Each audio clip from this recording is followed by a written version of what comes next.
Good afternoon, everybody. It is Steve Lookner with Agenda Free TV. Oops, you know what I didn't do? There we go. We are here to bring you live coverage on the situation in Israel and the Middle East.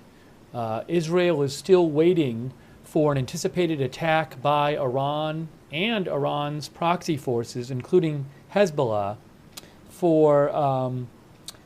in response to a couple of assassinations Israel is believed to have carried out last week. And there's actually some new news on this. There is reporting that says that Iran either is going to close its airspace or has closed its airspace. It's a little confusing, so I'm gonna bring you the updates on the Iranian airspace news, which are certainly concerning news there.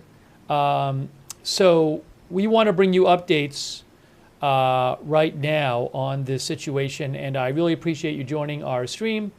And you can write to me on X, at Lookner on X, and I want to say thanks to our moderators. Ruth Krafasi is moderating. Thank you, Ruth. And also Linda Belk and Larry moderating over there on X. Really appreciate it. And also, I want to thank our Twitch and Facebook moderators. We have, hang on a moment here. Hang on one moment here. We are looking at the large live shot. The large live shot is from the Israel-Lebanon border, and the smaller live shot is from Haifa, Israel, about 20 miles south of the Israel-Lebanon border. Thanks to Sarah, Papa Bear, and Surly Dev, who are moderating over on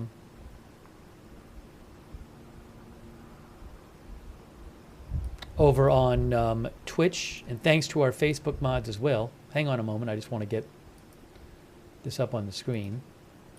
Just getting on the air. We'll get you that news about the Iranian airspace in a second.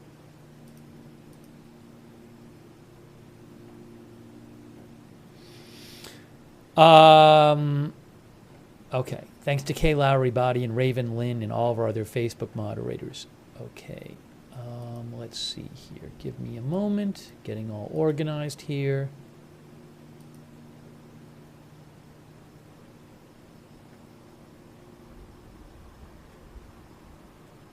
Okay. All right. So there's some reports coming out about Iranian airspace potential closure. So I want to read you a couple of these reports here.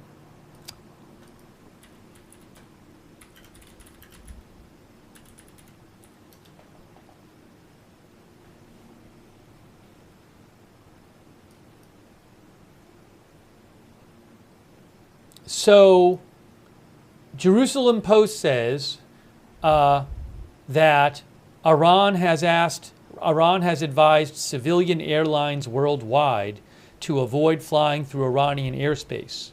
According to Egyptian state news Al-Kahara News TV.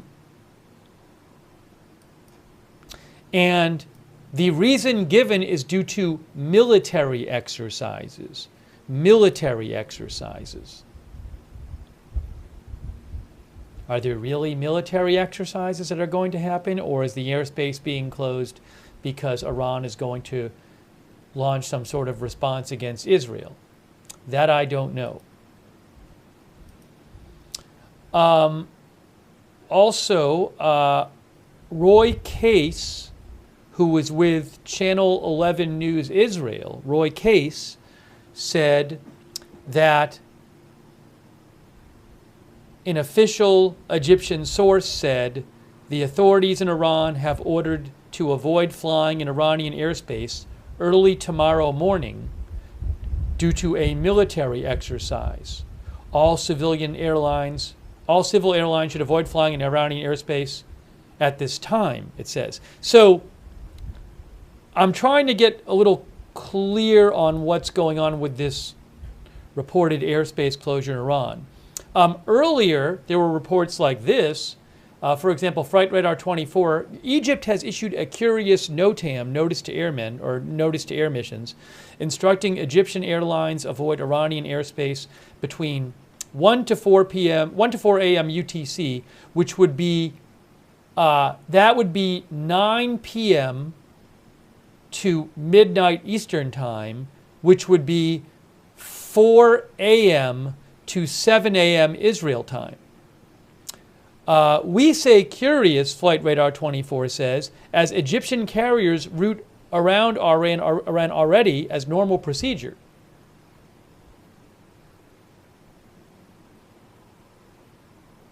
And what I'm also confused about is, so there's reporting like you just saw from Flight Radar 24 saying that it's like a 3-hour airspace closure, but there's other reporting suggesting like, no, airlines aren't supposed to go there right now.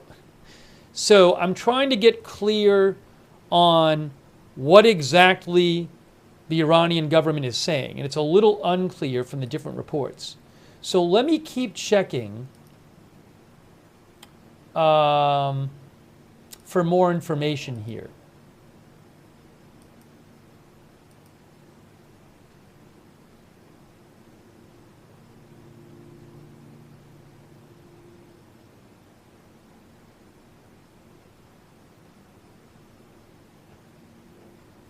I'm going to check some different sources here on that. But I just need a second to check a few things.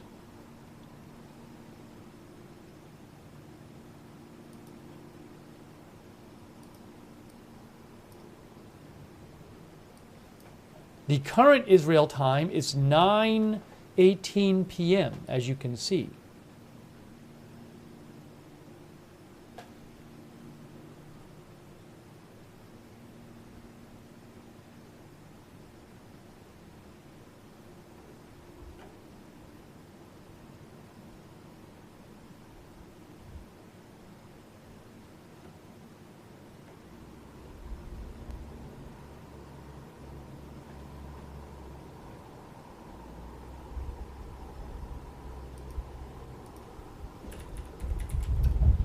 Again, the way Jerusalem Post is phrasing the story,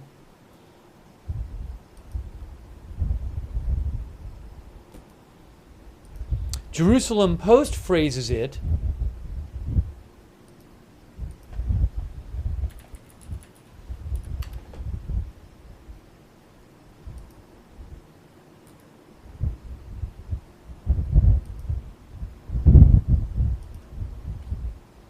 Oh, okay, so Jerusalem Post, they have a bit of an update here. Well, no, that's not a Jerusalem Post story.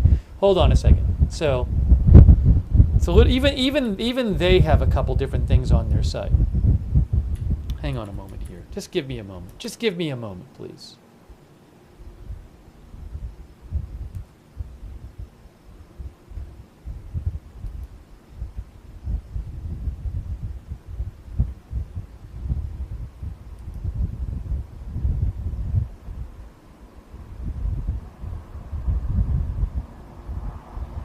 Okay, so Haaretz, which is an Israeli paper, has a report that says Egyptian authorities have requested that airlines avoid Iranian airspace for 3 hours between 4 a.m. and 7 a.m. on Thursday morning, according to Al Arabiya. And Iran has advised civilian airlines around the world to avoid flying through Iranian airspace, said Egyptian state TV. Iranian airspace is to be avoided due to military exercises. So the second report sounds like they're supposed to avoid it now. The first report sounds like they're supposed to avoid it for 3 hours. Sorry, the wind is loud on this on that stream. I got to turn the volume down. You're getting wind sound on the Israel-Lebanon border stream. So it's a little confusing, but now I'm also confused as to if Iran was going to launch a response to Israel and they wanted it to, they wanted to catch Israel off guard. Well, you would think they wouldn't want to have it put out that there's a specific 3-hour window that airspace should be closed. So I don't know. I mean, maybe they really are just conducting a military exercise. Maybe it's, Liquid Electrum says maybe it's scare tactics by Iran. Maybe they're not going to do anything tonight.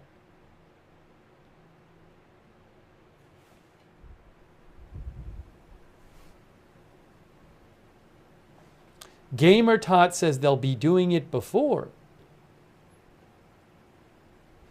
So I'm just checking for some more information on this. Give me a moment. Let me check a couple different sources here.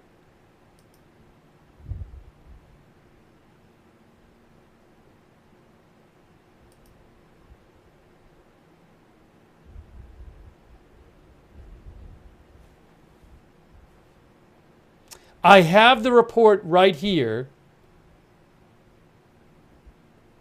Breaking news from Al Qahira News. This is Egyptian State TV, I believe. I have a new report from them. I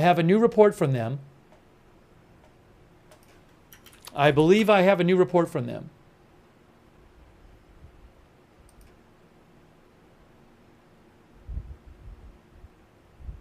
Well, this is an Egyptian news outlet.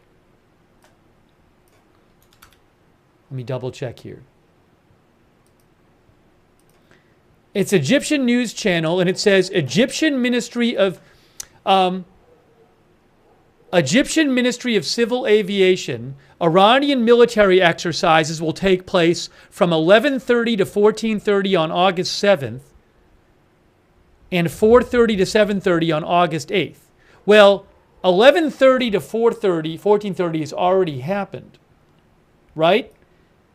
Yeah, it's in Egypt right now. It's after 2:30 p.m., obviously. Okay, so it's 9:23 p.m. So the Al Qahira News in Egypt says that Iranian military exercises are supposed to take place between 4:30 and 7:30 a.m. local time.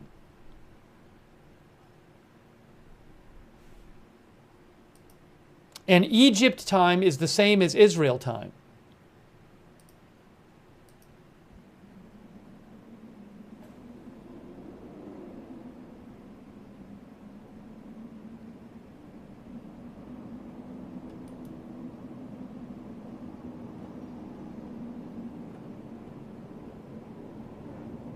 And what they said is the Egyptian Ministry of Civil Aviation says don't pass over Iranian airspace at that time.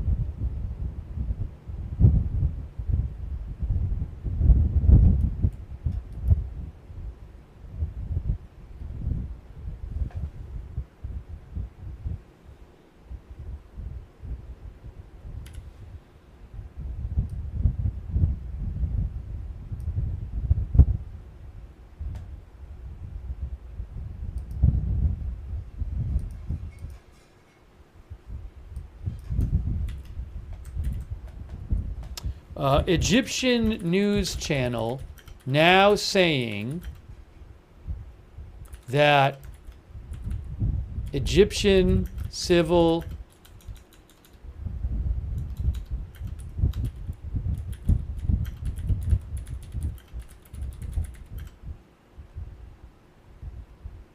is telling Egyptian airlines to not go into Iranian airspace from 4:30 a.m. to 7:30 a.m.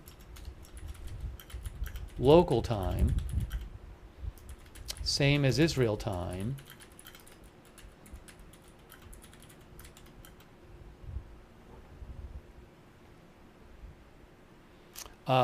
due to military training.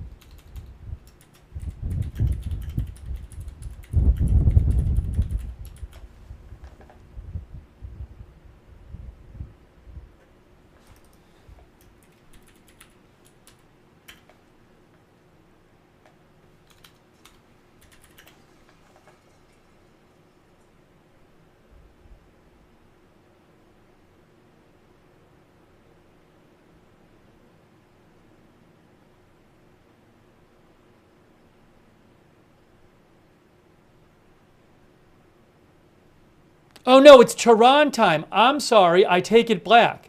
It's 4:30 a.m. to 7:30 a.m. Tehran time, which is a half an hour off. So this is the same report as before. It's the same report as before. Because Tehran time is a half hour difference. That's what it is. Okay, so this new report from Al Qahira News in Egypt is the same one we've been hearing. Egypt's Civil Aviation Authority is telling, it's the same one we've been hearing. Egypt's Civil Aviation Authority is telling the Egyptian airlines, don't go into Iranian airspace from 4:30 a.m. to 7:30, from 4 a.m. to 7 a.m. Israel time. 4 a.m. to 7 a.m. Israel time. But it already, interestingly, there, according to this Egyptian news channel, there was already a 3-hour window earlier today where they were not supposed to go into the airspace. Because it says from 1:30 to 4:30 p.m. Tehran time today, which is we're hours past that, and from 4:30 a.m. to 7:30 a.m. on August 8th, Tehran time. So I don't know what to make of this. I don't know, is this a sign something's going to happen or not?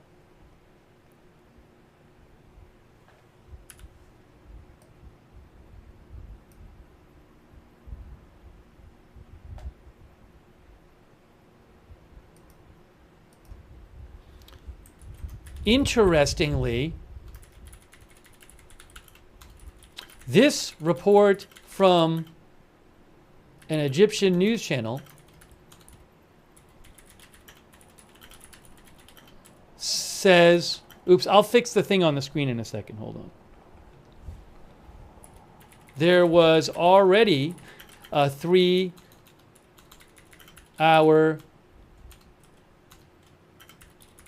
window where Egyptian airplanes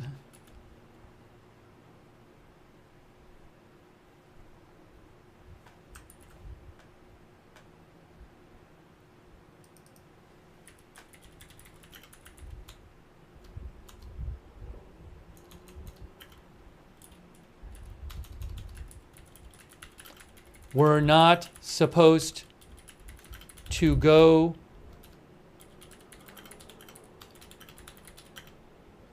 into Iranian airspace. The next 3-hour window is from 4 a.m. to 7 a.m. Israel time.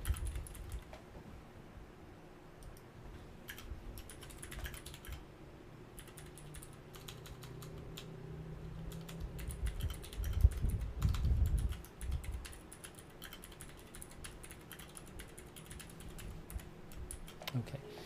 Interestingly, this report from an Egyptian news channel says there was already a 3-hour window where Egyptian airplanes were not supposed to go into Iranian airspace due to Iranian military exercises.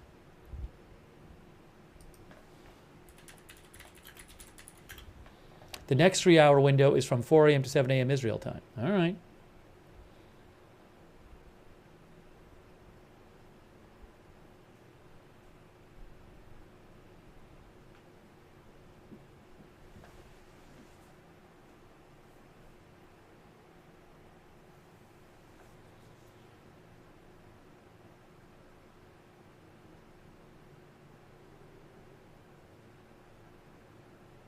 So that's kind of confusing. I'm going to explain that again to you because it's kind of confusing.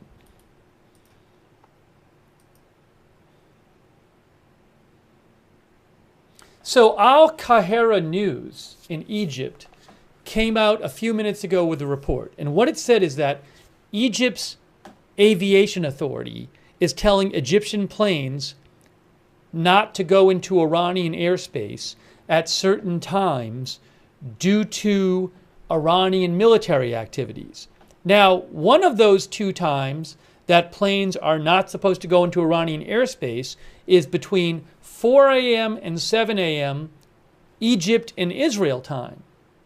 But the other window where this applies already happened earlier today. It says from 11 a.m.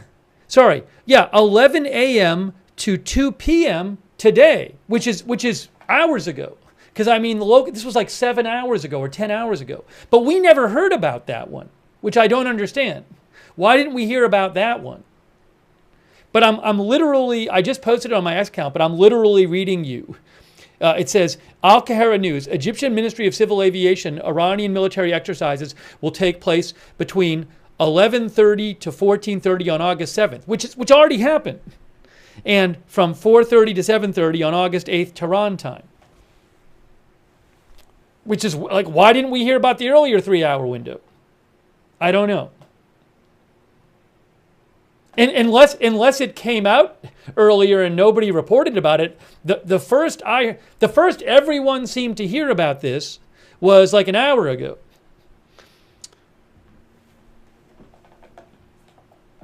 But literally, I'm just reading you what they said in their report, in this Al-Qahira News report. And they're quoting the Egyptian Civil Aviation Authority.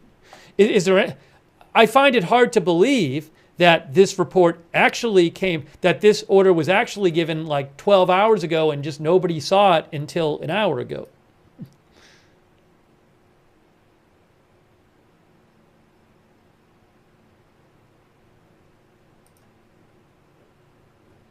So I'm quite confused about this. That makes it even more confusing.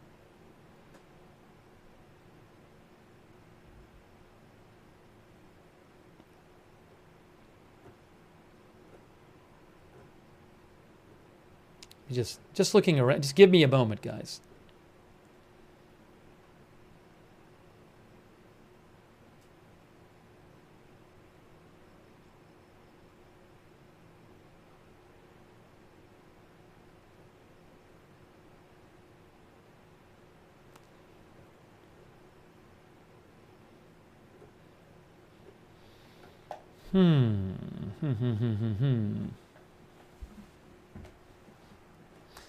Well, we'll see what happens. Hang on a moment.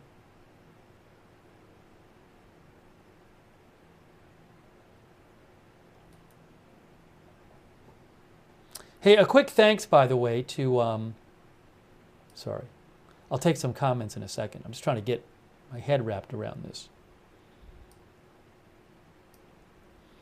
A quick thank you to Donna Smith for the gift membership. Thanks to Debbie James for your support. Randy J, Brenda K, Air Fryer, Los Nudos, Kelly Smith.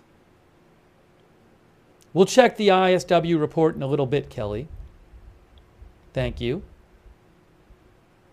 Geraldine Friedrich, I9. Hey, I9, thanks. I randomly ran into I9 last night. Thank you, I9, for your support. It was good meeting you. It just was out in the grocery store. Thanks, I9.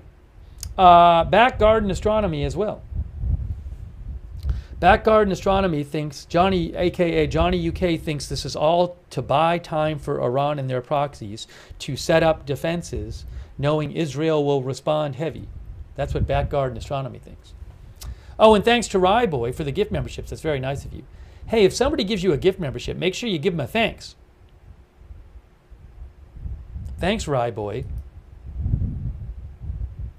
Thanks also Night Fox 92, who says, let me guess 2 more weeks. Thank you also Rocky Coast for your support.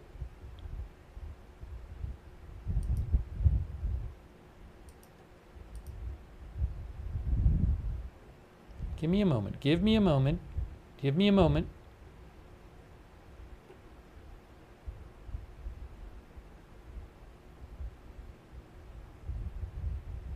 You know, as Intel Crab points out, there are no other flight restrictions from any other country we've heard about. It's just Egypt. It's only Egypt, which is strange. It would be weird if only Egypt had flight restrictions about going into Iran. Doesn't really make much sense. The Intel Crab says major airlines are operating as normal, minus diversions for Egyptian carriers. So why is Egypt the only one who has so far reported some kind of restriction on Iranian airspace? Beats me. Graystag says, what does Egypt know that we don't?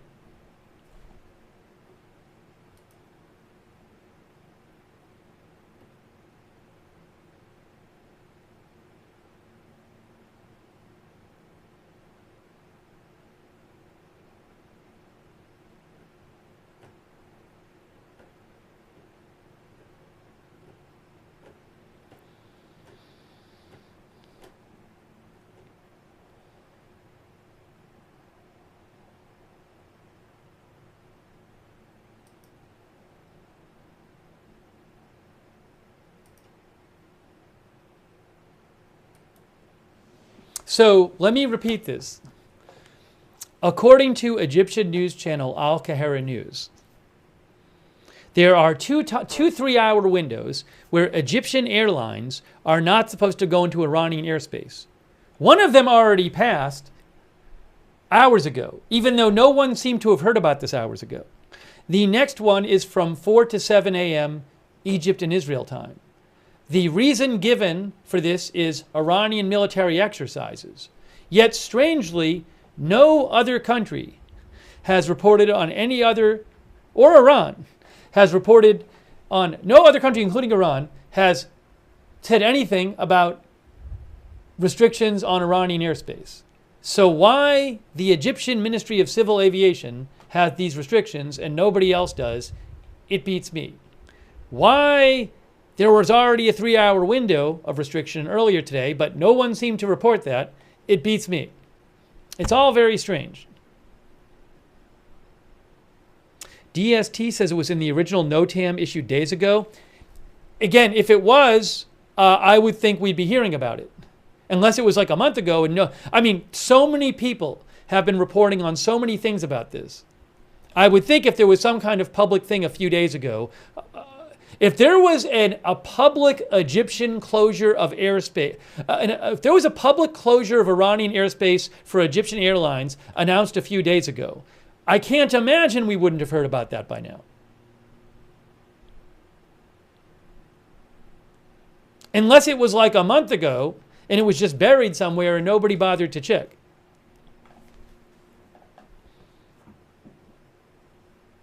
But if like 3 days ago, Egypt had issued a notice to a NOTAM saying, hey, in 3 days, don't fly here, don't fly over Iran because of military exercises. I mean, that would have been well publicized.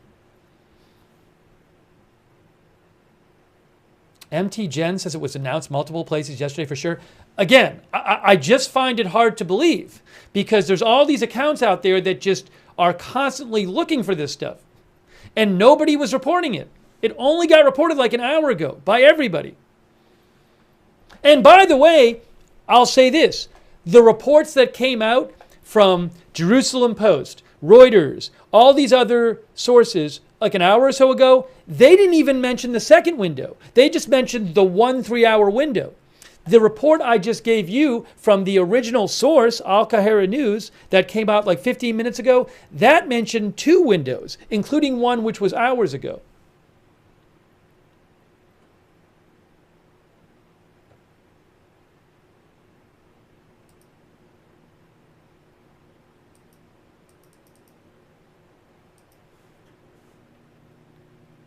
I mean, literally Flight Radar posted about it today.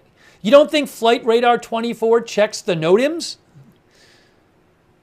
2 hours ago, Egypt has issued a curious NOTAM.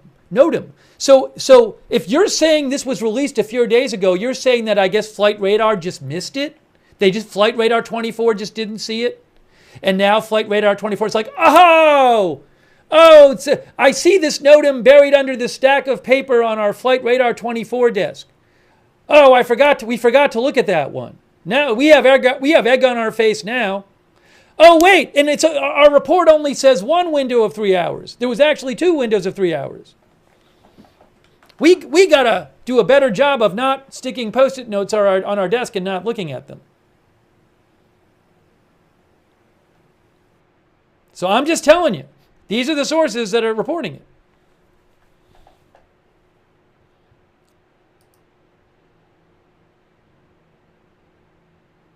A NOTAM is a notice to airmen or notice to air missions.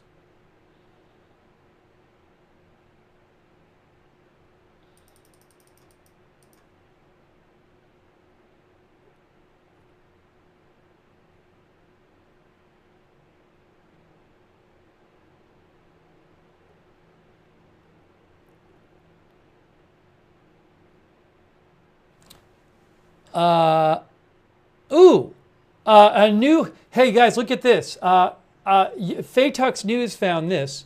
UK issues new NOTAM recommending UK operators to not enter Beirut FIR due to potential risk from military activity to aviation. That is in effect from today until November 4th.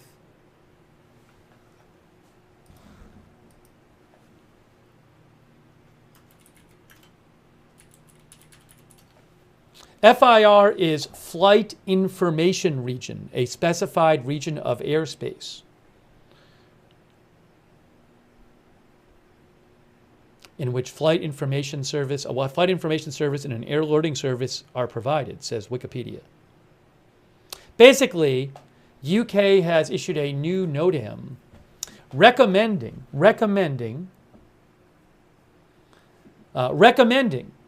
UK operators recommended not to enter Beirut Flight Information Region, roughly airspace. Hazardous situation in Lebanon. UK registered air operators are recommended not to enter that airspace due to potential risk to aviation from military activity. Why this is being issued right at this time and not before, I'm not sure. Oh, I guess this came from safeairspace.net. Good job, Faytux News, finding that. And shout out to safeairspace.net.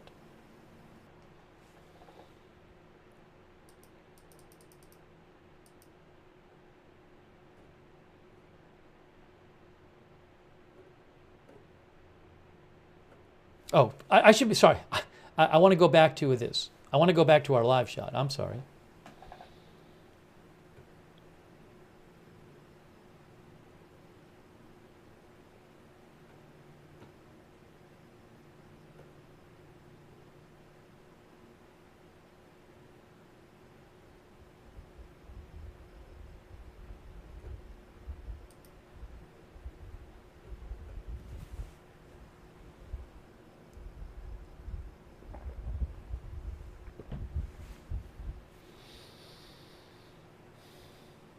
Let me check for some more updates. Let me check here. Let me check some different things here.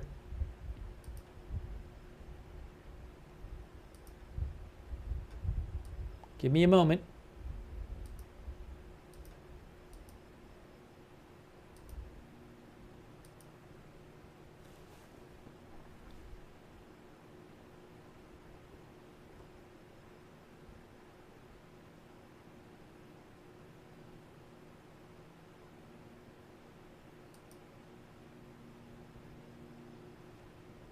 I-24 News English is claiming that the Iran's president is pleading with the supreme leader to avoid war by attacking Israel. Oh, that's according to this outlet, Iran International, which is affiliated with Saudi Arabia. I don't know that that is true, that report. I personally find that a bit hard to believe. So this outlet, Iran International, which has ties to Saudi Arabia, which is an enemy of Iran, posted that report. I don't know if that's true. I find that a bit hard to believe. Wikipedia says Iran International is funded by a firm with ties to MBS, the leader of and it has been charged with being an arm of Saudi Arabia. Anyway, so that's what they're saying. Again, I do find it hard to believe that the president of Iran is imploring the supreme leader to avoid war by attacking Israel, but I may be wrong. Maybe it's right. I don't know. It's the first report I've heard of that.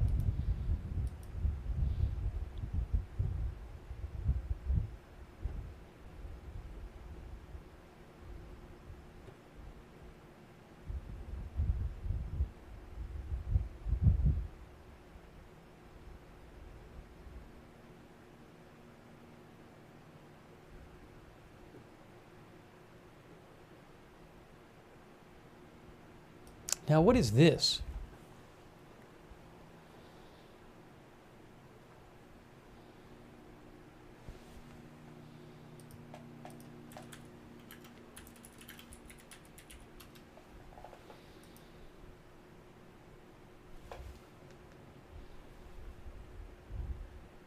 I have an update from N12 News in Israel. N12 News in Israel.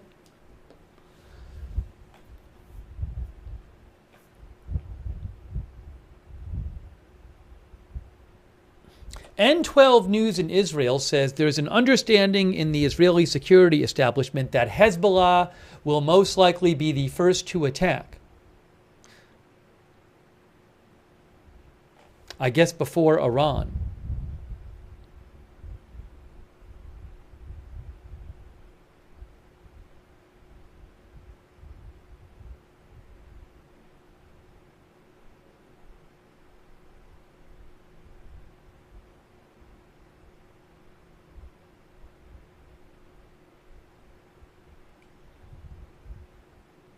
I mean, who knows?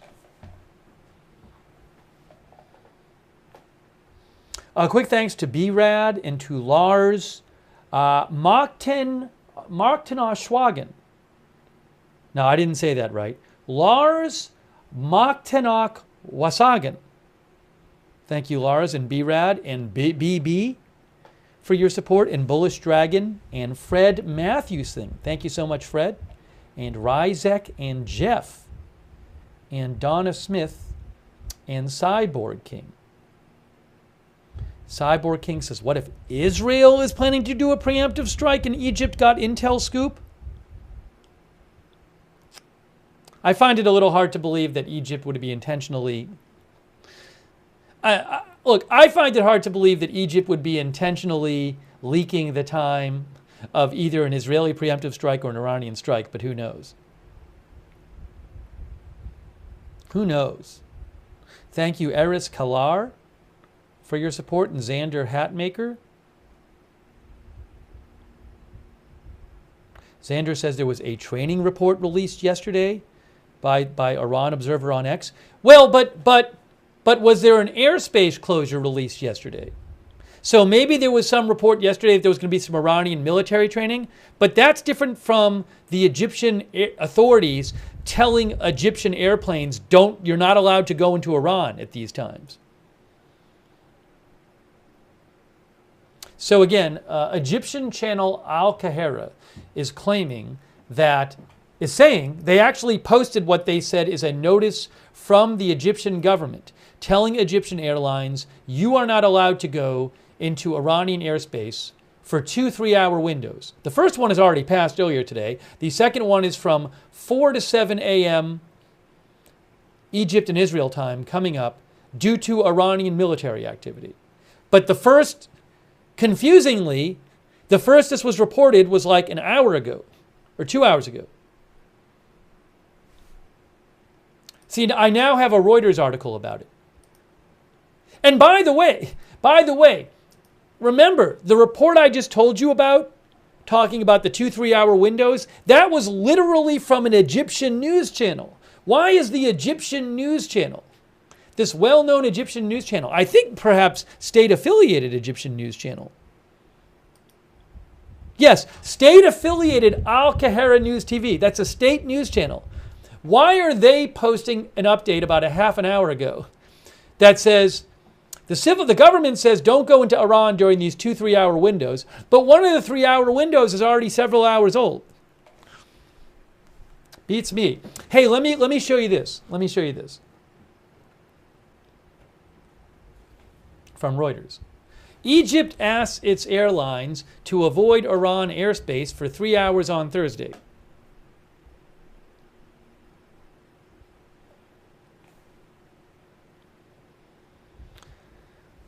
Reuters says Egypt instructed all of its airlines to avoid Iranian airspace for a 3 hour period in the early morning on Thursday amid tension between Israel and Iran.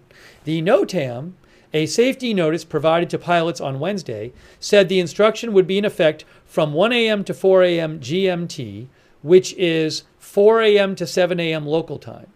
It provided no further details as to why the notice was issued, but as I mentioned to you, state-affiliated Al-Qahira News TV is saying it's due to Iranian military exercises. All Egyptian carriers shall avoid overflying Tehran flight information region.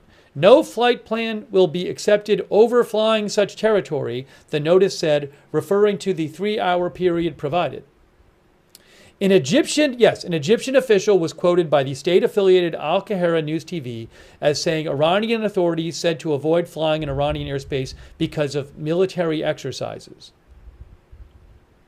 Based on a report from Iranian authorities to all civil aviation companies, flights over Iranian airspace are to be avoided, the unnamed official was quoted as saying.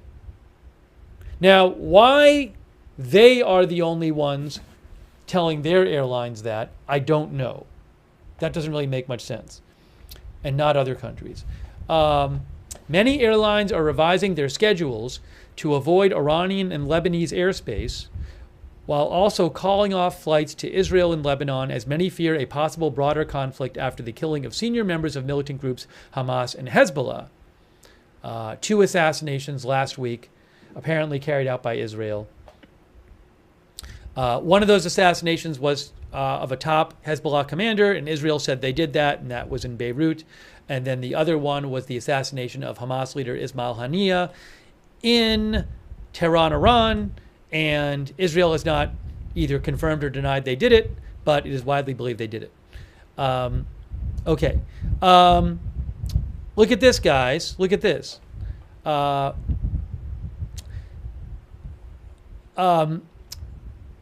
The Ops Group, a membership-based organization that shares flight risk information, so they know about this kind of stuff. They say such a NOTAM from Egypt is very unusual.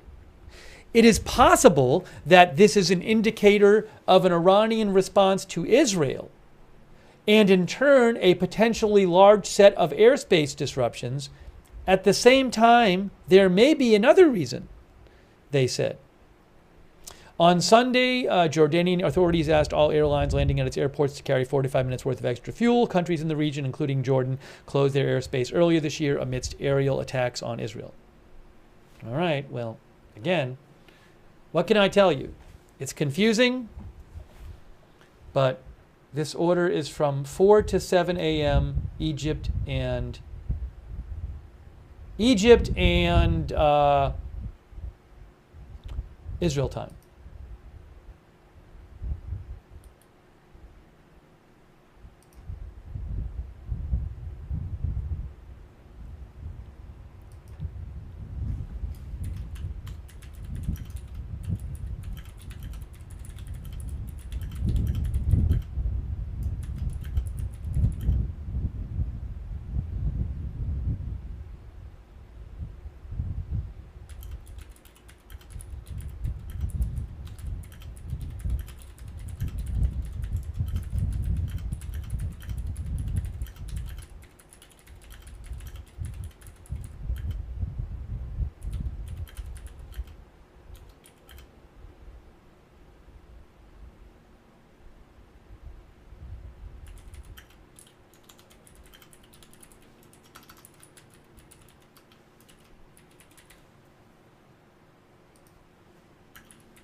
Okay.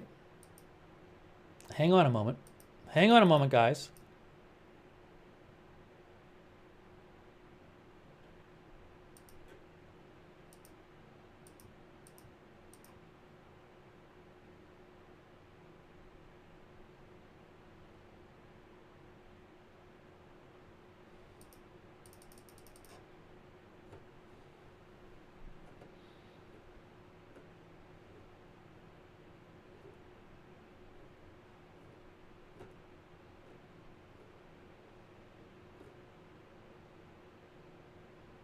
Oh, sorry. I keep forgetting to go back to this.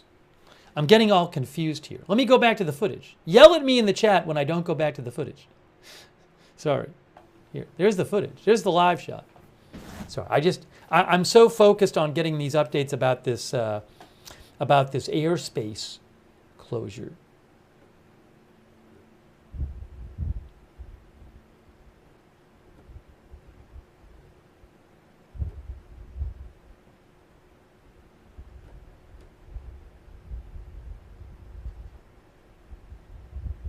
Hang on a second.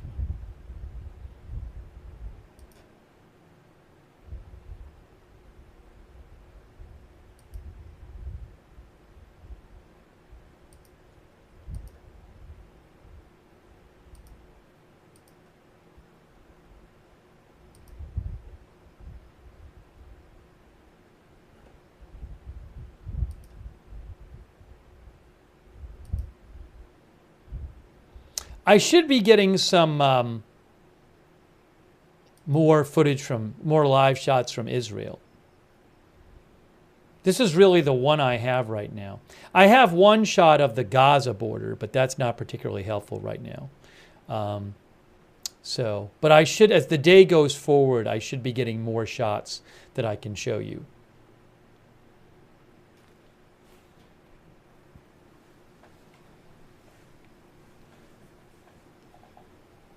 Hang on a moment.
So a viewer Supergram sent me a report from a couple days ago, from yesterday, a report from yesterday, of an Iranian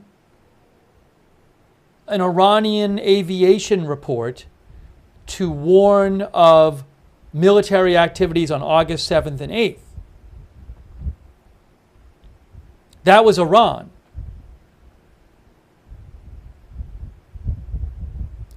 as to what, but there was no report of Egypt closing their airspace.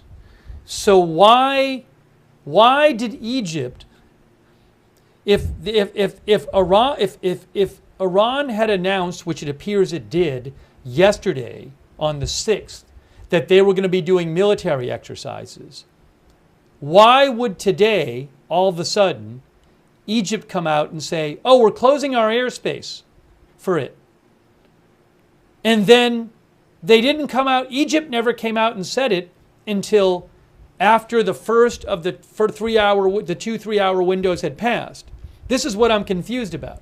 So it's interesting that Iran apparently had announced that they were going to do these military exercises, but Egypt hadn't announced they were closing their airspace.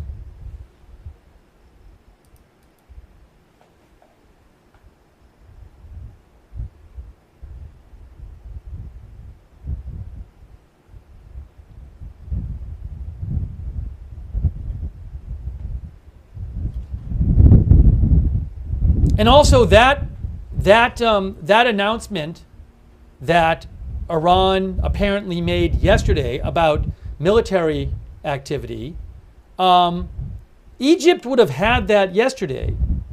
So, and why are they closing their? Why did they wait till today? And also, why isn't anyone else saying something similar? Now, maybe what happened is Egypt just decided today, well, you know what, to be safe, we'll just tell them not to go there. So it's the whole thing is confusing.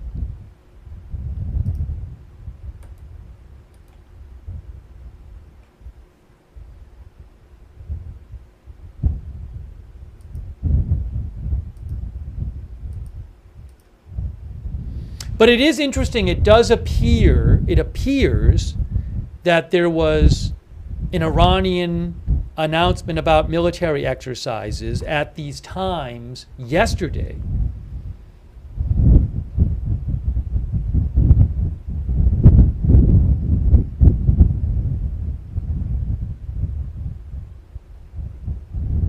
Also, I don't know why specifically today the UK issued this new, according to Faytuck's News, the UK has issued a new notice to air missions recommending UK operators don't enter Beirut airspace starting today and going till November 4th. Why was that today and not yesterday, the day before? What can I say?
Hang on a second here.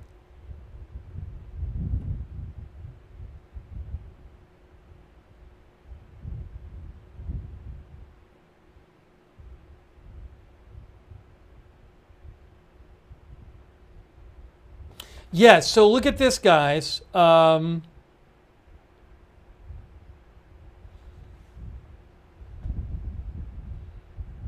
Here, I want to show you guys something. I want to mention something here. I'm going to post it first.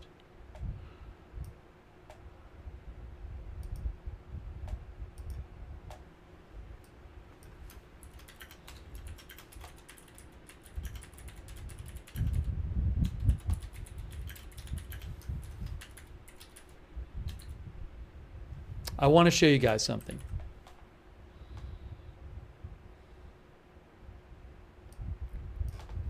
So Aurora Intel posted the thing that the viewer just sent me. And Aurora Intel says, this is the one from yesterday that came out from Iran. And what you can see, it says gunfiring will take place within a certain area. And it says 12,000 feet. And the two times are, these are the two windows, August 7th, 11:30 to 14:30, and August 8th, 4:30 to 7:30. Those are the two windows mentioned by the Egypt don't fly in Iranian airspace order, which was only started getting reported about 2 hours ago. But what Aurora Intel said about this is Iran warned commercial airlines to avoid a part of Iran via a NOTAM for gunfire from ground to 12,000 feet. That's slightly different to the whole of its airspace. So, Iran came out with a warning yesterday about part of its airspace due to gunfiring. And then apparently today, Egypt said no Egyptian airline should go into this airspace in these two windows, although the only time it was being reported that anybody heard about it, and the report I saw from Egyptian news, was after the first window was already closed.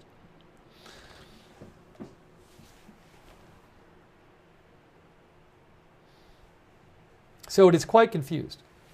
No, it's not Egyptian airspace. We're not talking about Egyptian airspace.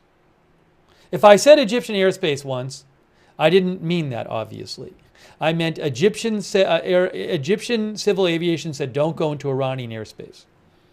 I might misspeak once in a while.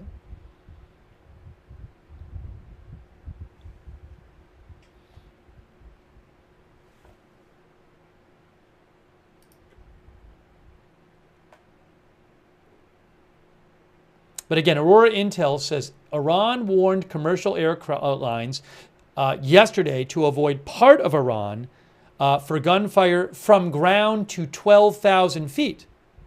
Note that, from ground to 12,000 feet. That's slightly different than a closure about the whole of its airspace. So, a question would be, did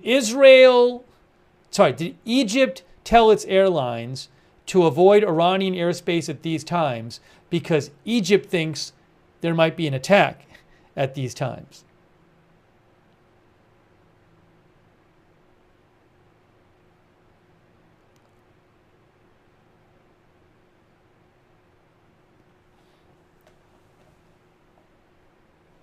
Like, did Egypt find something out that made them say to themselves,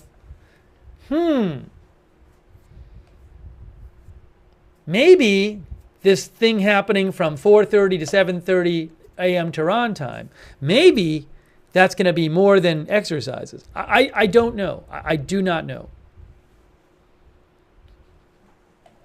The whole thing is kind of confusing.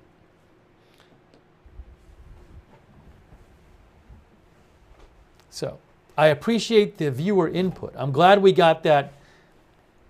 Again, Egypt did not issue a NOTAM yesterday. What happened is Iran issued a NOTAM yesterday saying that in part of its airspace from 0 to 12,000 feet, it would be doing military exercises for a couple different 3-hour windows.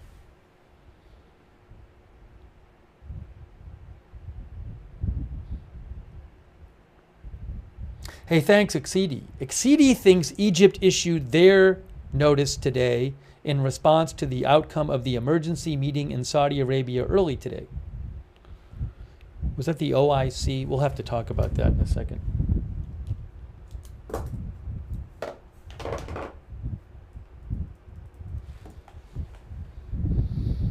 Thank you, Kinjuru,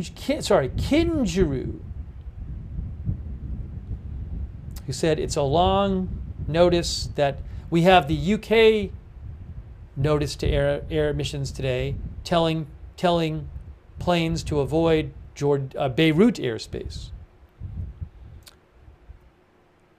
Yeah, November 4th is long. I mean, they issued it till November 4th. They could always end it earlier if they think the situation is resolved. Thank you also, Moonlander Artemis Edition, for your support. And Craig McKenzie. And the Speedrum Spartan, who says, I have a bad feeling that exercise means attack.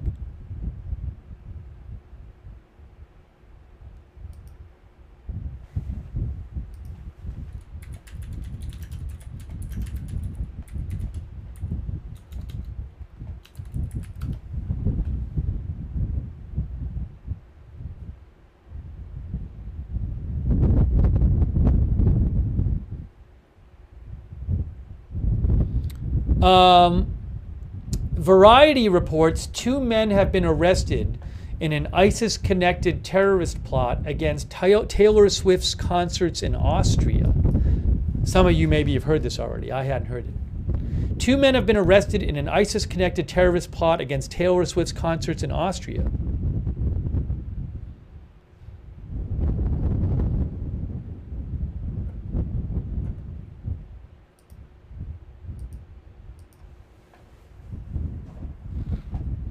B&O News reports that 3 suspects still at large in connection with ISIS plot to attack Taylor Swift concert in Austria, says Courier.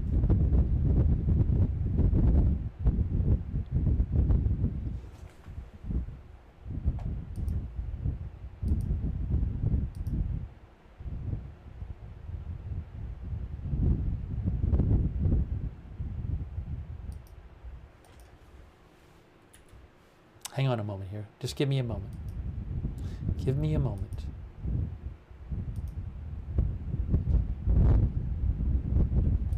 It's windy there.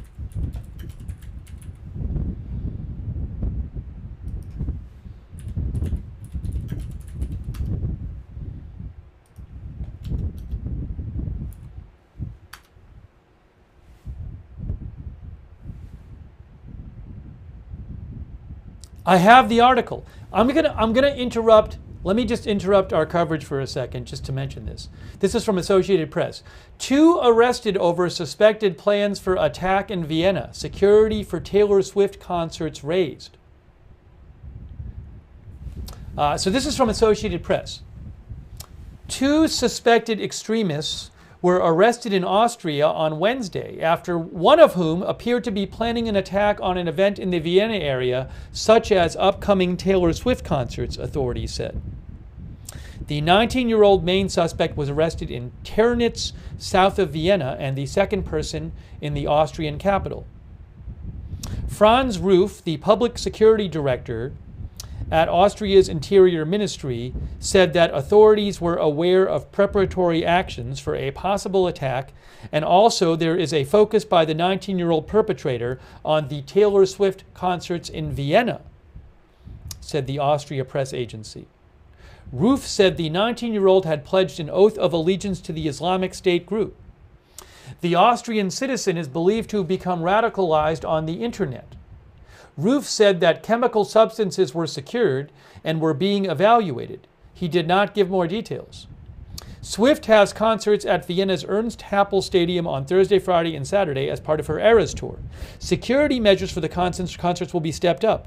Ruf said there would be a special focus, among other things, on entry checks, and concertgoers should plan a bit more time. Vienna Police Chief Gerhard Perstl said that while any concrete danger has been minimized, an abstract risk justified raising security. So I just wanted to update you on that story, which I just heard about.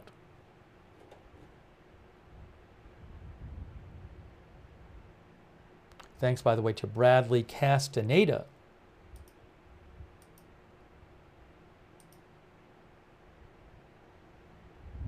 I don't know why the video is a bit out of focus. That's just the way it is sometimes. So I'm sorry about that.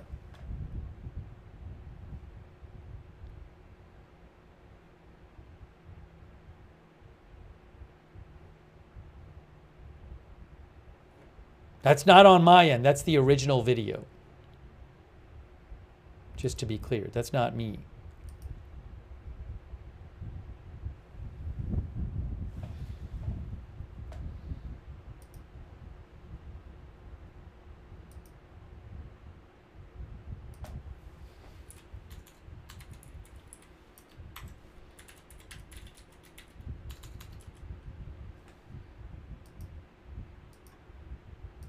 Hang on a moment. Hang on a moment here.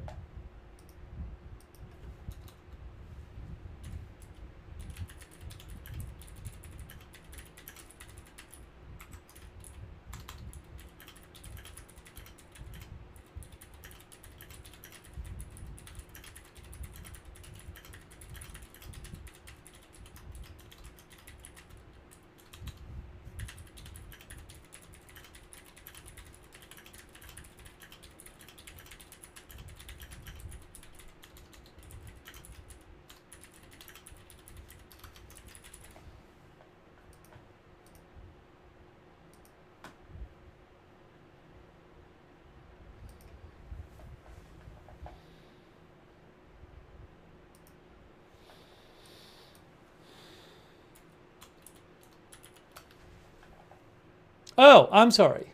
It should not say Haifa at the top of the screen. The reason it says Haifa at the top of the screen is we had a live shot from Haifa, which we lost. And I meant to take the Haifa off, but I forgot to. That's why. Thank you for letting me know. When we started, there was a Haifa live shot I had access to, and we were showing that to you. I should be getting some more live shots during the broadcast. If I do, I will certainly let you know. This is the only one I have. Well, I have one of the Israel-Gaza border, but I don't think that's as helpful. This is more likely to be helpful.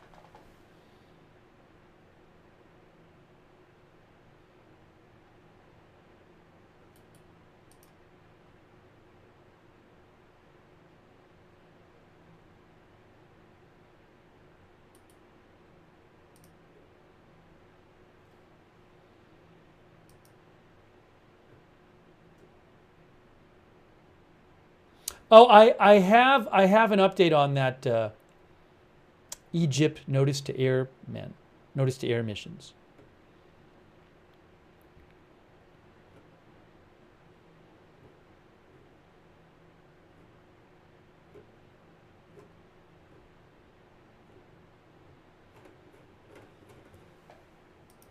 Give me one moment here. One moment, please.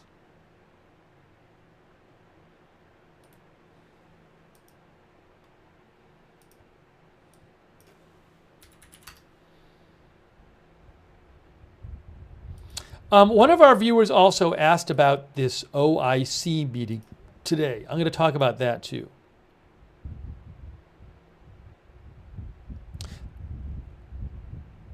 Well, here's a little update on the OIC meeting. Saudi Arabia says Hamas leaders' killing was blatant violation of Iran's sovereignty. This is from Reuters. That is a picture of Ismail Haniyeh's picture being carried during a protest condemning his killing in Lebanon. So what the article says is, oops, it's kind of hard for you to see, but maybe if I do it this way, you can see it better.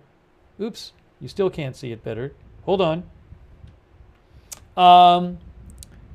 Saudi Arabia said Wednesday the assassination of Hamas leader Ismail Haniyeh in Tehran was a blatant violation of Iran's sovereignty.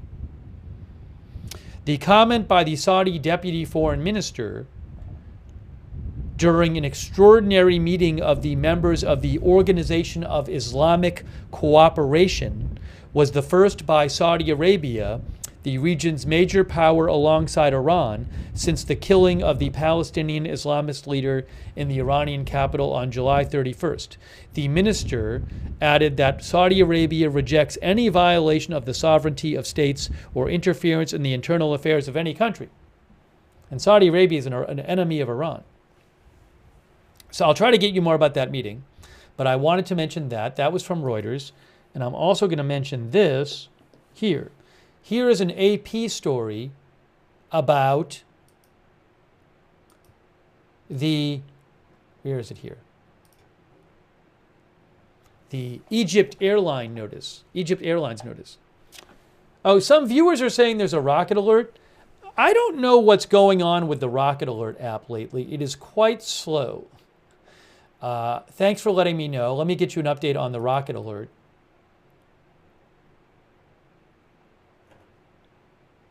Hang on.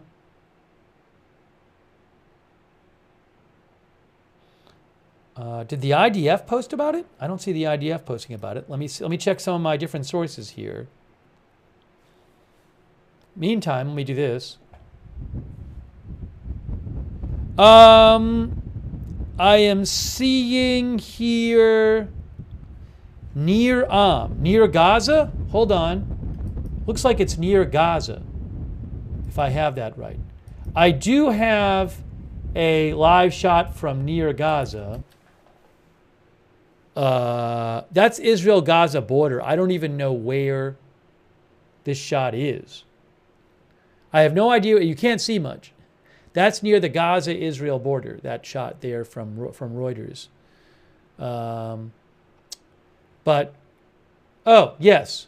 The Israeli Defense Force just posted, sirens sounded in Nir Am, a community near the Gaza Strip. So there is a rocket alert near Gaza. Which, yeah, this is a dark shot. Oh, I think this might be, I think if it was during the day, you might see a lot in the distance there. It's just, it's not lit up in Gaza, maybe. Anyways, a rocket alert in one place in Gaza does not suggest that a big response is happening. It's so odd, though. The last couple of days, normally when these alerts come out, the Red Alerts app is right on it, and it's been slow the last few days.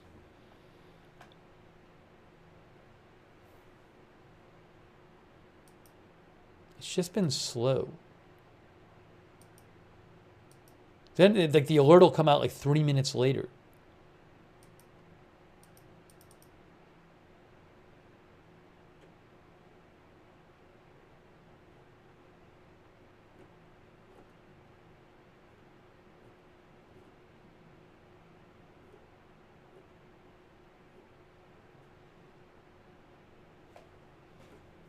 Hang on a moment here.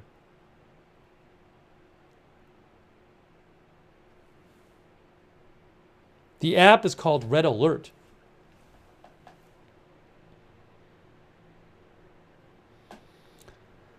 But again, we're talking about, I'll show you on a map where we're talking about, if you give me a second. If you give me a second, I'll show you on a map. Hang on a moment, guys. Just hang on a moment here.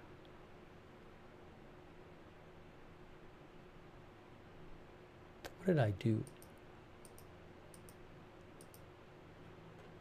There. It's in Nir Am. We're talking about Nir Am.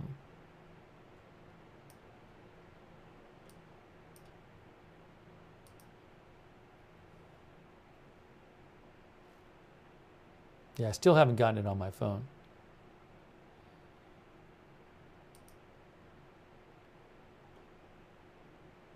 I don't even know that there's sound on this shot. But this is the one shot I have near Gaza.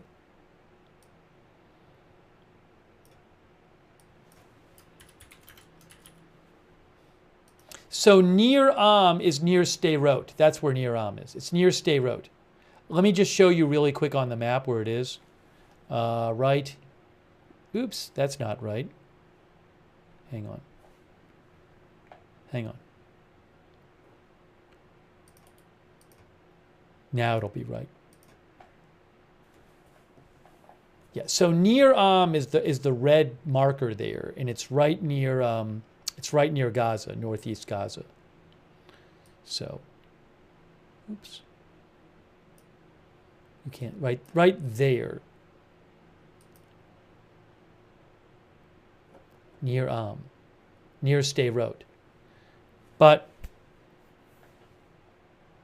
Vito says, did you try updating Red Alert? I'll go look and see. Maybe it needs to be updated. I'm going to go check right now. Anyways, I'll keep an eye on that, let you know if I hear more.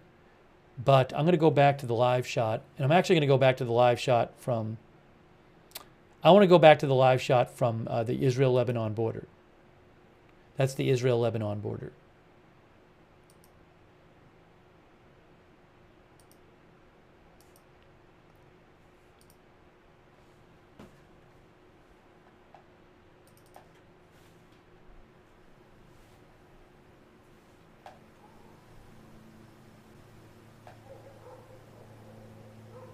There is a dog barking.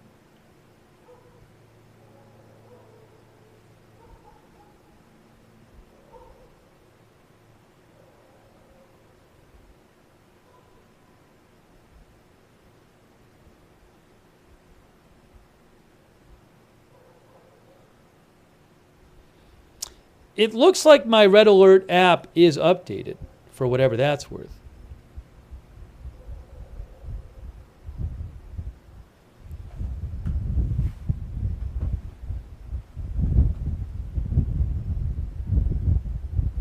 Yaddle's app says barking news.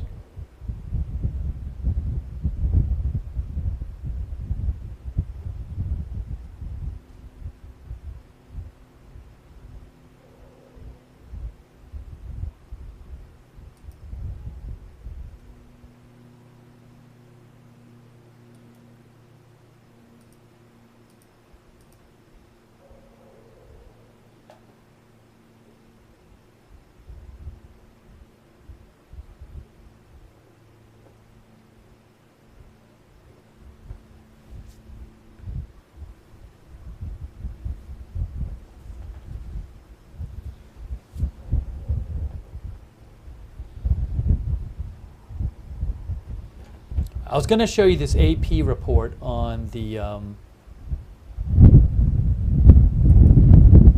Egyptian airplane order. Hold on a second here.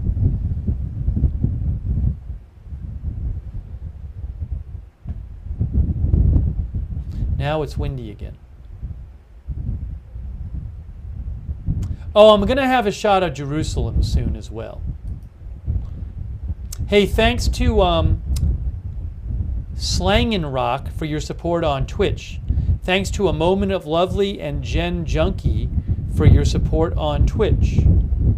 Thanks also Melody Aceves and Kelly Me for your support.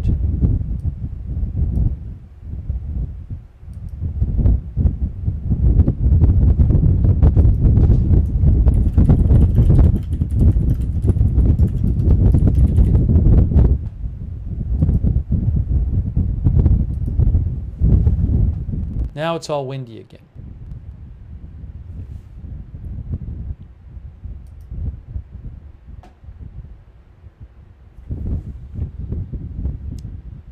And just so people know, I don't have access to this library of cameras. The cameras I show you, I can only show you what I have the rights to do. I pay AP and AFP for cameras. So I think sometimes people, I'm just sitting on this library of cameras that I'm just hiding from you. No. If I have access to something and I think it's going to be good to look at, I certainly bring it to you. But I'm limited by what I pay for it.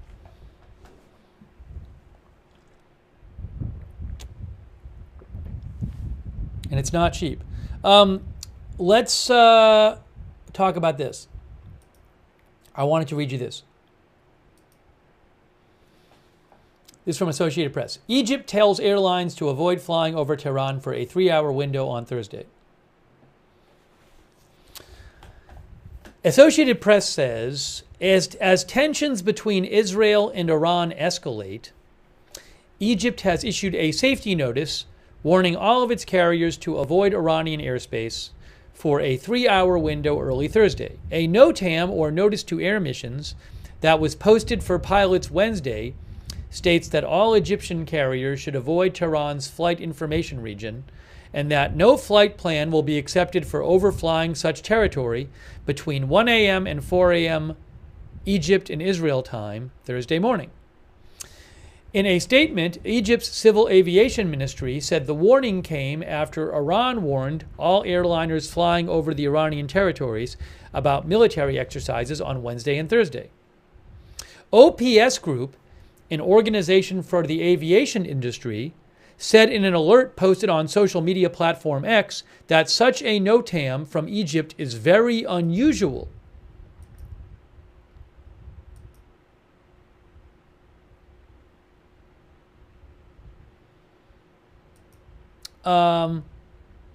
The OPS group wrote, "It is possible that this is an indicator of an Iranian response to Israel and in turn a potentially large set of airspace disruptions. At the same time, there may be another reason," they wrote, adding that it urged close monitoring. Ian Pechenik, director of communications at Flight Radar 24, agreed that the NOTAM was unusual, but said it's not surprising that Egypt would want to prevent any of its aircraft from any danger, given developments in the region seen over recent weeks. Still, he found the notice to be interesting because, generally speaking, Egyptian carriers already avoid Iranian airspace, he said. "What we're seeing now is normal traffic for the region, the time of day, and the time of week," he said. The Associated Press on Wednesday, he told the Associated Press on Wednesday afternoon. But if carriers like Emirates, which regularly fly through the region's airspace, alter their paths, or we stop seeing aircraft in western Iran and Iraq ahead of any additional NOTAMs, then that's an indication that airlines are taking this very seriously, he said. Potechnik and others note that several airlines have already individually alerted or changed select flight paths in the Middle East over the last 2 weeks, with some temporarily suspending flights in and out of Israel and Lebanon as well. On Wednesday, Reuters reported that Lufthansa Group extended its avoidance of Iranian and Iraqi airspace up to and including August 13th. The Germany-based air travel giant said it would also suspend flights to and from Tel Aviv, Tehran, Beirut, Amman, and the Iraqi city of Erbil up to and including August 13th, Reuters reported. In terms of what it looks like now over Iran,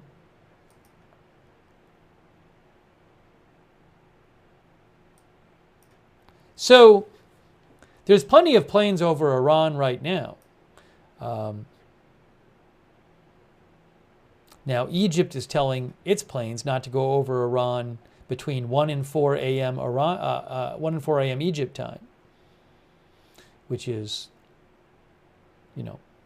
what, 2.5 hours from now.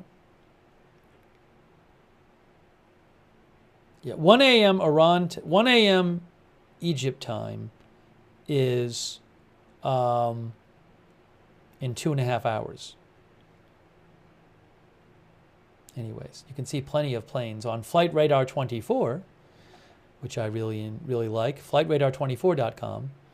You can see plenty of planes over Iran.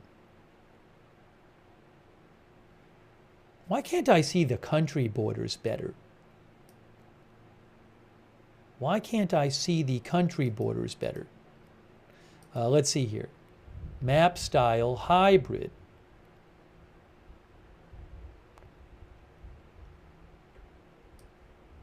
Is that always the case? The country borders are in white. They are in white. See the white border there? But it's a little hard to see the Iran ones. I can't even see them. Anyways. Change it from satellite view like terrain. Yeah, terrain view. I mean, terrain view, you can see it there. You can definitely see them there. Anyways. Komodo says use the terrain option for better borders. I like satellite though. Well, it depends. Terrain has something to be said for it. There's also road map. I don't need road map. Grayscale, radar, blah, blah, blah, blah, blah, blah, blah, blah, blah, blah, blah, blah, blah, blah, blah.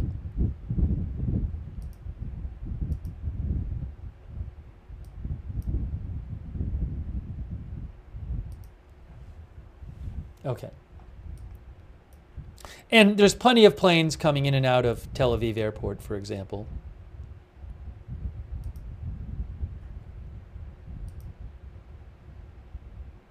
That's landing. That plane is Ben Gurion Airport. So that plane's about to land in that's flying to Beirut, it looks like. Huh? Is it making a stop? I don't know why this one that's supposed to be going to Beirut is going to Tel Aviv. That one's going to Tel Aviv. That one's going to Tel Aviv. Here's Beirut Airport.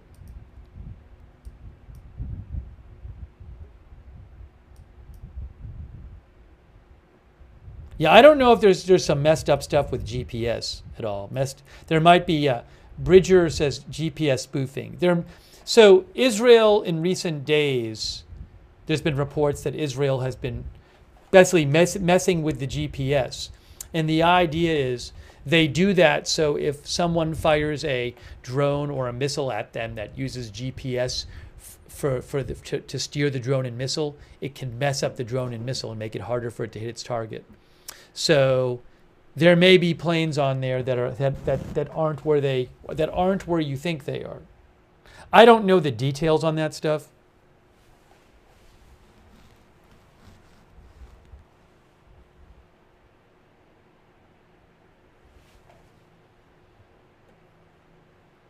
We're bringing you live coverage today.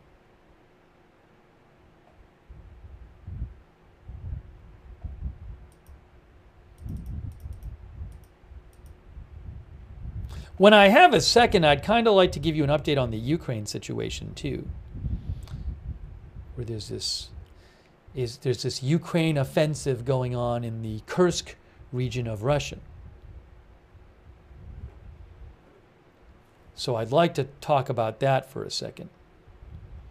But I've been so busy during the stream, I haven't been able to look at your guys' comments nearly as much as I want to. So let me look up some of your comments too. And I also just want to keep checking for updates, obviously, on this situation.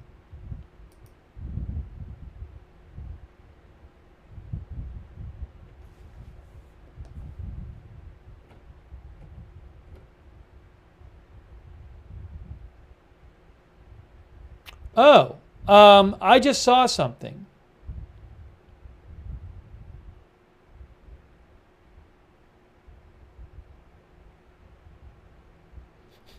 Oh, so it's not really that big a deal. So it's a little bit of a misleading headline. Oh no, the tweet was misleading, not the headline.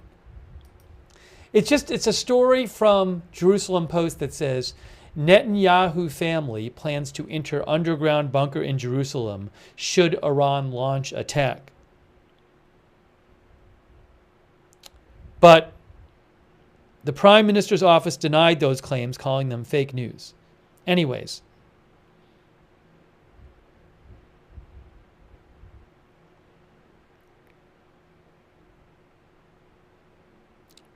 Jerusalem Post says there's a sensitive secret bunker facility in the Jerusalem area where the Prime Minister and government can manage the country during an emergency.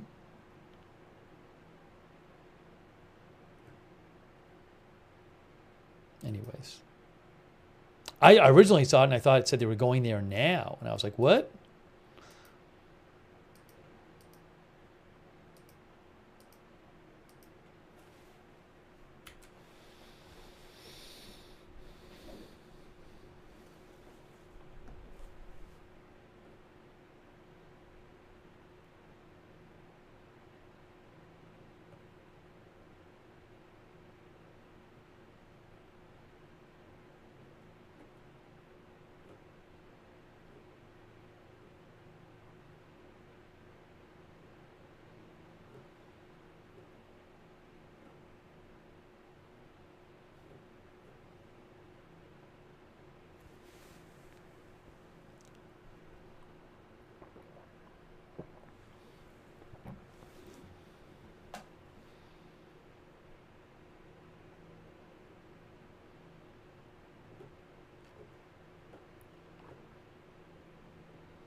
Oh, I have. This is weird. I have another live shot for you, but it's kind of weird. It says it's Jerusalem, but it doesn't look like Jerusalem. Kind of looks like it's Tel Aviv. Unless it's a different part of Jerusalem. Somebody in the chat will tell me. It's a bunch of big buildings. I think it's the Tel Aviv shot from last night. I'm going to show you guys in a second this shot from AFP I have. And I'll put it on the screen as the second shot. But again, I really think it might be Tel Aviv. It's not the Jerusalem shot that they have. I think AFP just made a typo or something. Give me a second, I'll put it on the screen. I mean, it just looks to me like the Tel Aviv one from last night, but I don't know, let's see.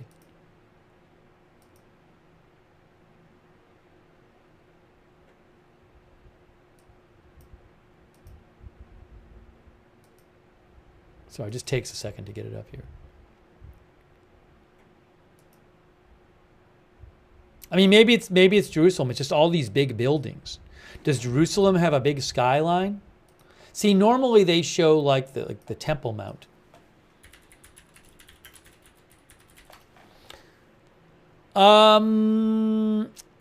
Man, I just looked up Jerusalem skyline and I'm not seeing anything like this.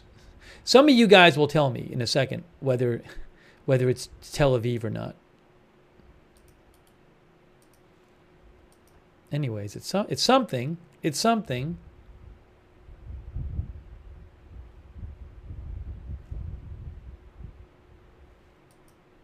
There it is right there. Okay, look. That's not it. Is that Jerusalem? Isn't that Tel Aviv? Isn't that the Tel Aviv shot we had from last night? Yeah, some of our viewers are saying it's Tel Aviv. I think they just mislabeled the shot. So AFP has the wrong label on the shot. Okay, it's Tel Aviv. Everybody's saying it's Tel Aviv. Okay, so that is a live shot. That is a live shot. So I'm going to put that up there. I apologize that it's for the confusion about it, but it's not. It wasn't me. It's not Haifa. It's Tel Aviv. I gotta rechange this. Thanks for your help.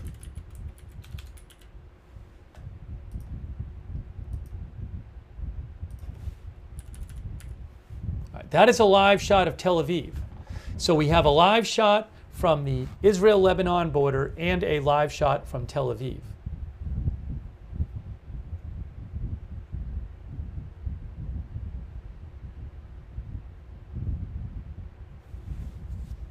For you guys. And hopefully they'll get more. They can come in and out during the day. Ooh, what's this? Hold on.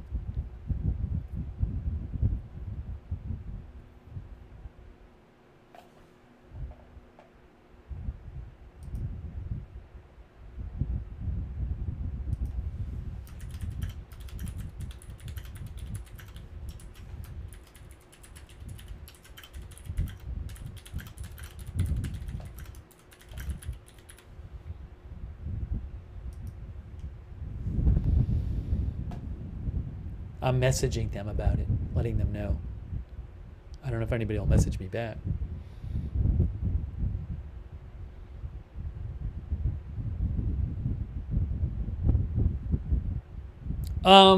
Quick thanks to B-Rad. Thank you so much, B-Rad, for the gift memberships. That's really nice of you. Also, Rob Van Roy. Thank you so much, Rob Van Roy. Very kind of you in the Netherlands for the gift memberships. Thank you also, Andrew James, who says, what is that blocked aircraft circling around Israel per radar box? I'll have to go check. I'll have to check. I will check. It's not on flight radar. It's only radar box. I'll look. I'll look on radar box. I have both.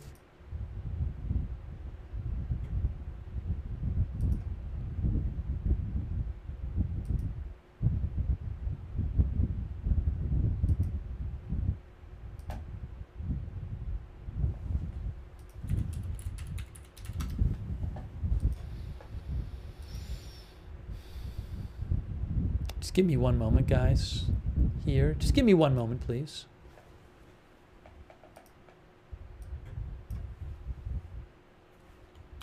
Oops.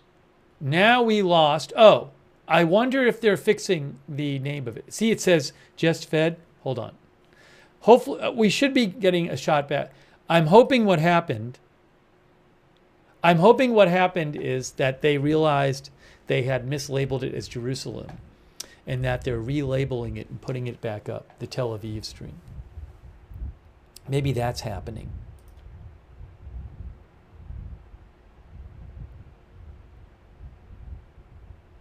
Just give me a moment here. What happened here?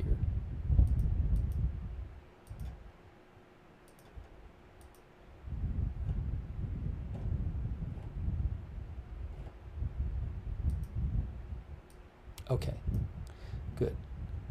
Now I'm trying to find, one of our viewers claimed there's a blocked airplane. Ah, I got it. I found it. This is AirNav radar box. I appreciate both them and I enjoy both them and Flight Radar 24 and appreciate them letting me show their navigation, show their maps on the air. So this flight is not on. It's not on Flight Radar 24. It is visible on Radar Box. I'm going to show you Radar Box for a second, and you can see it's in northern Israel. And if you click on it, you get. It's. I don't know if that's like.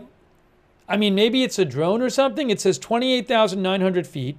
Aircraft age 49 years. That wouldn't be a drone. It says blocked. Is it actually? Is that the actual flight path? Is there some weird GPS thing going on? I don't know.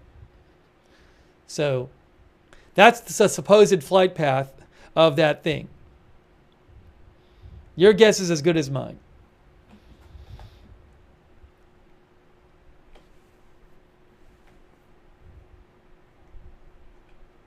I don't know. Oh, Dust says it's on ADSB Exchange. All right, I'm going to check that. I'll check ADSB Exchange while you look at that.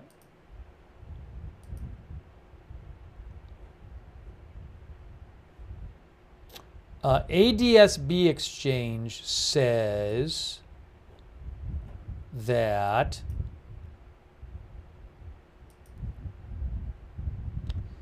ADSB Exchange says it's an Israeli military plane, a Boeing 707-300, according to ADSB Exchange. It's the same, that's what it says.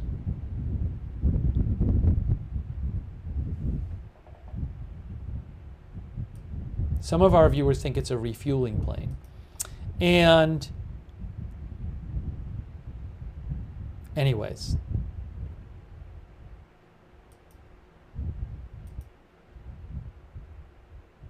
I don't know exactly what it's doing, but it's again, according to ADSB Exchange, it is an Israeli military, it's like a big Israeli military plane. Defense Today thinks it's an Intel plane.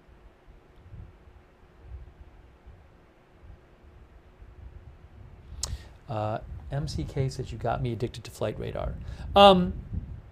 So Flight Radar you can find, it's an app, and it's also Flight Radar 24 you can find at flightradar24.com. AirNav Radar Box you can find at radarbox.com. And you can just Google ADSB Exchange as well.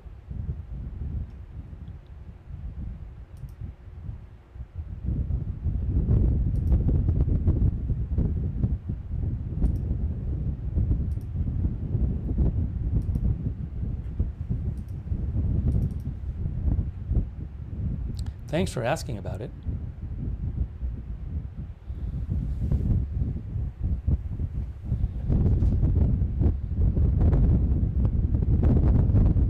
Getting windy. It's getting windy on this shot.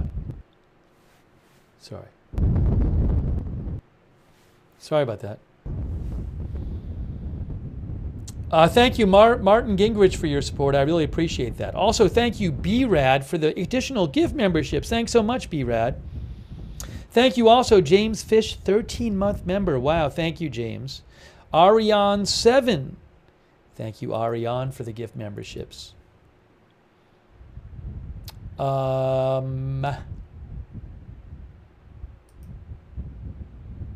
don't have that other video back, the live shot. Hopefully I get more live shots soon.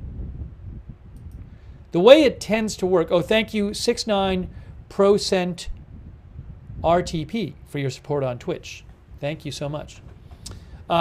Usually as the day goes along and it gets later there, I get a couple more live shots. It is 10:53 p.m., by the way, local time.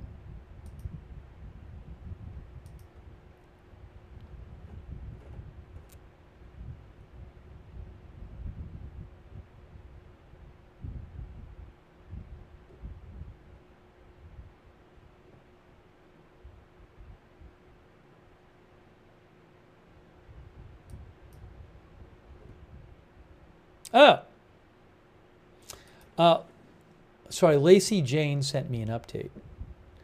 Let me just check something.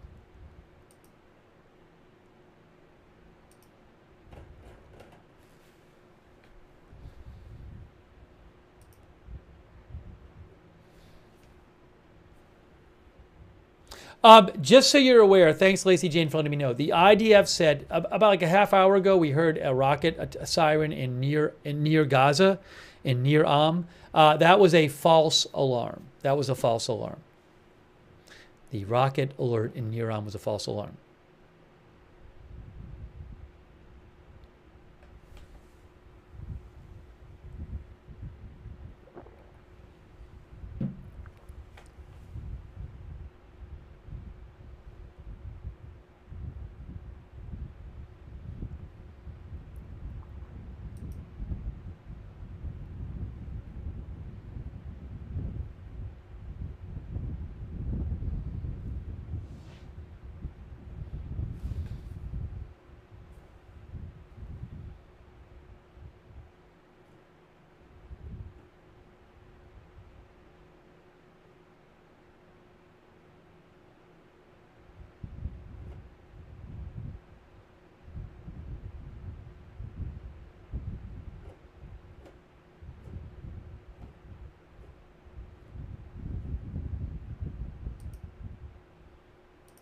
Trying to check some things here.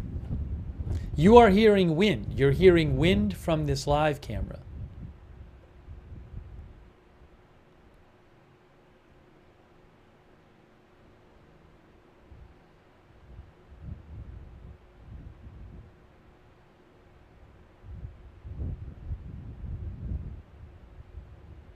Oh, I had forgotten about this. Sorry. Our viewer Ichabod reminded me earlier in the broadcast, excuse me, we had talked about this earlier in the broadcast.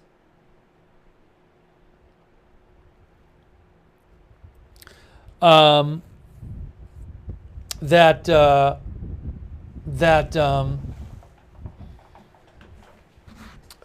News reported that the UK issued a notice to air missions recommending that UK operators do not fly in Beirut airspace until November 4th due to potential risk from military activity.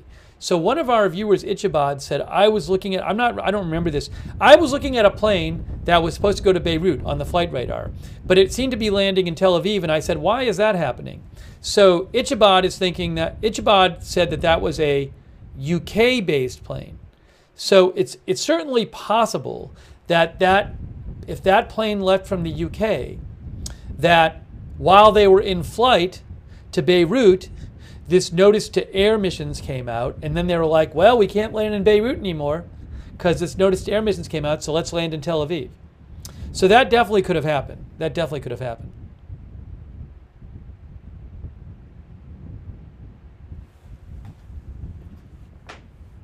That definitely could have happened.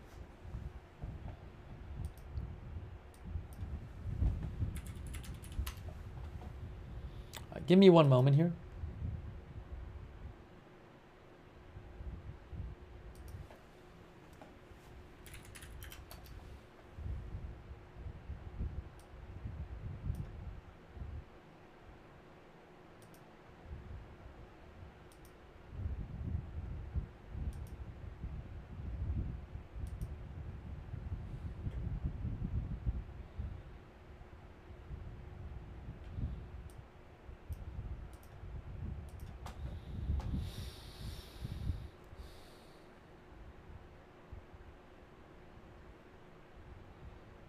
Hang on one moment here.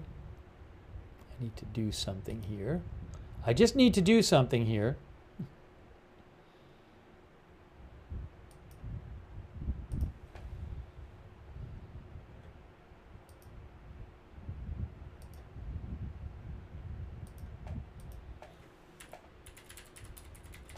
Thanks for your patience. Give me like 30 seconds. Once in a while, I gotta do things.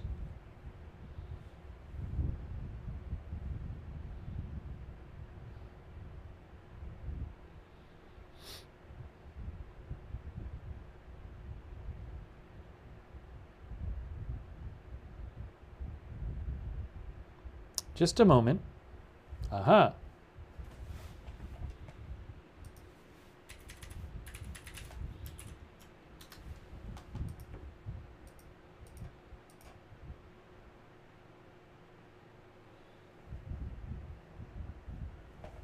Oh, okay. Hold on. Give me a moment.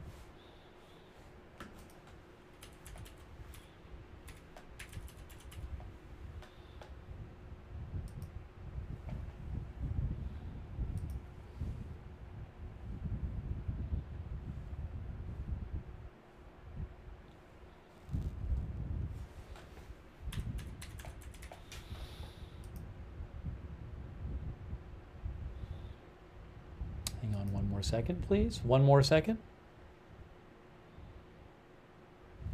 Thanks for your patience.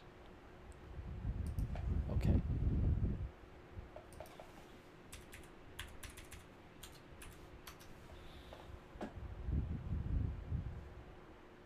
Okay, that's done. Why is that?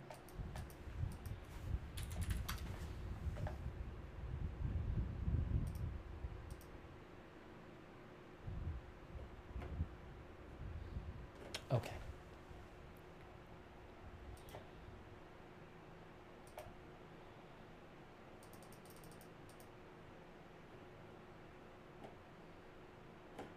Thanks for the messages, folks. I'm trying to get caught up on some of your messages. A lot of people send me messages during the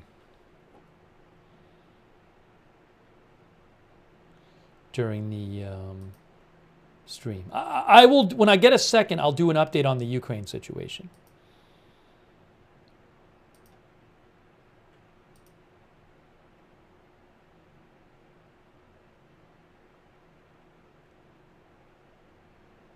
Yeah, a couple of viewers sent me these unconfirmed reports that like the Houthis are claiming that they attacked U.S. ships. If in my memory, I feel like the Houthis make those kind of claims sometimes, and they make false claims sometimes. So I've heard no reporting about that from any kind of reliable source. Certainly, if I hear from a reliable source that the Houthis attacked a U.S. ship, I will certainly let you know. I mean, it could also be a case where they just fire a drone at it and then the drone just got shot down or something like that. So, oh,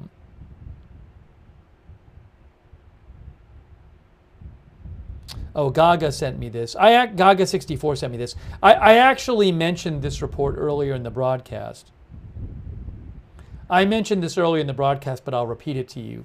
Joe Truzman, who I follow, said Israel Channel 12 reports that Israel Intel estimates that Hezbollah will likely be the first to attack, and it may happen in the coming days. Efforts to identify the type of response and scope are underway. Israel also mulling when to notify citizens of an impending attack. I gotta say, at this point, there's so many different outlets reporting different things. The only way I'm going to put a lot of stock into these type of reports is if I start seeing them converging among different outlets. Because, I mean, there were reports on Sunday that, you know, Blinken said it's going to happen within 24 to 48 hours. So, you know, so at this point, you just hear these different things from these different outlets, and it's like, fine, well, how about these 10 other reports? So I think what I'm looking for is if we start hearing a bunch of different outlets have very similar information, that's going to mean more to me at this time. I think a report like that is helpful because it reminds you, well, maybe Hezbollah in Iran will strike at different times. We've heard some reports like that. But I'm not putting too much stock into any particular prediction about what's going to happen because we just see different ones from different outlets. But if every single outlet is saying, oh, we're hearing this, there might be something a bit more to that.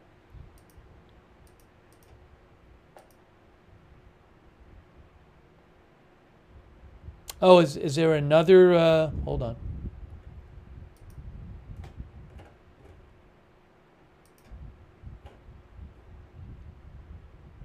Hold on, no.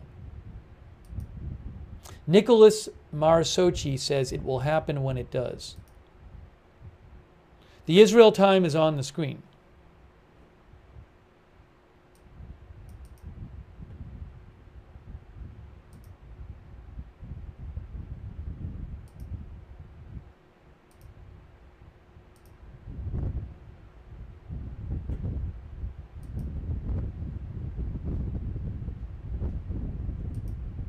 Thanks so much to PZ Papa Zulu for the gift memberships. Thank you, Jack Horicon, who says Houthis falsely claimed they hit USS Eisenhower. I don't know what the Houthis claim today. Jack might be talking about in the past, too. But again, there's no reliable reporting that the Houthis have damaged any kind of U.S. ship.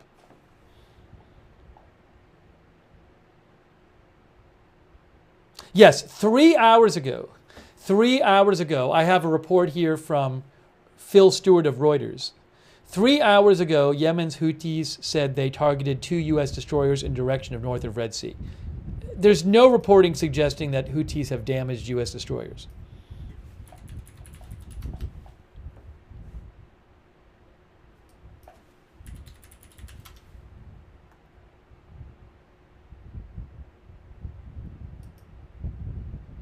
Yeah, I'll show you this report. I'll show you this report.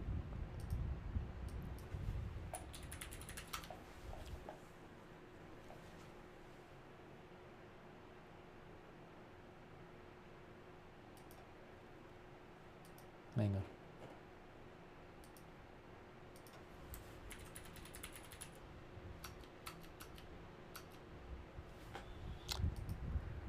This is from Reuters. Yemen's Iran-aligned Houthi movement claimed today that it had targeted a ship identified as the Khan ship Ono in the Red Sea, as well as 2 destroyers in the U.S. destroyers in the adjacent Gulf of Aden. The Houthis claimed that they targeted the U.S. destroyer Cole with a number of drones and the U.S. destroyer Laboon with a number of missiles. That's what they claimed. The Liberia-flagged container ship Khan ship Ono was targeted with ballistic missiles and drones, said the Houthis. I got to check my pronunciation of Houthis. I haven't looked that up in a while.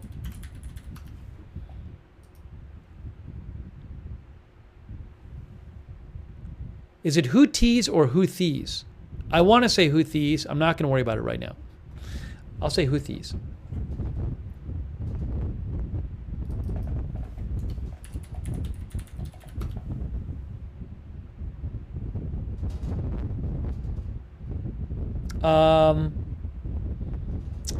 The Iran-aligned Houthi militants have launched repeated drone and missile strikes on ships in the crucial shipping channels of the Red Sea, the Bab al-Mandab Strait, and the Gulf of Aden since November to show their support for the Palestinians in the Gaza war.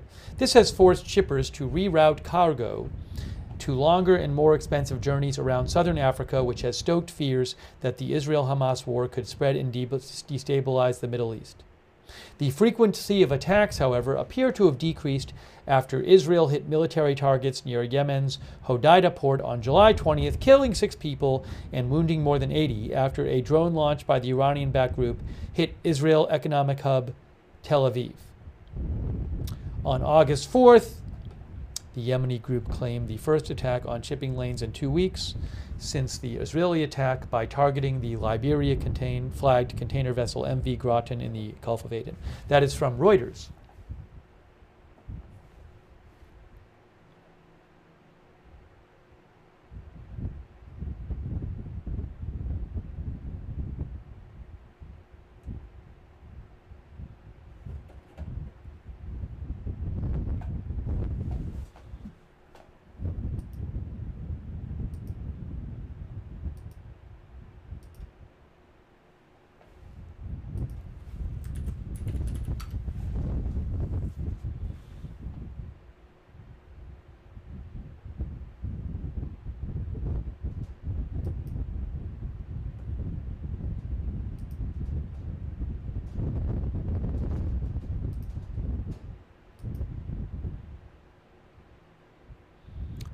Give me a moment here.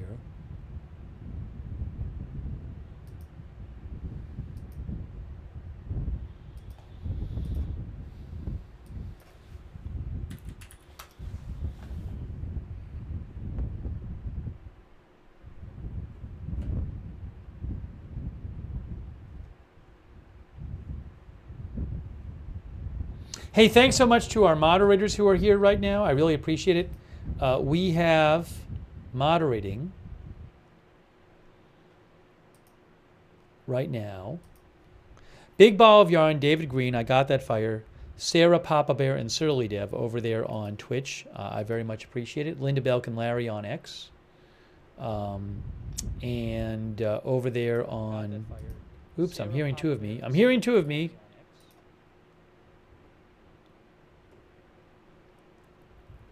Raven Lynn, K. Lowry Body over there on Facebook. Big thanks. And on YouTube, Sarah55, Donnie Davio, RJ. Big thank you to all of our moderators.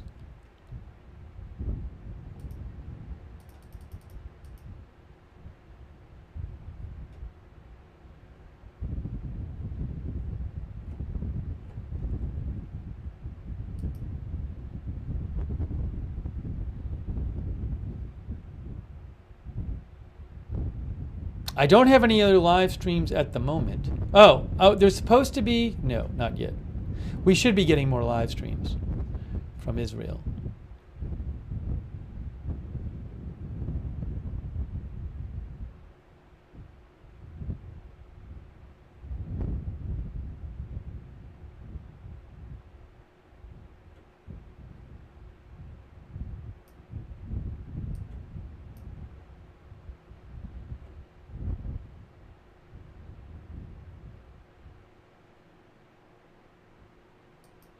Yeah, you know, as Faytux News points out,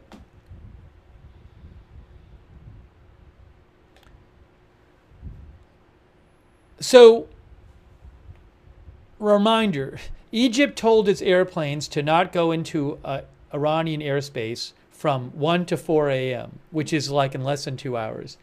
And that was after Iran yesterday said that in part of Iran, there's going to be military exercises at that time. But no other country issued an order for their airlines to not go into Iranian airspace. So it was kind of strange that Egypt did this. Now what Faytux News says is, he says, if it's true that all civilian aviation companies in the world got the notification from Iran about military exercises, then Iranian airspace will be empty in around 5 hours. Well, I guess, but there's a different possibility, which is that there's another possibility, which is that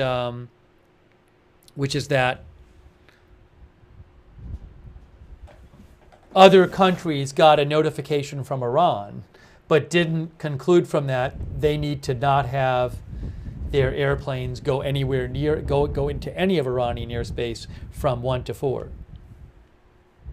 Because the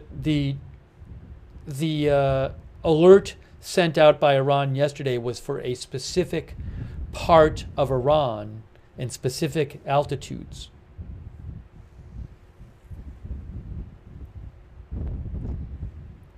But we'll keep an eye on it as we get closer to that 1 a.m. time. But just to be clear, no other country has said to their airliners, don't go into Iranian airspace between 1 and 4 a.m.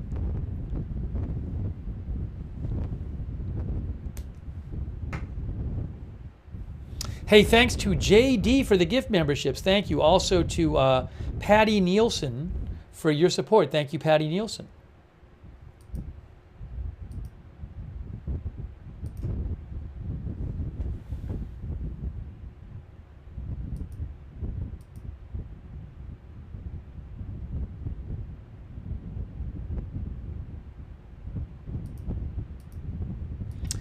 Steve Rosenberg from BBC reports that Russia's state TV reported that one of its most prominent war correspondents Yevgeny Podubny, has been wounded covering the fighting in Russia's Kursk region. Starting yesterday, Ukraine did this surprise offensive in Russia's Kursk region. I did want to mention that.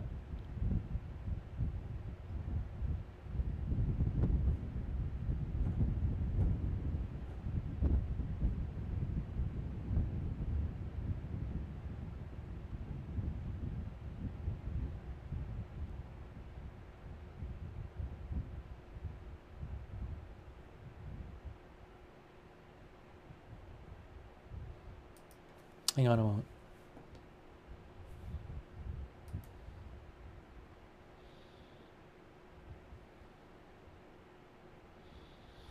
Dylan Chapman says the longer Iran leaves it, the more time Israel has to prepare.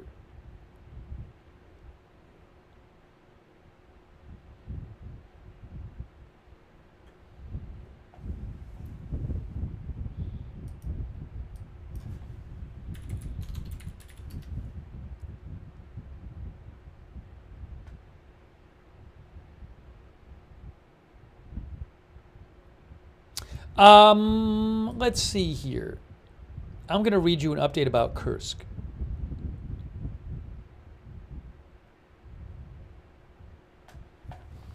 This is from, just for a second, I want to talk about Ukraine for a second and Russia. This is from Associated Press. Putin accuses Ukraine of large-scale provocation with its raid in southwestern Russia. President Putin of Russia today described a Ukrainian incursion into Russia's southwestern Kursk region, which is on the border with Ukraine. Russian President Putin described a Ukrainian incursion into the Kursk region as a large-scale provocation, as his officials asserted that they were fighting off cross-border raids for a second day. Ukrainian officials remained silent about the scope of the operation. Putin met with his top defense and security officials to discuss what he called the indiscriminate shelling of civilian buildings, residential houses, ambulances with different types of weapons. He instructed the cabinet to coordinate assistance to the Kursk region. The fighting is about 320 miles from Moscow. Army Chief of Staff of Russia, Valery Gerasimov, told Putin at the meeting via video link that about 100 Ukrainian soldiers had been killed in the battle and more than 200 wounded.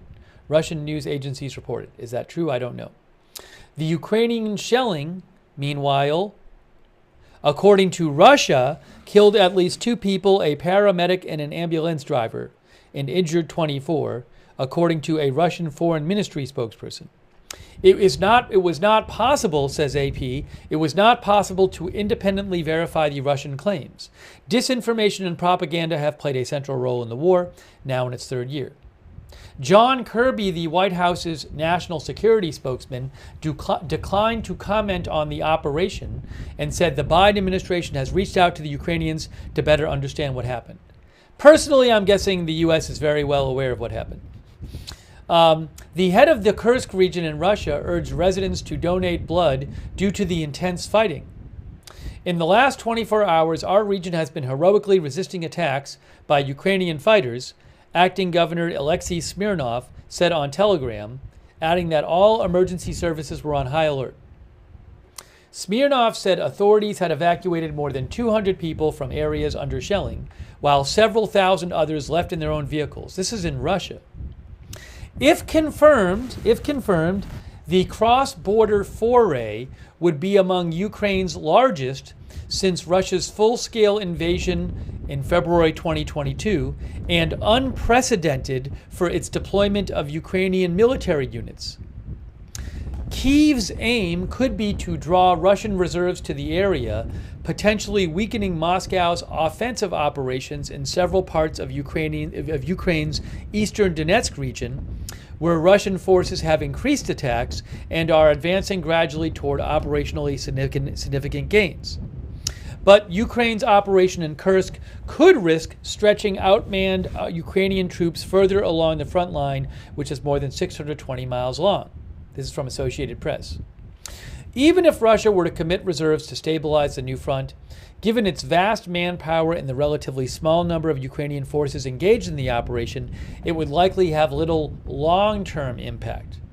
However, the operation could boost Ukrainian morale at a time when Kyiv's forces are facing relentless Russian attacks and are expected to face more in coming weeks. Several Ukrainian brigades stationed along the border region said they could not comment. Ukraine's defense ministry and general staff said they would not comment. Russian forces have swiftly repelled previous cross-border incursions, but not before they caused damage and embarrassed authorities. The Russian Defense Ministry said Tuesday up to 300 Ukrainian troops, supported by 11 tanks and more than 20 armored combat vehicles, had crossed into Russia and suffered heavy losses. I've read some reports saying that it was even more big of a force than that. Russia said Wednesday that military and border guard troops continue to destroy Ukrainian military units in the areas alongside the border in the Kursk region. The Russian Defense Ministry claimed that Russian forces did not allow the enemy to advance deeper into the territory of the Russian Federation. Is that true? I don't know. Open source monitors have also not been able to verify the claims.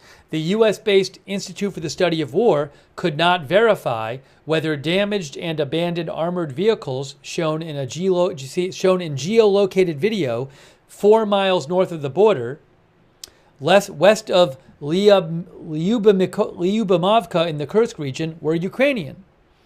The Institute for the Study of War also cast doubt on video shared by Russian military bloggers claiming to show the aftermath of the Ukrainian raids.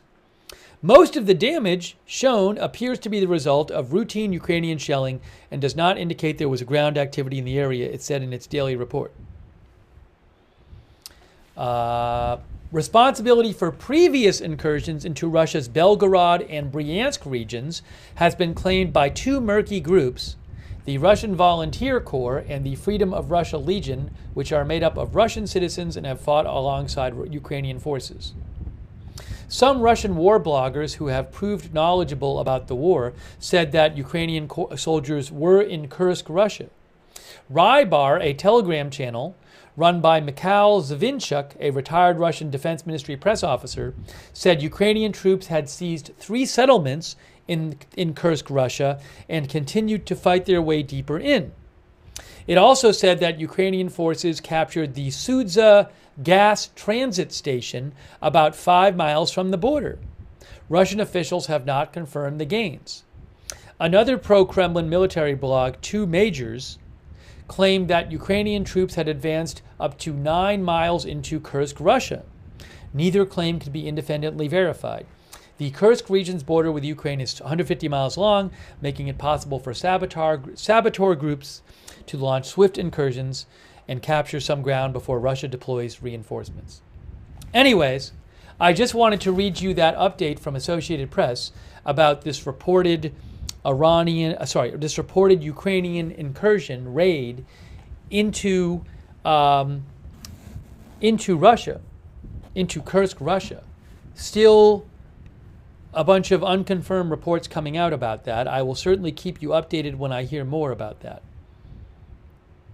And that's not what we're covering here on this stream, but I did want to give you that update.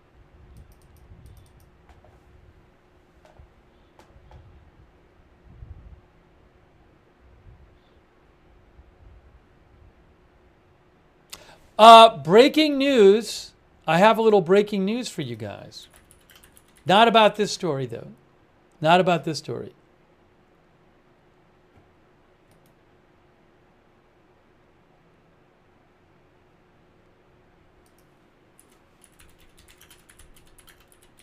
Let me just confirm it for you. Let me confirm it.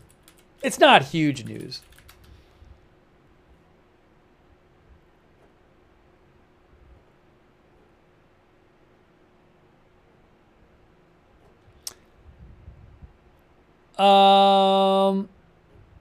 Multiple outlets are reporting that the Taylor Swift concerts in Vienna have been canceled.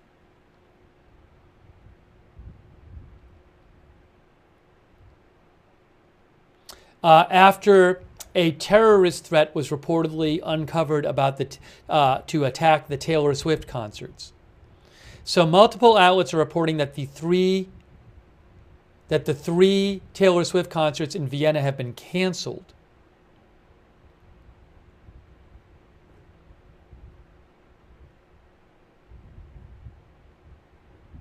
Oh, Taylor Swift posted it on her Instagram, I believe. Or no, is it Taylor? Or it's Taylor Nation, not Taylor Swift posted it. Anyways, I'm seeing a report from CNN about it. A CNN reporter, to be clear, Hadass Gold.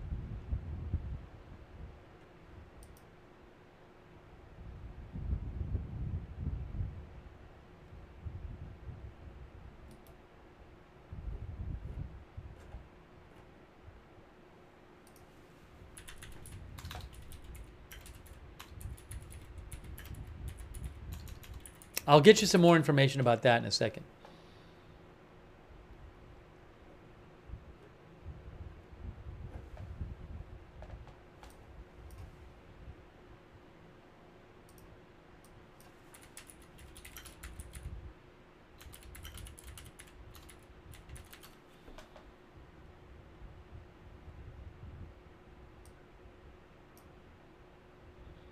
Yeah, Taylor Swift shows in Vienna canceled after 2 arrested for planning terror plot. For planning terror plot. That's from ABC News. Okay.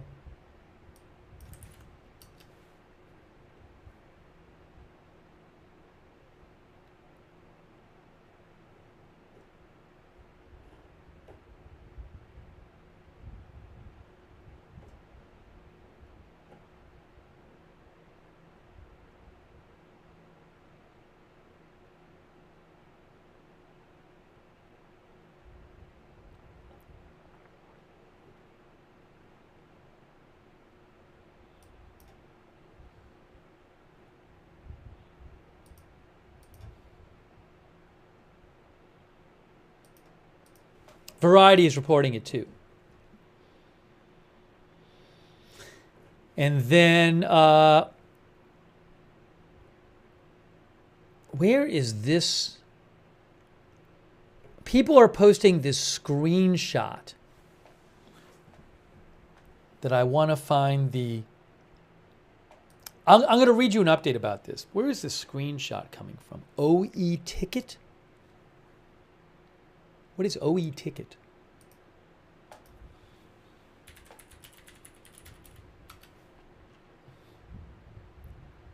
I don't know what OE Ticket is.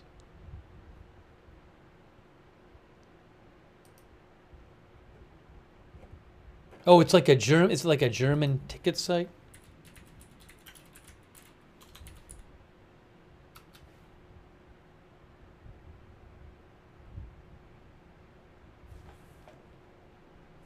Canceled.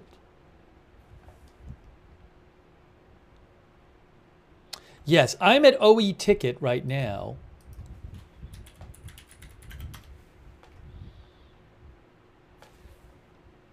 Austria's leading ticket distributor, OE Ticket.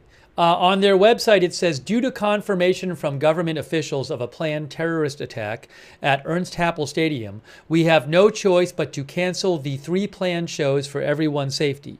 All tickets will be automatically refunded within the next 10 working days.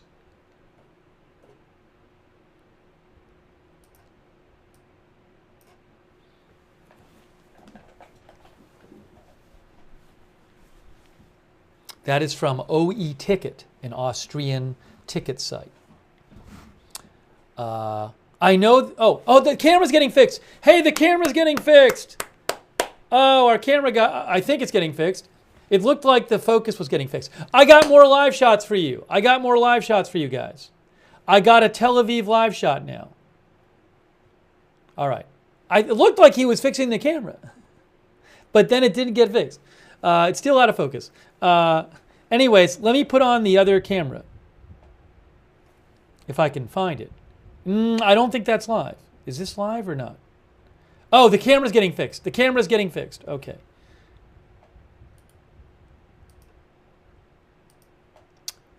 This is Tel Aviv here.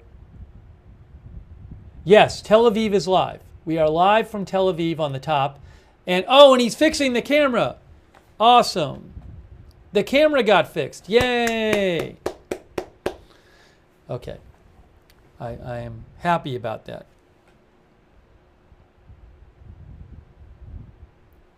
So let me put this up. That's Tel Aviv on the top. That's a live shot from Tel Aviv. On the bottom, which looks lovely now, because it gets in focus. I can probably do this. That's too much. Yeah, we can do that. I have it zoomed in a little bit because I want you guys to see the lights. But we have, maybe I'll do this. Maybe do it that way. The big shot is the Israel-Lebanon border. The smaller shot is Tel Aviv. If I need it for the moment, I have access to a Haifa and Jerusalem one. Those could come in and out. But it's good that we have access to that.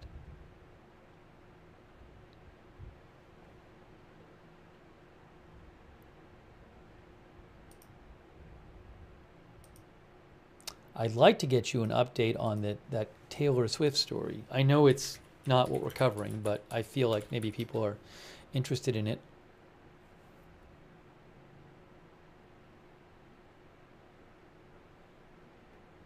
Okay, I have an update about the Taylor Swift concerts getting canceled, guys. Look, organizers cancel Taylor Swift concerts in Vienna over fears of an attack. This is from Associated Press. Organizers of 3 Taylor Swift concerts in Vienna this week called them off today after officials announced arrests over an apparent plot to launch an attack on an event in the Vienna area, such as the concerts. She was supposed to play in Austrian capital in Vienna on Thursday, Friday, and Saturday. All of them got canceled. Event organizer Barracuda Music said in a post on its Instagram channel late Wednesday, "We have no choice but to cancel the 3 scheduled shows for everyone's safety." It cited the government officials' confirmation of a planned attack on the stadium.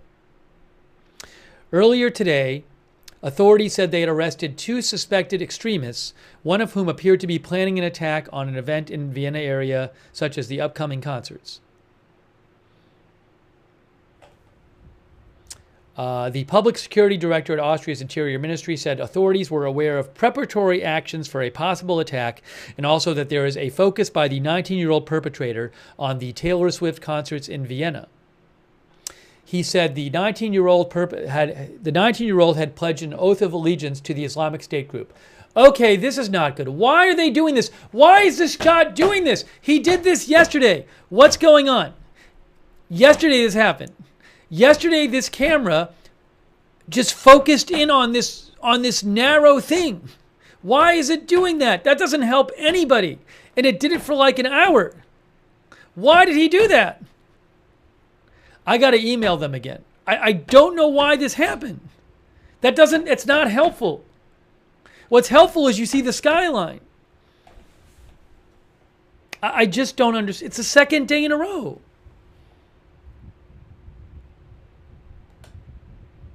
I just don't understand. Oh, hold on. Wait a second. Okay, I think we're good. Yesterday it did that. I hope he doesn't go back there. Yesterday it was like that for a while, and it's like, why are we looking at like a gas station or something? Okay. Crisis averted for a second. Man. I don't think he has my stream on. He doesn't need to be watching my stream. Oh. We need to see this. That's the information we need to see.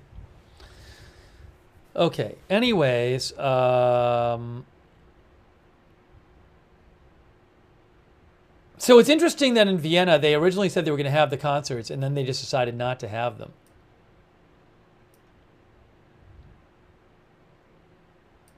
All right, so that's an update on that.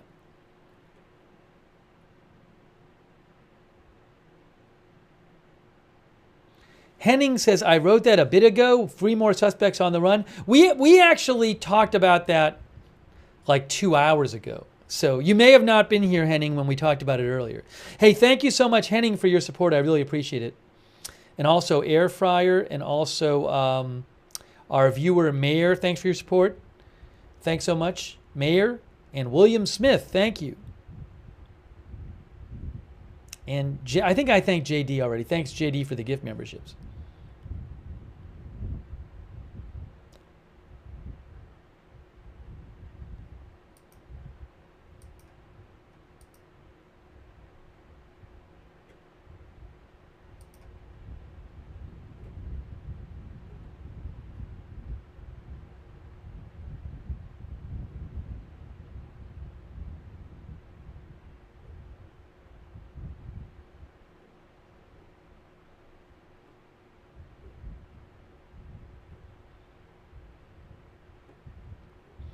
I'm checking for updates here.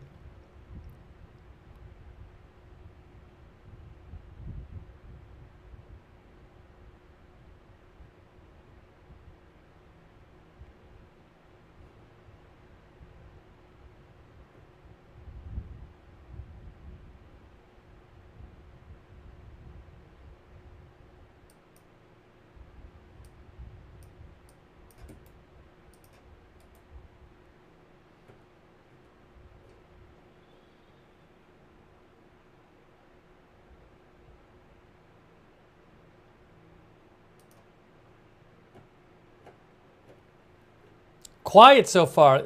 Since we've been on the air, I think there was 1 rocket alert, and that was a false alarm.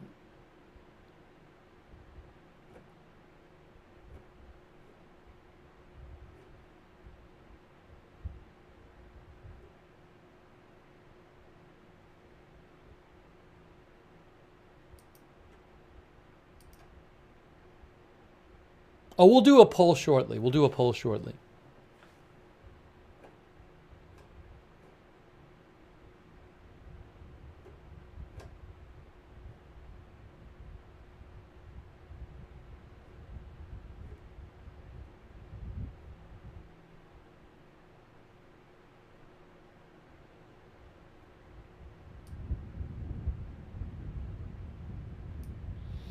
Here is an update from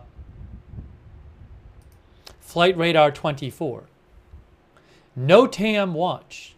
The UK has updated their notice to air missions for UK aircraft regarding Lebanese airspace today from take potential risk into account to recommended not to enter. So we were talking about this earlier. The UK starting today is recommending that UK aircraft do not enter Lebanese airspace. For what it's worth, Canada issued a similar recommendation on August 1st, recommending Canadian aircraft avoid Lebanon. Uh-oh. Hold on. Oh, sorry.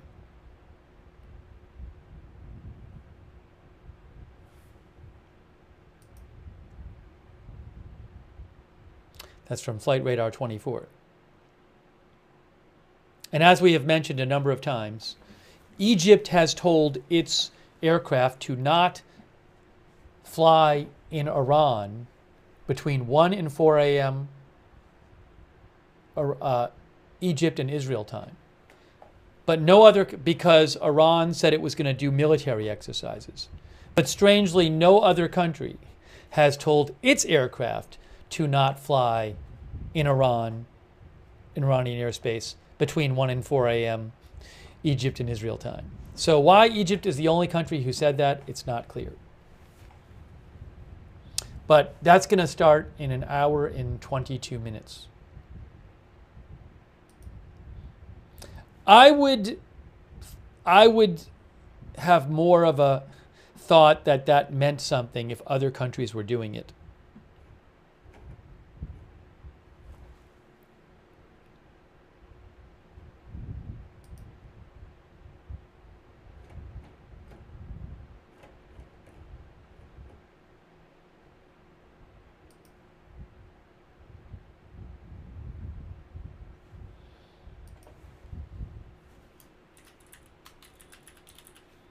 Also trying to check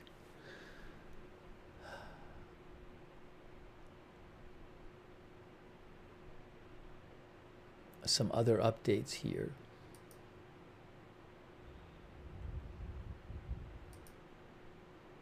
Thank you, Gilgamesh, watching from Turkey. Thanks for watching from Turkey.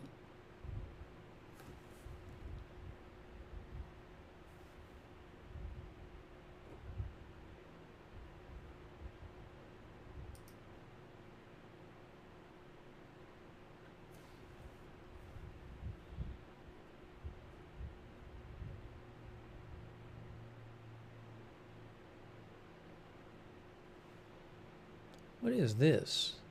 Oh, sorry.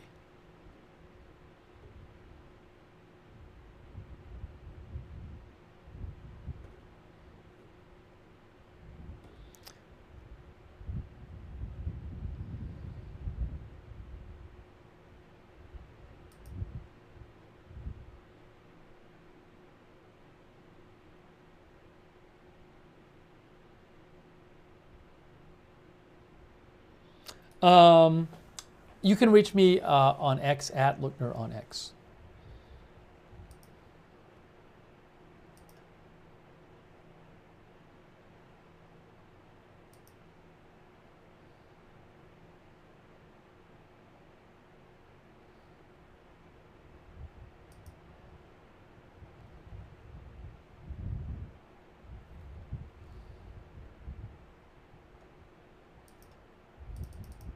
Thanks, Elmo, for watching from Germany.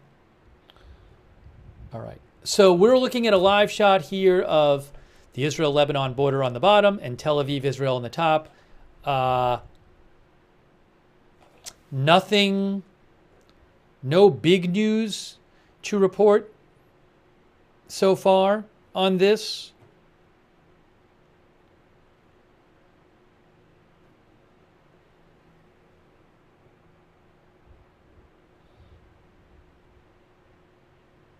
And we're now on Wednesday, so it was over a week ago because it was early morning last Wednesday. So we're actually it's close to it's almost Thursday Israel time and Iran time. Actually, Iran time it is Thursday.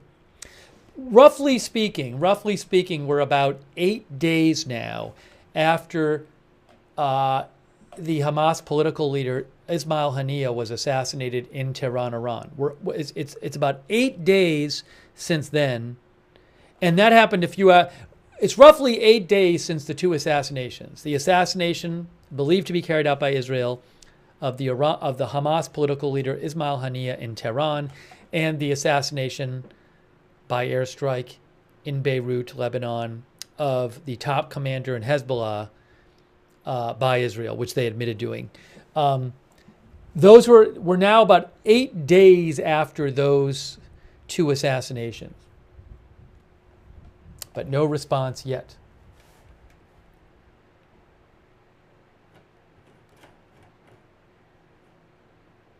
Yeah, I discussed Ukraine we talked about Ukraine for like 15 or 20 minutes about a half hour ago.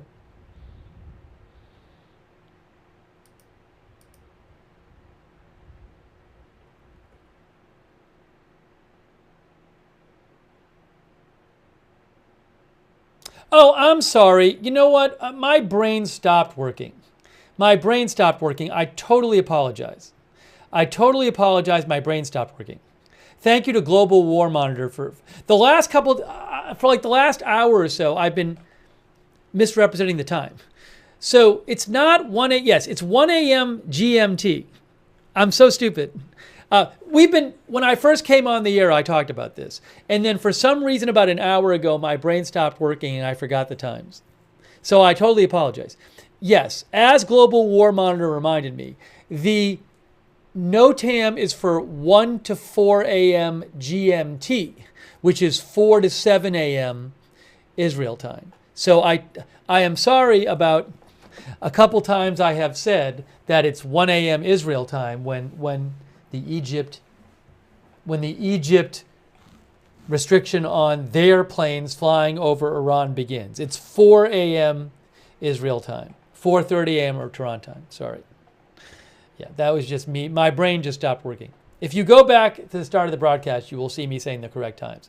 But again, I have a hard time, if that's the only restriction, Egypt, and no other country is restricting their airplanes from flying over Iranian airspace, I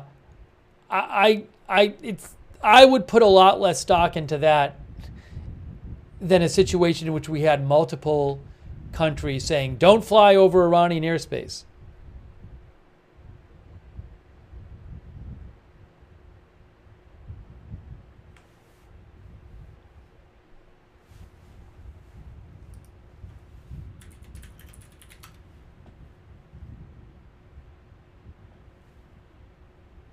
Iran time is 7.5 hours ahead of Eastern time. The time in Iran right now is 12:15 a.m.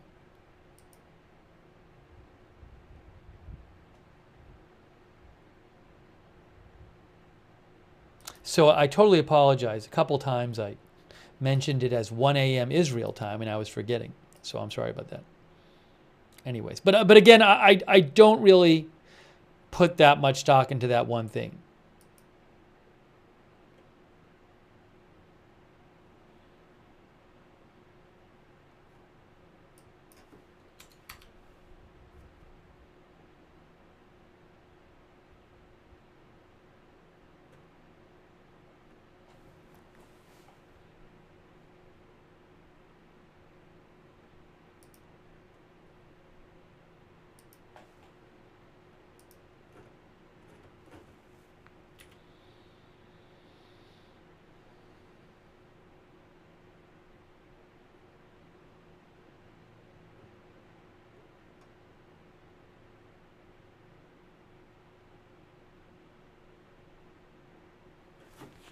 Now, I'm not going to read this whole article again, but just to go over this.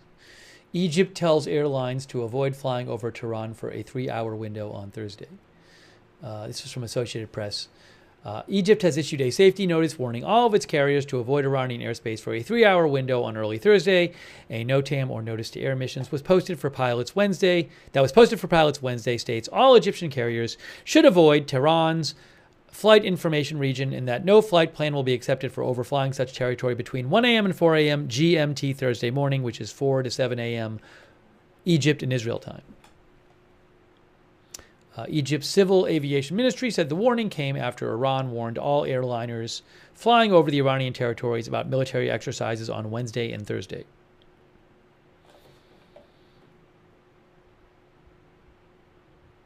And by the way, when Iran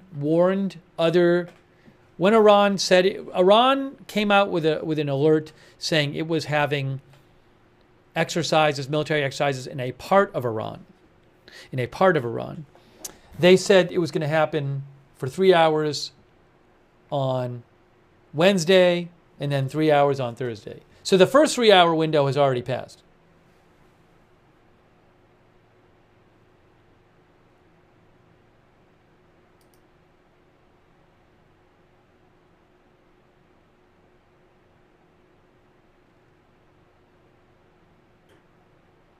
Jay Davis says, I believe Friday or the weekend. I'm going to actually do a poll right now. We do this poll every broadcast.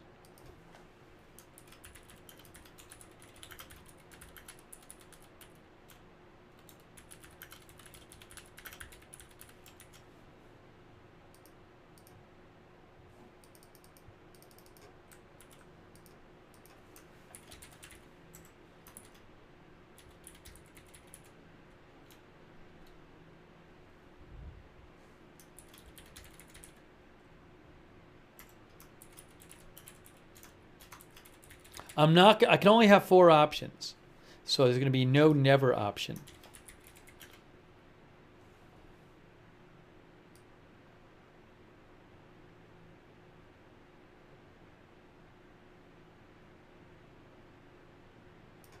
All right, I just posted the poll on YouTube. Now I'm posting the poll on Twitch. I see people are using their poll emojis, the subscribers on Twitch and the members on YouTube. All right. Thanks again, Sonic, for the emoji.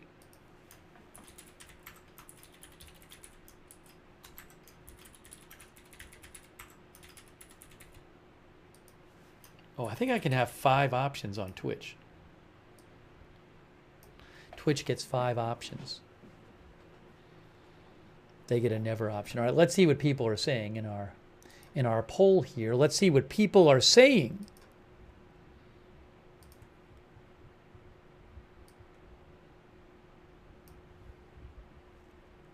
When will Iranian response begin? 31% say today. I feel like every single time we do the poll, about 30% of people say today. 11% say tomorrow, 27% say this weekend, and 31% say later than this weekend. Wow. As for Twitch, they got to get an extra choice. Twitch says 23% today, 8% tomorrow, 6% tomorrow, 15% this weekend, 31% later, 25% say never. We had a couple of viewers last night with the theory, a couple of our viewers had this theory that that there will be a ceasefire between Hamas and Israel, and then Iran will say, oh, well, we don't have to attack anymore because there's a ceasefire. I think one of the viewers' theory was like, Iran will say, our threat caused this ceasefire. I don't know.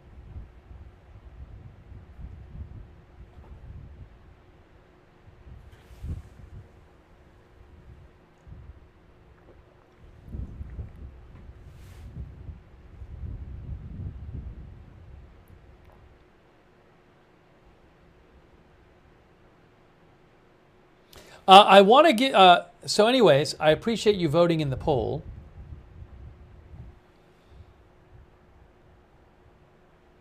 It's kind of, we have some different opinions about when stuff is going to happen. And I also want to remind people, so I frequently see posts in the chat where people are mentioning a news story and asking me if I'm aware of it. I know you can't rewind the whole broadcast before asking that, but an easy way to find out if I have heard of a story is check my X account, because I'm always posting about stuff on X, including stuff we talk about during the broadcast. So it's also a good way to catch up on stuff we've been talking about, because if it's important, I post it on my X account as well. So follow me on X. I will post a list. I'll post the link to the account in the chat. I just posted it right now. X is formerly Twitter. I just posted a link to it. But that will allow you to see. Because, for example, I have a lot of comments in the chat saying, have you heard about Ukraine? But I've been posting about that, and we actually talked about it on the broadcast. So.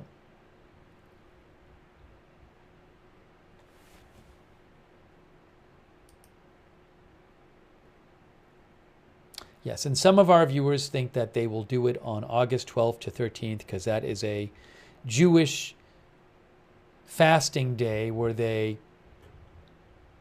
remember Jewish tragic incidents in Jewish history.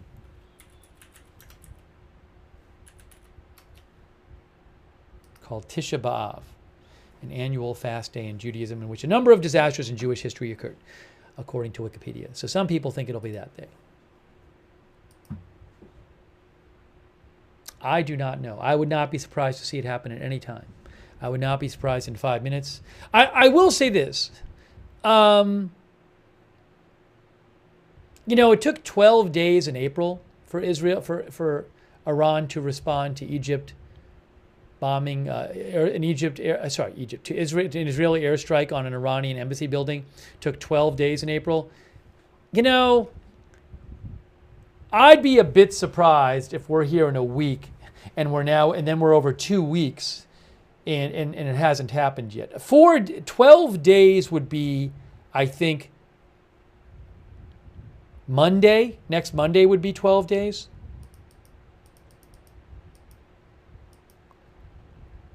But maybe they like Israel waiting. I mean, the leader of Hezbollah said yesterday that the waiting is part of the punishment.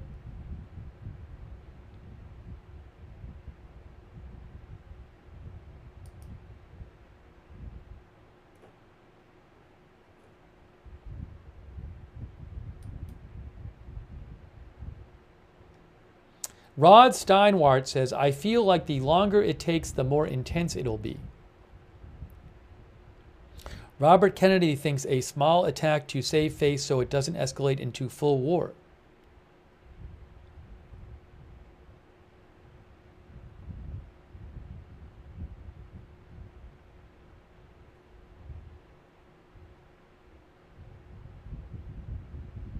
Marietta Davis thinks it'll be Friday night.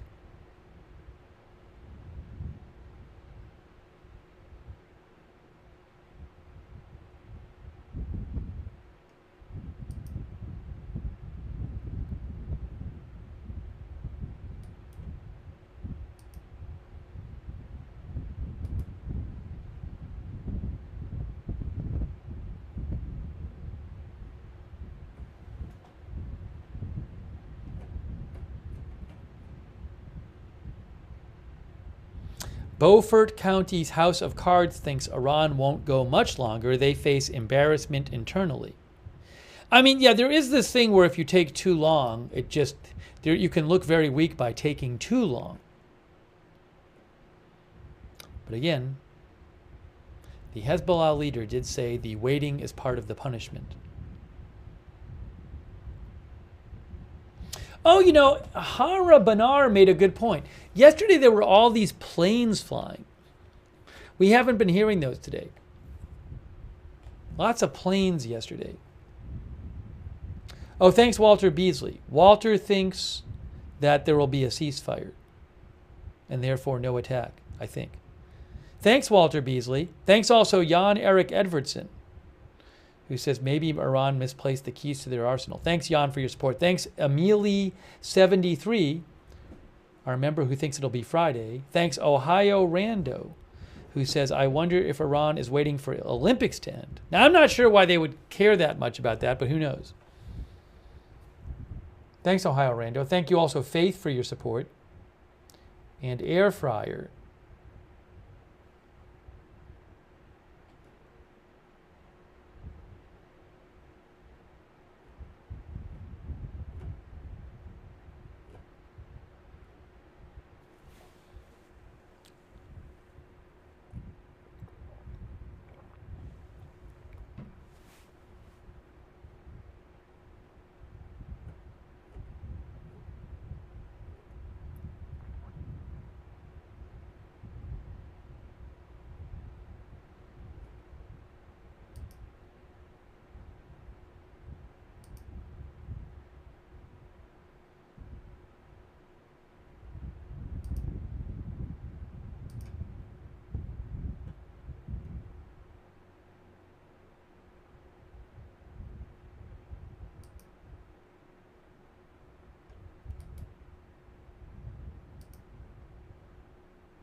Checking some of the messages people have been sending me.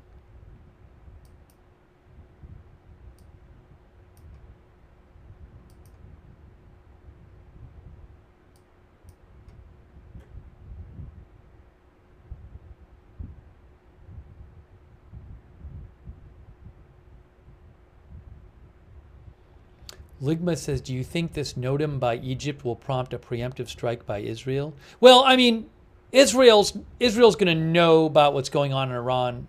They're not going to rely on this NOTAM. But maybe what you're asking is, do you think the Iranian military exercises would prompt a preemptive strike by Israel? I don't know what those military exercises are. I have said that I think a preemptive strike by Israel on Iran or Hezbollah is unlikely, I think, because it just risks inflaming the situation even more and escalating the situation even more. And the benefit to doing it would have to be worth the cost. And I would be surprised if that happened. I really would. Because I think it risks really inflaming the situation without necessarily much benefit. So what if they take out a few launchers? Well, then Iran can just get more launchers. And then they can wait till the next week or something.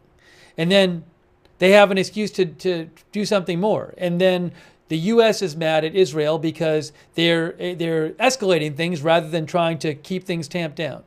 So I don't think that's likely. I might be wrong, but that's just my thought on the matter. I'd be surprised if we saw that.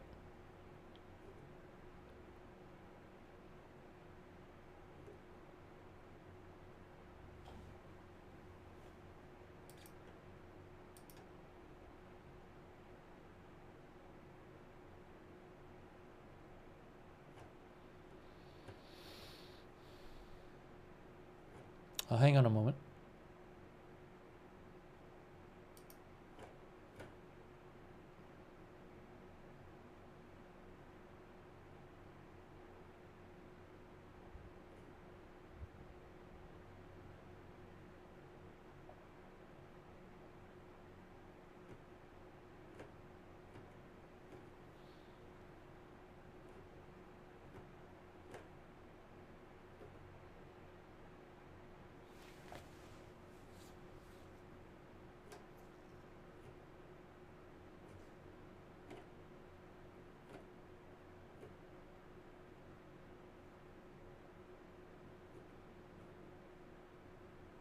I'm just checking for some updates here.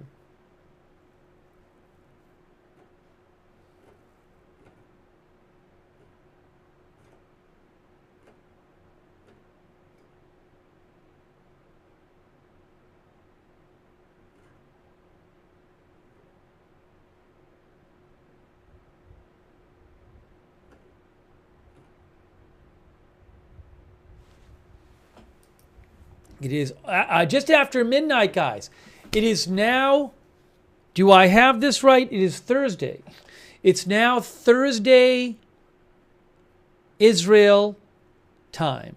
It is Thursday, Israel time, guys, and Thursday, Iran time. No response yet from Iran or Hezbollah or any other Iranian proxy group.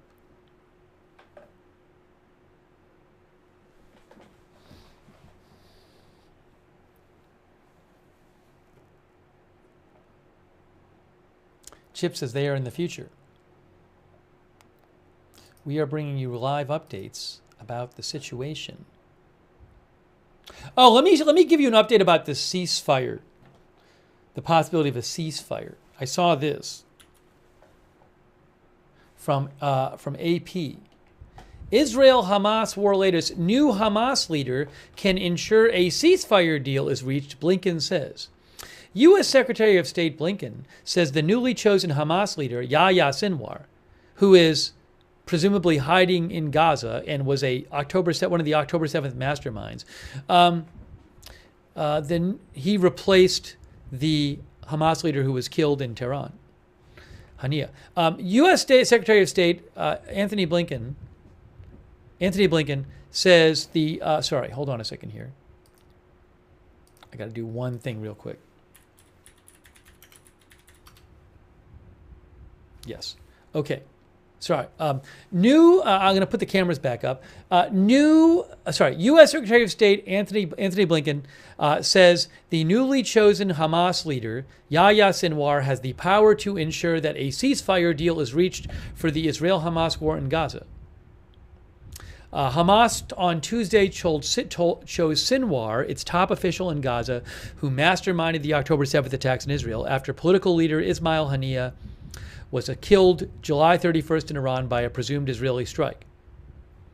Regional tensions have soared after Haniyeh's killing, which Iran blamed on Israel, and retaliation has been expected. Concerns are also high after Iran killed a top Hezbollah commander in Lebanon last week. Amid diplomatic efforts, President Biden spoke with Egyptian President El-Sisi on Tuesday about their hopes for a ceasefire deal calming tensions in the Middle East. Israeli Prime Minister Netanyahu told his cabinet over the weekend that Israel is already in a multi-front war with Iran and its proxies. Is there any chance that there could be a ceasefire anytime soon? Even though Israel just killed the political leader of Hamas, it looks like?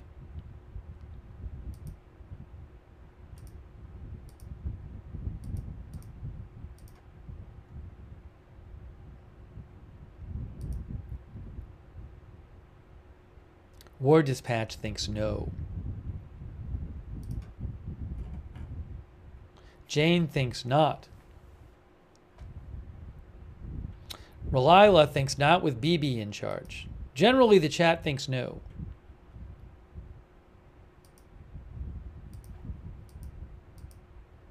Lushix says absolutely not. Sinwar is furious. A lot of people say no in our chat. The general opinion is no.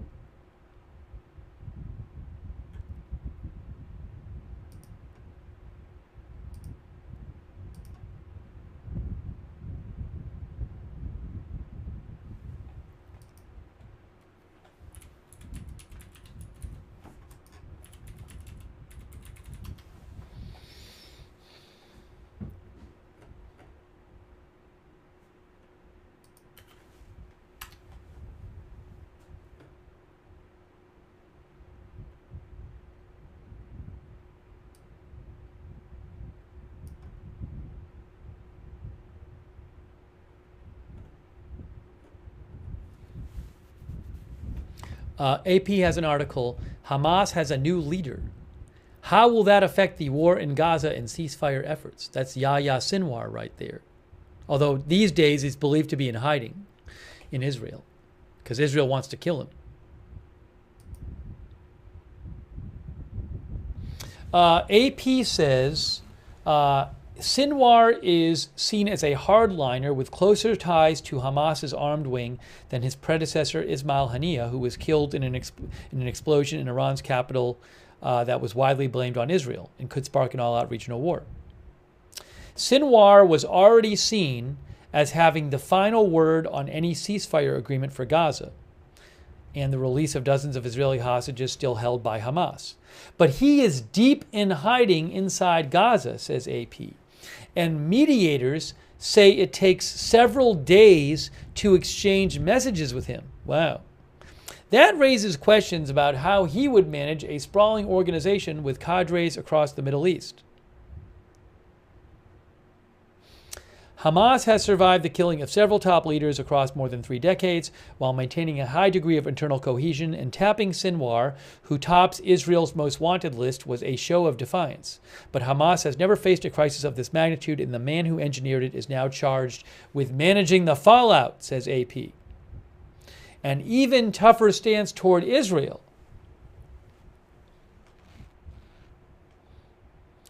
While Hamas has always championed an armed struggle, Haniyeh and other exiled leaders had occasionally struck a more moderate tone, even expressing openness to a two-state solution, although officially refusing to recognize Israel.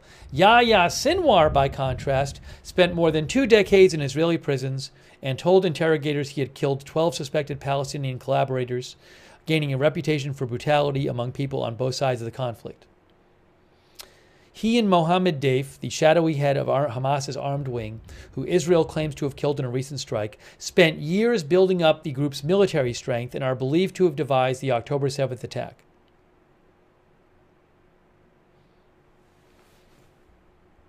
Sinwar has stuck to demands for the release of hundreds of Palestinian prisoners, the full withdrawal of Israeli forces from Gaza, and a lasting ceasefire.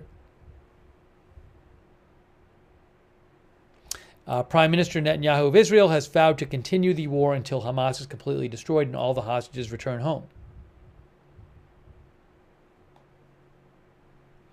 An expert on the conflict, Lisa Khatib, said the killing of Haniyeh already brought negotiations back to the drawing board.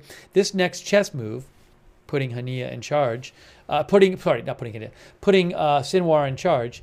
But this next chess move by Hamas, she says, makes negotiations even trickier.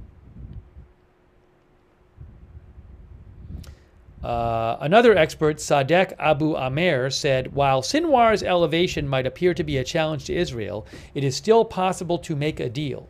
He added that Sinwar in his new role might take a step that will surprise everyone.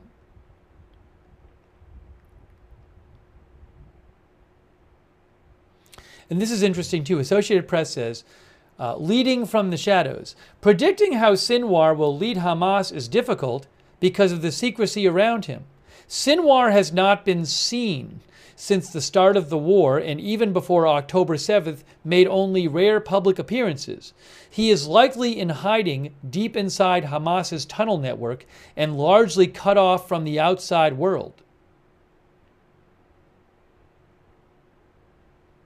While he can be expected to set overall policy and make the final decision on any ceasefire deal, Hamas's day-to-day operations in the Israeli-occupied West Bank and elsewhere are likely to be managed by its exiled leaders in Qatar, Lebanon, Turkey, and Iran.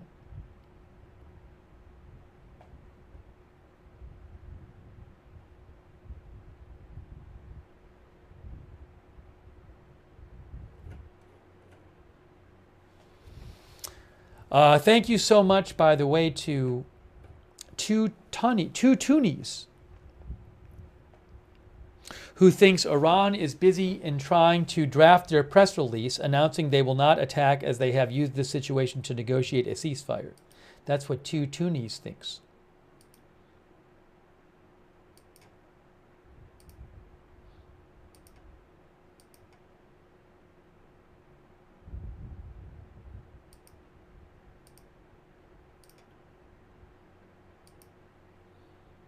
Hang on a moment here.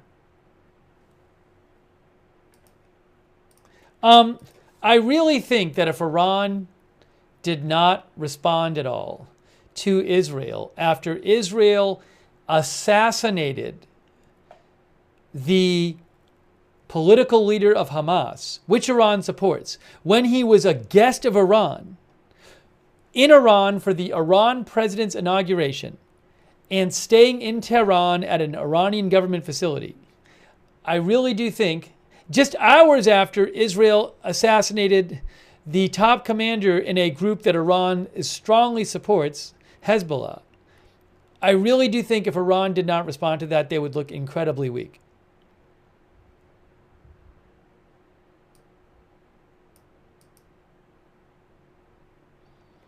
Twisted Narrative says Iran not responding is absolutely wild. Twisted Narratives also thinks Iran has the right to respond.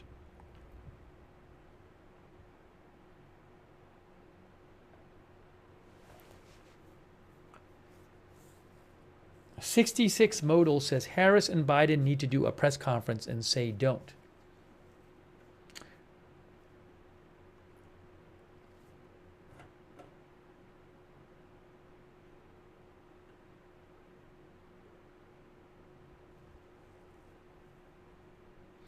Jane Summers says, every time Israel gets close to a ceasefire, Hamas changes terms. ANC Corvin says, countries usually don't wait long for retaliation. In April, Iran waited for 12 days. We're currently 8 days after.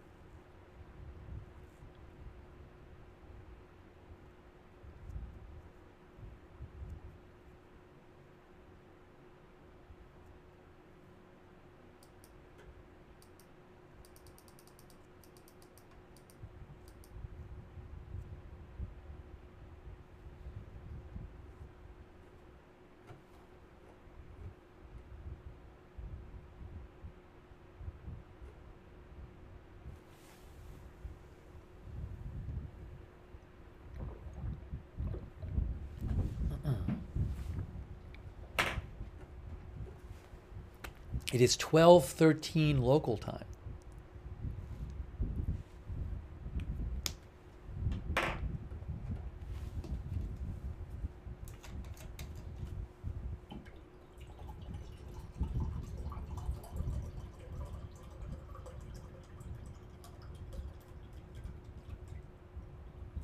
I have thought that maybe we might see, I mean, there's reports that there could be like a multiple day response.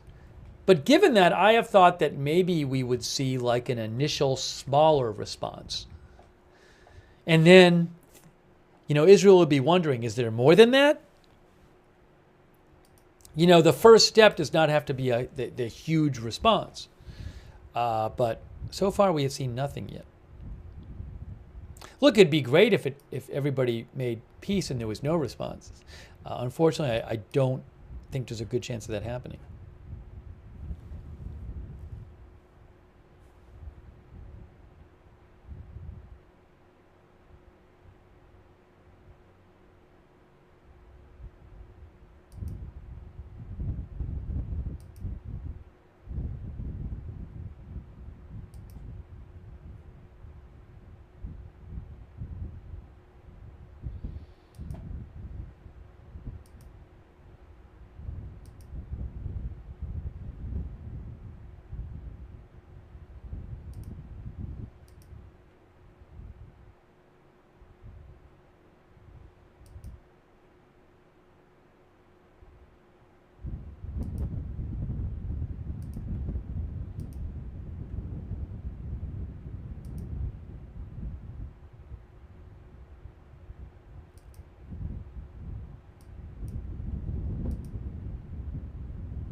Michael B says, any news on U.S. forces in Syria being under attack? I've not heard that. If I do hear it, I'll certainly let you know. Oh, hold on a second here.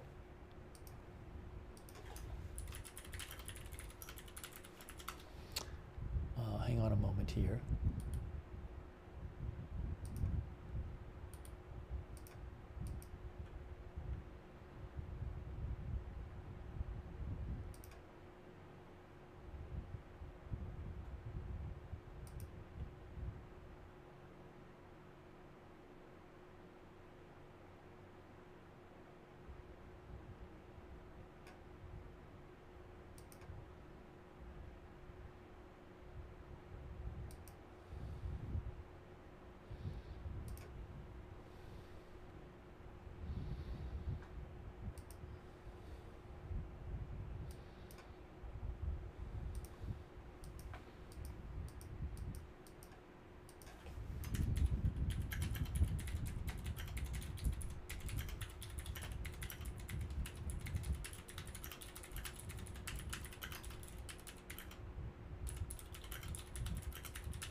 All right, it is 12:17, guys.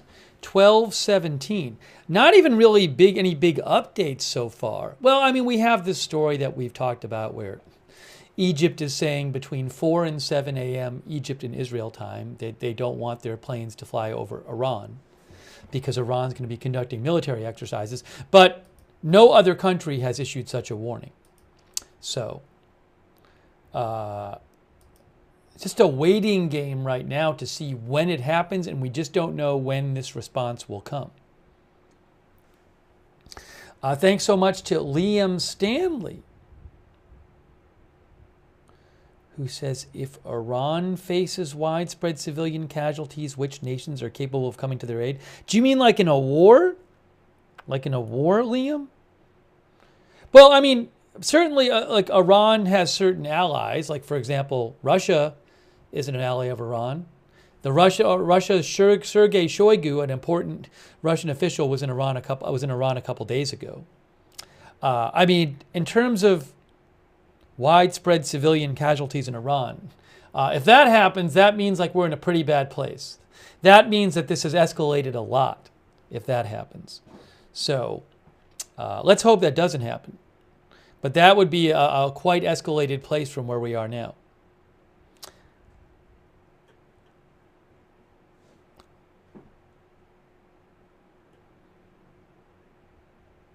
I mean, you're talking about they face so many civilian casualties that they need another country's help. Then we're in if we're in that place, then we're in a really bad situation. I mean, Iran's a big country.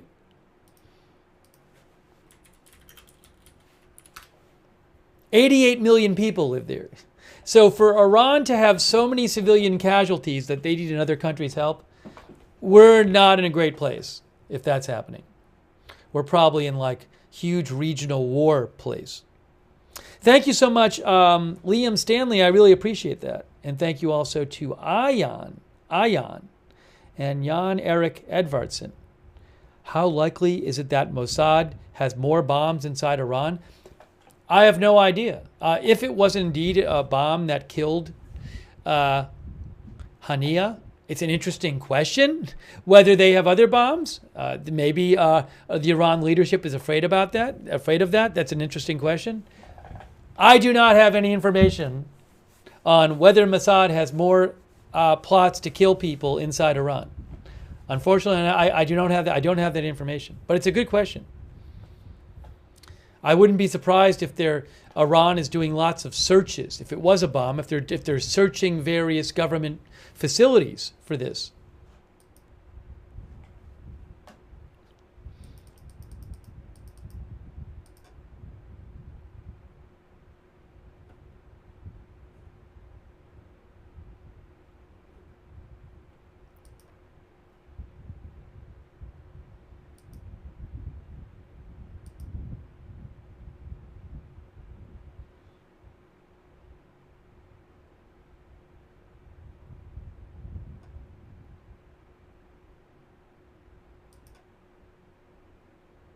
Hey, thank you, Walter Beasley. I appreciate that, Walter. Thanks so much. Thanks for all your support. Walter Beasley, thank you for all your support, Walter.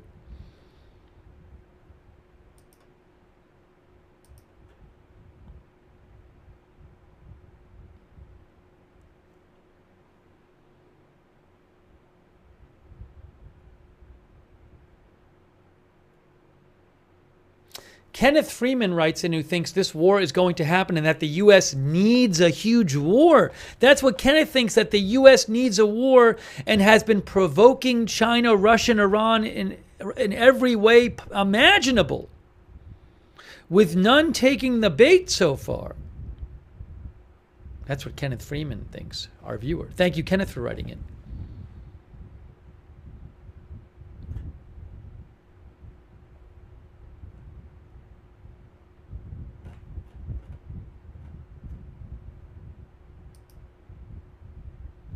Remind you, I need to take a 1-minute break. Literally 1 minute. I'm going to disappear for 1 minute. Do I have this ready at the ready here? Let's see. No.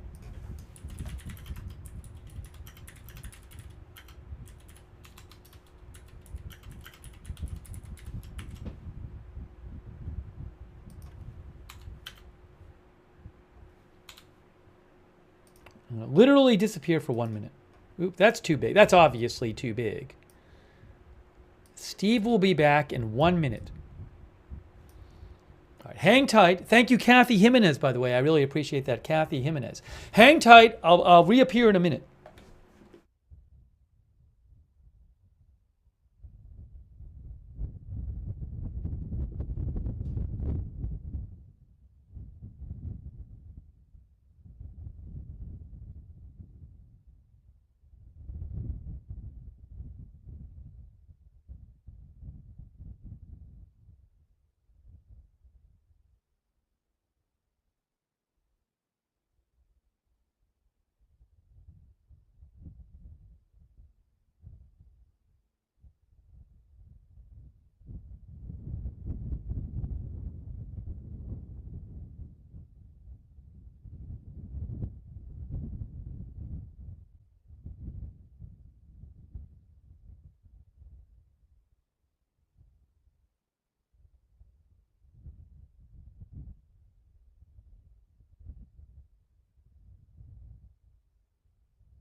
All right, we are back, bringing you live coverage of the situation in Israel and the Middle East.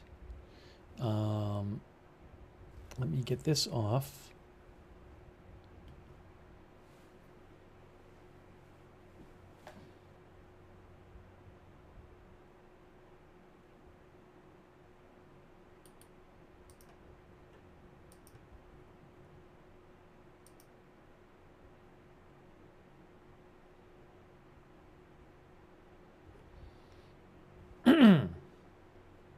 I'll read you a little update on the airplane situation. Thanks so much to Steve Griffiths for the gift memberships. Thank you, Steve. Thanks to Cubat for your support on Twitch, too. And Linnea Supernatural. And Smoke Chizuki. And 69% TRP. Really appreciate your support on Twitch. And IndyCar. Thank you so much, IndyCar. And I also want to thank Kristen Gates. Thanks for all your support, Kristen Gates. So nice of you. And very kind of you. Mary Payne. Hey, that's very generous of you. Really appreciate that. Mary Payne, thank you for your support for the channel.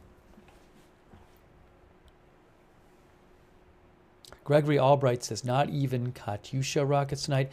Yeah, I mean, since we've been on the air, there was one rocket alert near Gaza, and it turned out that was a false alarm. You know, a couple nights ago we saw a couple flares, and then the last couple nights we actually heard some periodic gunfire, but really hasn't been much noteworthy new that we've seen or heard tonight. And not a lot of new updates, but things could change at any time. I mean, we're already 8 days after the 2 assassinations last week, basically 8 days after.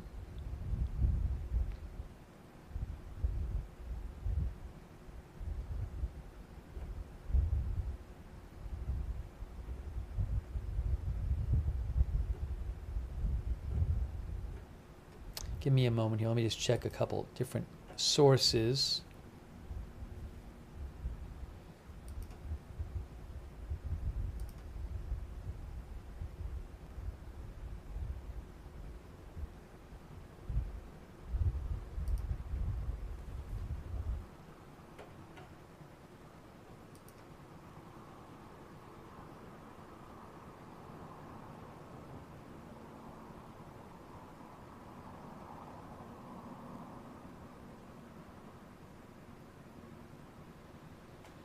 Okay, let's give you a little update on the airlines situation.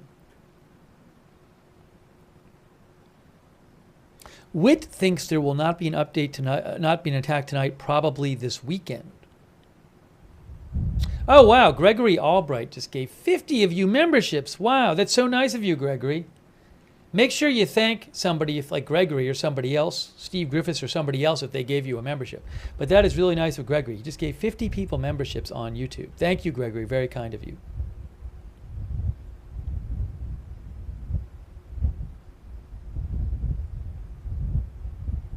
Artist says, does it mean that Gaza's all done being bombed? No, there has been periodic Israel military activity in Gaza. There actually was some earlier today, I believe.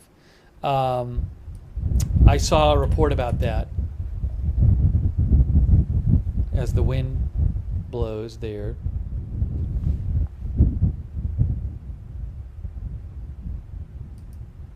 Yeah, I'll show you this real quick. I'll show you this report about Gaza.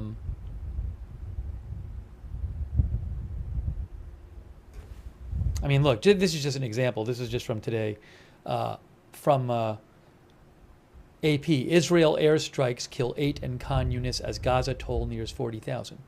Hospital authorities say 2 Israeli airstrikes have killed at least 8 people in the southern Gaza city of Khan Yunis. The first strike hit a house in a refugee camp. which is basically an urban area in the city's west, killing 3 people, according to Nasser Hospital, where the bodies were taken. A second strike hit tents for displaced people in the Absa area east of Khan Yunis, killing 5. I don't know the details on these strikes.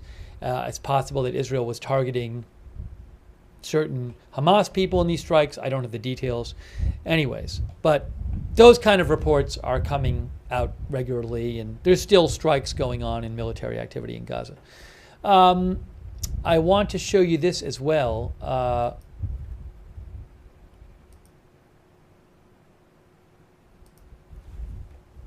This is a little update from Reuters. UK, Egypt issue alerts for Iran, Lebanon airspace as risks of military conflict rise.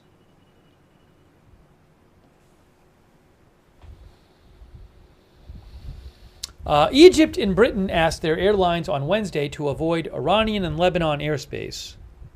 Well, there's some specifics there. Amid growing fears of possible broader conflict in the region after the killing of senior members of militant groups Hamas and Hezbollah. Britain's advisory to its airlines to avoid Lebanese airspace came hours after Egypt instructed all of its airlines to avoid Iranian airspace for 3 hours in the early morning on Thursday. That's going to be in about 4.5 hours. No, in about 3.5 hours, 4 a.m. Israel time. Many airlines are revising their schedules to avoid Iranian and Lebanese airspace while also calling off flights to Israel and Lebanon. Currently, there are no scheduled flights by UK airlines to Lebanon, according to Flight Radar 24. Similarly, Egyptian airlines have already been avoiding Iranian airspace. Thursday's directive, however, would apply to all Egyptian carriers, including charter operators, other smaller airlines, said Mark Z, founder of Ops Group, a membership-based organization that shares flight risk information. So far on Thursday, no other country besides Egypt had issued such a directive about Iranian airspace. The Egyptian NOTAM, a safety notice provided to pilots on Wednesday, said the instruction would be in effect from 1 a.m. to 4 a.m. Israel and Egypt time. All Egyptian carriers should avoid, 1 a.m. to 4 a.m. GMT, 4 a.m. to 7 a.m. Israel and Egypt time. It's 1 to 4 a.m. GMT, 4 to 7 a.m. Israel and Egypt time. All Egyptian carriers shall avoid overflying Tehran flight information region. No flight plan will be accepted overflying such territory, the notice said, referring to the 3-hour period specified. Egypt's Civil Aviation Ministry later confirmed on Wednesday the notice was intended to reduce flight safety risks in light of a notification it received from Iranian authorities. Military exercises will be conducted over Iranian airspace on August 7th from 11:30 to 14:30, which has already happened, and from 4:30 to 7:30, August 8th, Tehran time, the statement said. The Egyptian Civil Aviation Ministry's press statement followed an unnamed source quoted by Al Qahira News TV as saying Iranian authorities had said to avoid flying in Iranian airspace because of military exercises. Iran's acting foreign minister spoke with the Egyptian foreign minister by phone on Wednesday, according to the Iranian Foreign Ministry's website. On Sunday, Jordanian authorities asked all airlines landing at its airports to carry 45 minutes worth of extra fuel. Countries in the region, including Jordan, closed their airspace earlier this year amidst aerial attacks on Israel. So, if we see a bunch of countries close, say, don't go into Iranian airspace, or don't go into Lebanese airspace, with new reports, or don't go into Israeli airspace with new reports, that would certainly be something to keep an eye on. No, I haven't gotten any reports today from any of the people I follow who know Flight Radar well that anything really different is happening. Hey, Red, that is so nice of you. Thanks for your generous support of the channel, Red, and for your nice note. That's very kind of you, Red. I appreciate your donation and your very nice note. Thank you.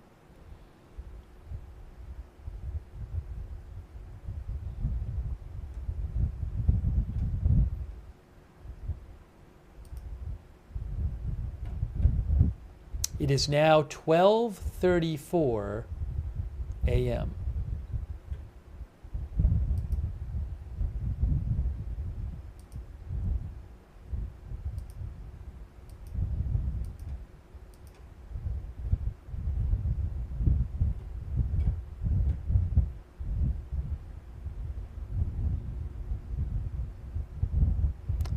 Maybe I'll quickly show you the. I'm loath to.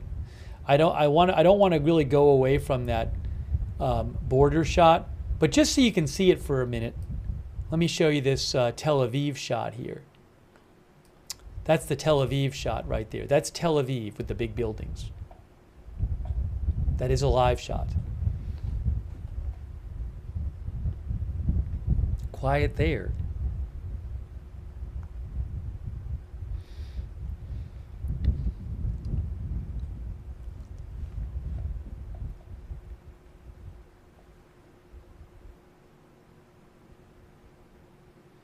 Danny Lawler thinks Iran won't do nothing.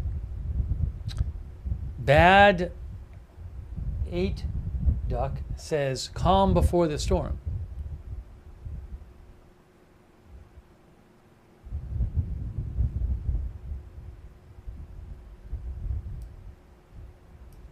You just know it's one of these stories where you just don't know when things will happen. You just don't know. So we are bringing you live coverage. Sudeep says, why are there no dogs barking today? There was a dog barking earlier. Thank you, Street Dog Family 1M, for your support. That's very kind of you, Street Dog Family 1M. I really appreciate that.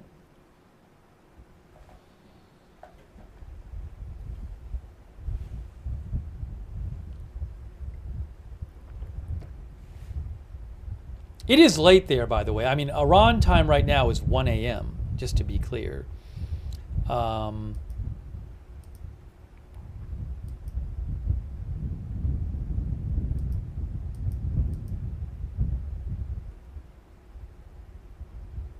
Flight radar 24 is like this. There is the current flight radar 24. I will keep an eye out. If something really different is going on there, there's accounts I follow that will talk about that.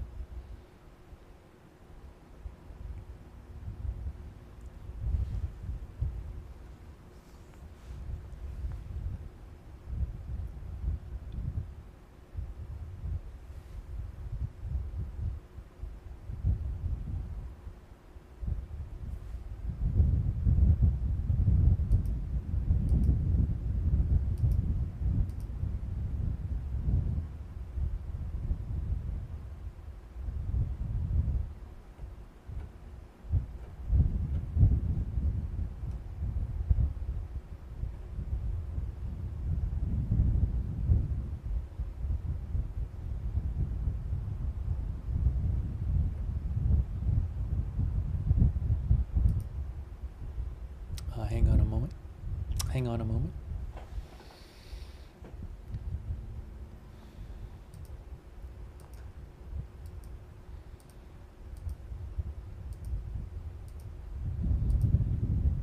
Take some more comments from you. Khalija says, no jets tonight, it seems. We are not hearing planes on this stream tonight.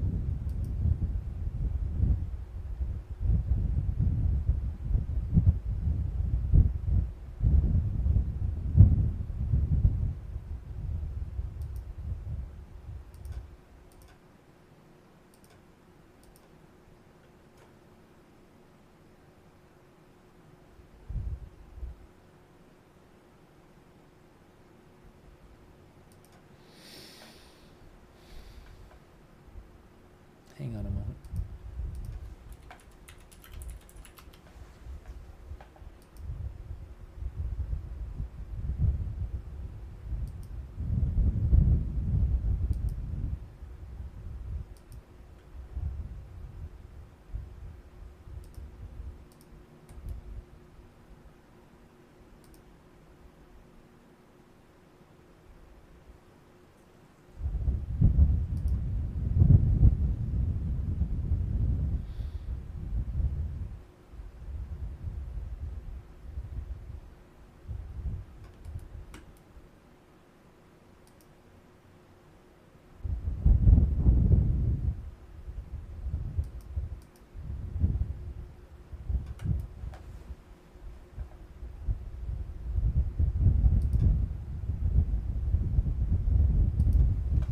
Just checking a couple different sources here.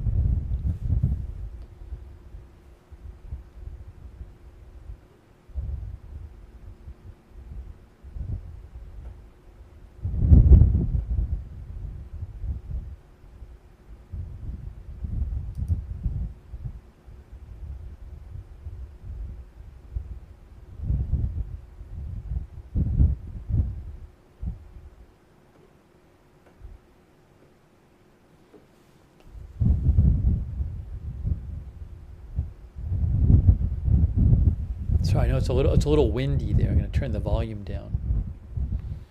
Turn the volume down.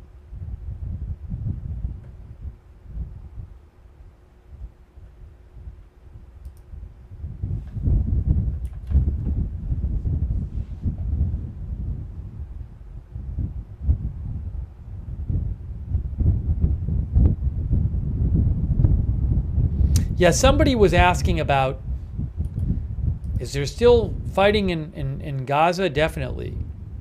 So the IDF regularly posts updates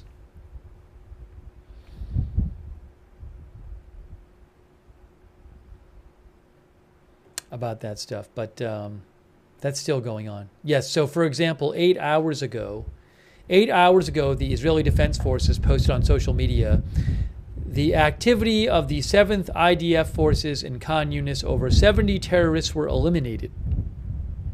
IDF destroyed an underground workshop for the production of weapons.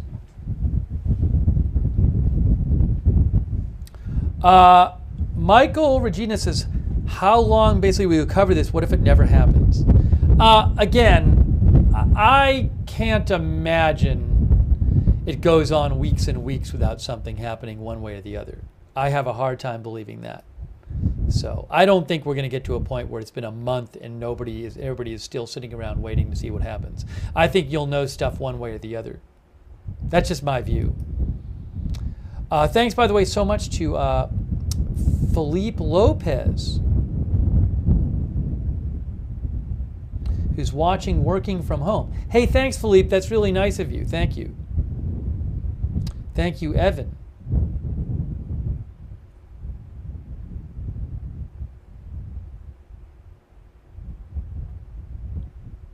Yeah, usually if I'm out and about, I'm not stopped by anyone. But last night I happened to run into a viewer at the grocery store, which was kind of funny.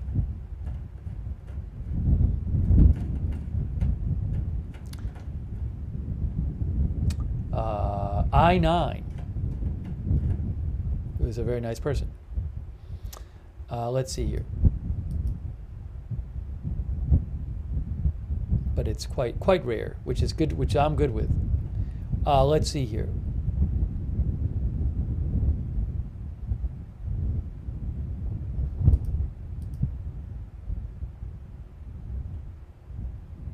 Hal Sion, our viewer, says something will happen eventually, either war or appeasement. Thank you, Evan, by the way, for your support. Stonky thinks Iran won't do a thing.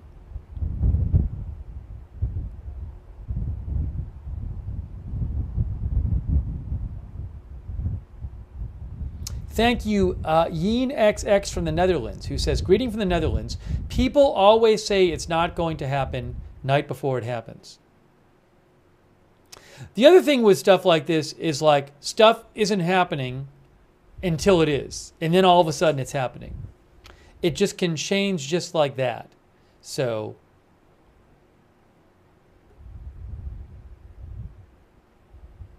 we cover it.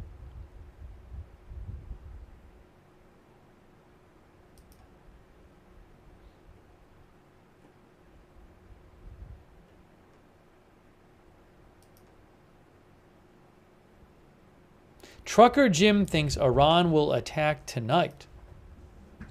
Thank you, Trucker Jim, for writing in.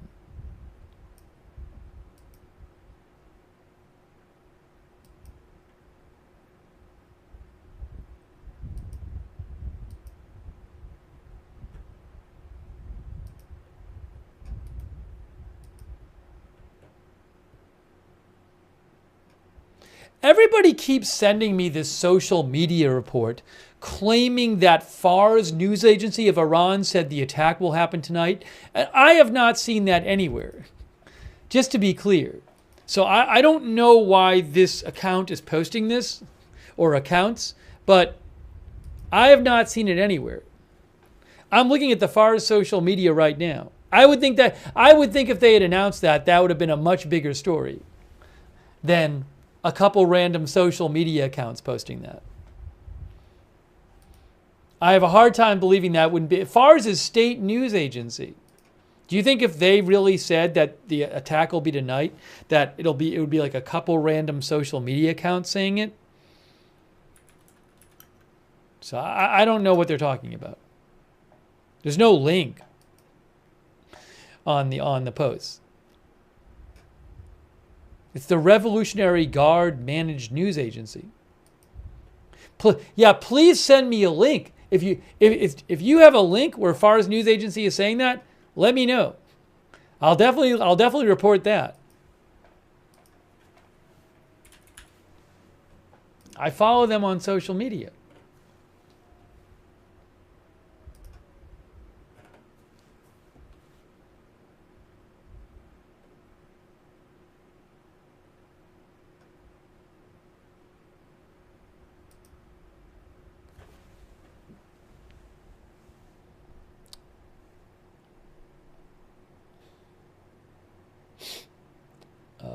One moment here.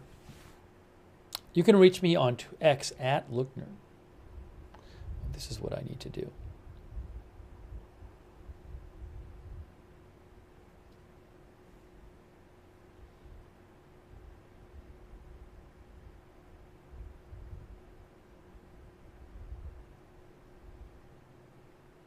I mean, they literally posted on their social media. This is, I don't know if somebody thought this. They posted something when it was midnight. They posted that it was now August 18th and a picture of a missile. That doesn't mean they're doing it tonight. Again, Fars news agency on their Telegram account, when it became midnight, they posted a picture of a missile, and it said the new, it gave the new date. I mean, Iran threatens things a lot, but I'm not, just because Fars news agency posted a picture of a missile when it hit midnight and it was a new day is not them saying that, reporting that it'll be tonight.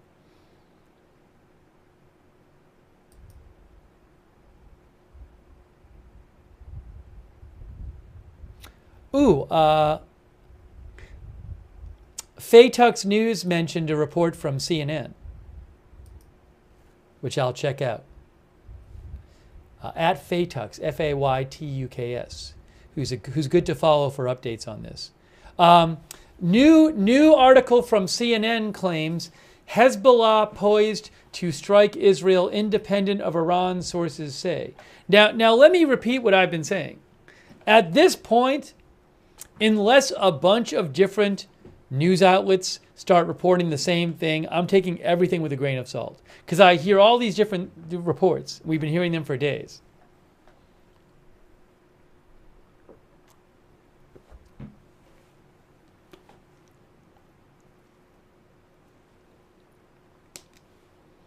CNN is reporting in a new article that two sources familiar with intelligence told CNN Hezbollah looks increasingly like it might strike Israel independent of whatever Iran may intend to do.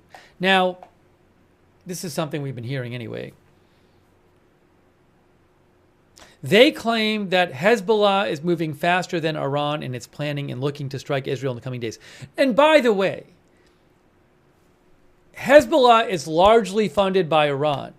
So to say that,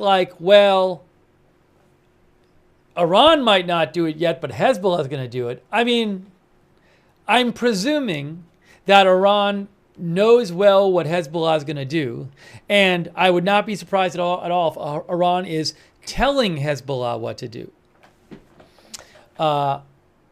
Anomax says it'll be totally coordinated. So I don't think Iran is sitting there saying, well, we don't want to attack yet, but I wonder what Hezbollah is going to do. I don't think it's like that.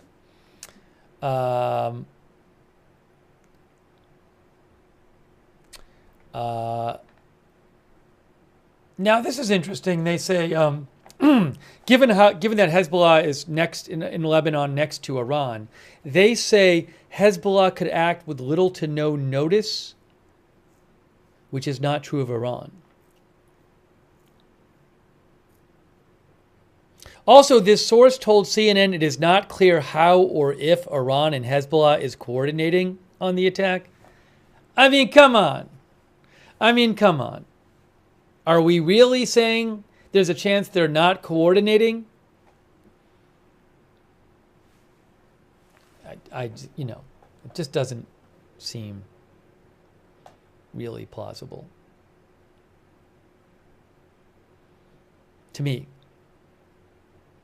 Anyways, so yeah, I mean, I think it's helpful to hear that kind of thing and be reminded, like, yeah, Hezbollah could act before Iran does.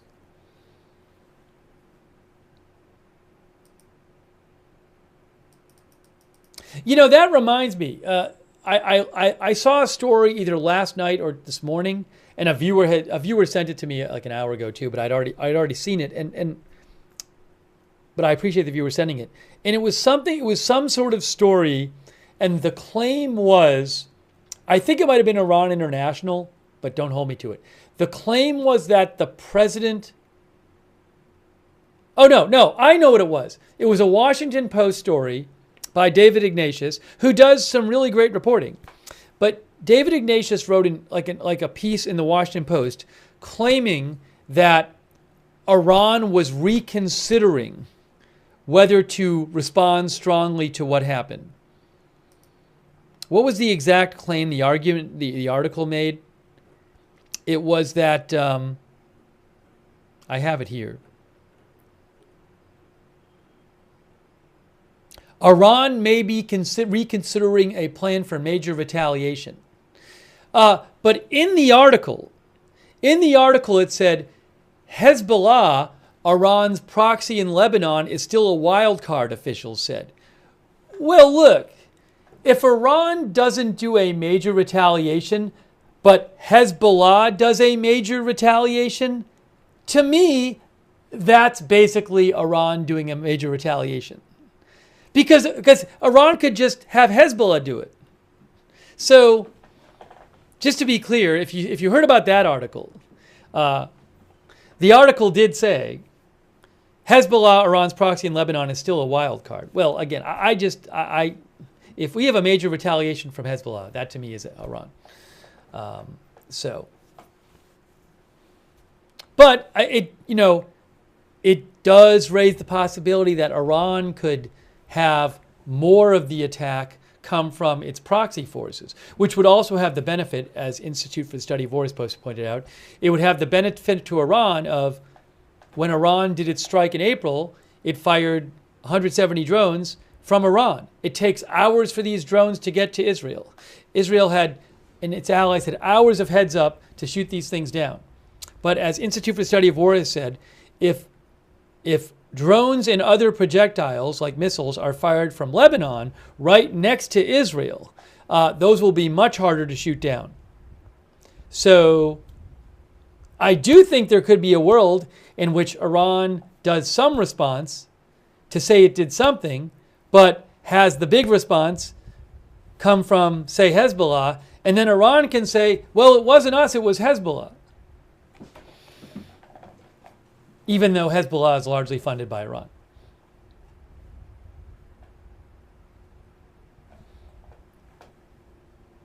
But there's a lot of uncertainty here over how this response could play out.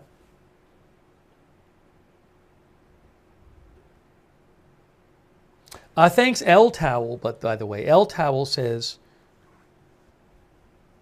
I don't have any opinion on that. El Towel, you're asking about some issue with detainees in Israel. I don't have any thoughts on that. I'm not up to date on that. I'm sorry. But thank you, El Towel, for your support. Apollo, thank you as well. Do you think the live feeds will stay up during this? If I remember correct, Ukraine feeds went down shortly after the invasion. So, if there, I don't know. I mean, usually, with like in April when the attack happened, it was pretty quick in terms of when projectiles got there. If stuff was happening over several days, would Israel have an issue with people posting live shots from Israel? I don't know. I honestly don't know. It's a good question. I don't think it's going to be the case where you're watching the feed and you start seeing like a couple rockets or something, and then the feed just shuts down immediately. I don't think that's going to happen. The Citizen says Ukraine feeds didn't go down quick. It was like weeks. I don't remember the exact timing on the Ukraine stuff. I think Ukraine had some kind of, I mean, eventually, I don't know when they did this, but they did some kind of announcement, the government, like, I think maybe you could have even gotten in trouble for posting live feeds. Because, for example, they didn't want to give Russia targeting information and information on how accurately their missiles were landing and stuff.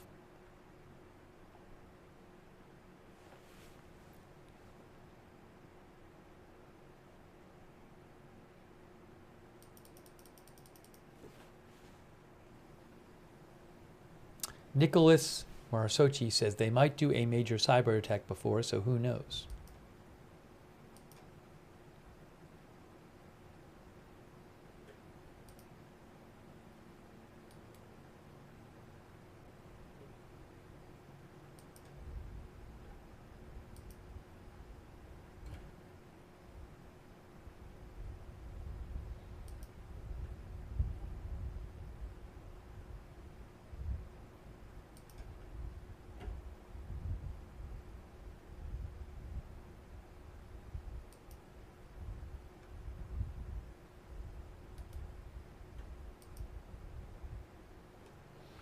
Thank you very much to Neebs for becoming a new member. It is 12:57, guys. 12:57 a.m. Thank you to Brass Monkey for subscribing on Twitch. Oh, we're going to do another poll. We'll do another poll now.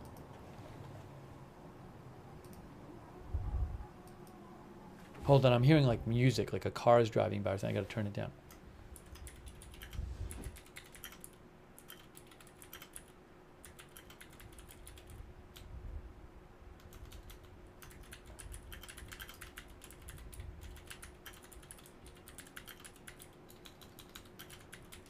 I'm going to ask, will Iran and Hezbollah respond separately?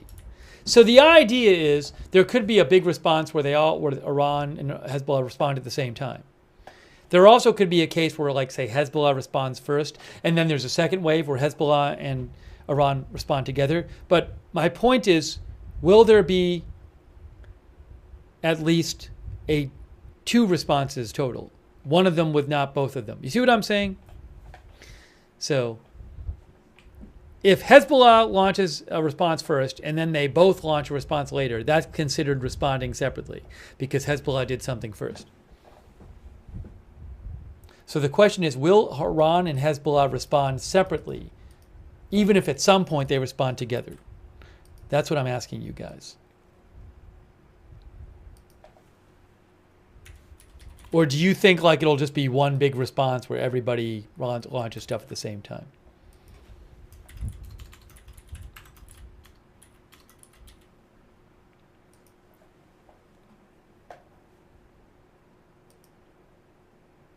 Here's what our YouTube viewers say.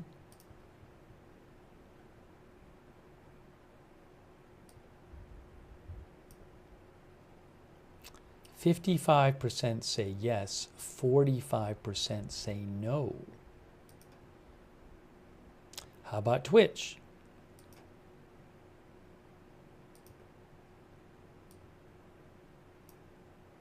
"67% say yes and 38% say no."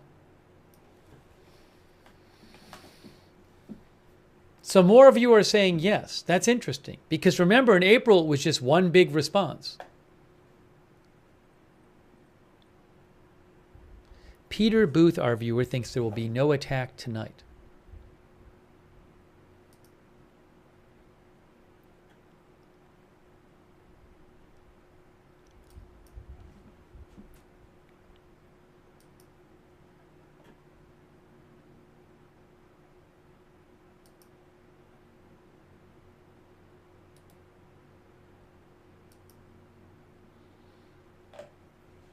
All right. Well, that was that poll. Let people vote for a little more. Thank you for voting. More of you think yes than no. But it's still kind of split.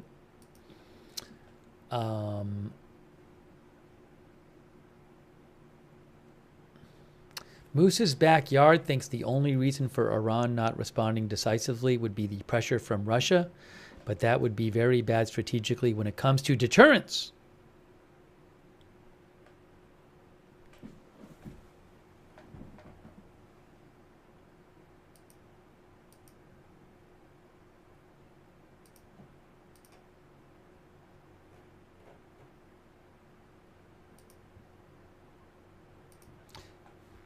Hang on a second here. Thank you for voting in the poll.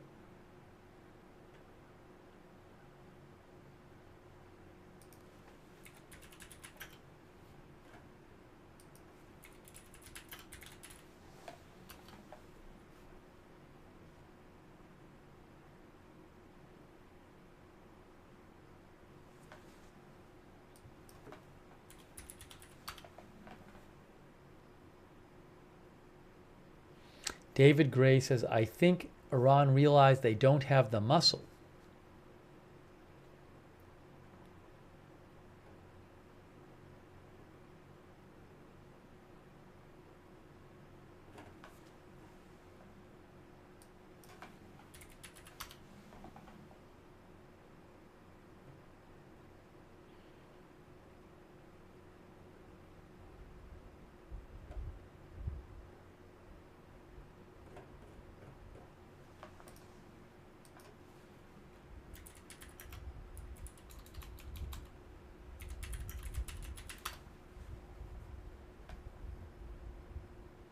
Yeah, I mean, I saw this source like a couple days ago, this story.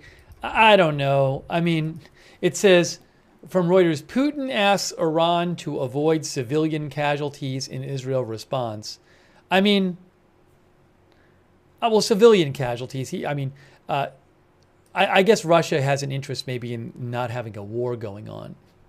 But Russian President Putin has asked Iran's Supreme Leader Khamenei for a restrained response to Israel's suspected killing of the leader of Hamas, advising against attacks on Israel civilians. Now, Russia and Israel do have some historic ties.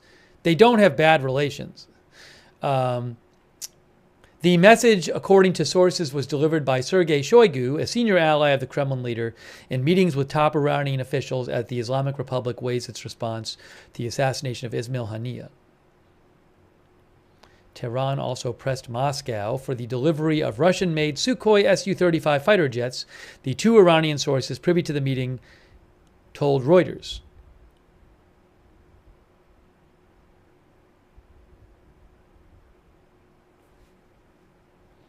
The sources said that Shoigu's visit was one of several avenues Moscow had used to relay the need for restraint, while at the same time condemning Haniyeh's killing as a very dangerous assassination. I mean, something like this is like, on the one hand, like Russia, like pretty much everybody has an interest in not having a big war break out. But also, I mean, this could also just be like propaganda.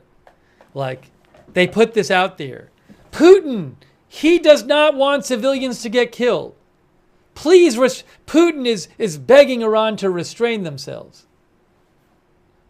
The man who invaded Ukraine, by the way. So I don't know how much weight to put on this. You know, I don't know what the nature of this, of the origin of the story is. That's all I'm saying.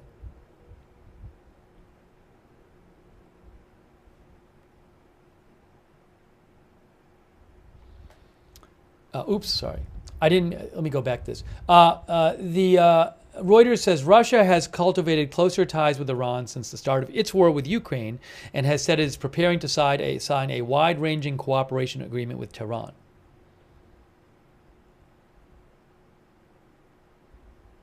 Autistic Gamer says, what a nice guy. Why am I being biased? What's biased? It's biased to say that Putin invaded Ukraine. It's biased to say that this could be propaganda when the Russian government and Russian media are known to put out propaganda frequently. So what's biased? Isn't it just being rational to say that this story might be propaganda or might not be? I don't know. Doesn't seem very biased to me, unless being biased towards making good conclusions based on solid evidence is bias.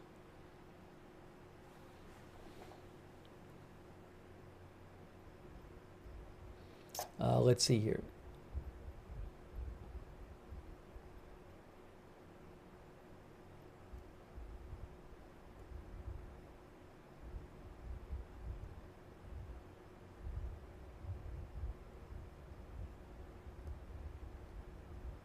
The other thing is these various reports you hear about.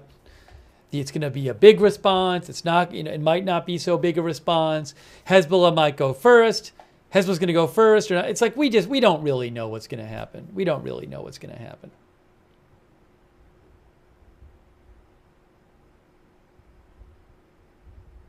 Yeah, thank you, real Shelkia Pla.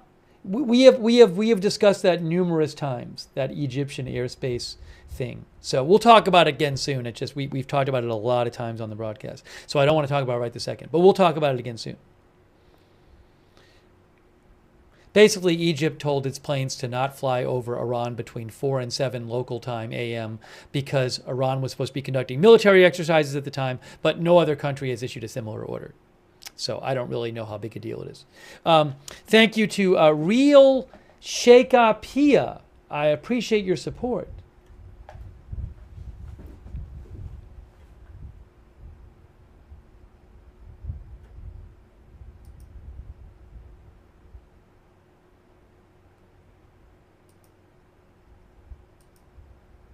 It's 4 a.m. Israel time when that happens.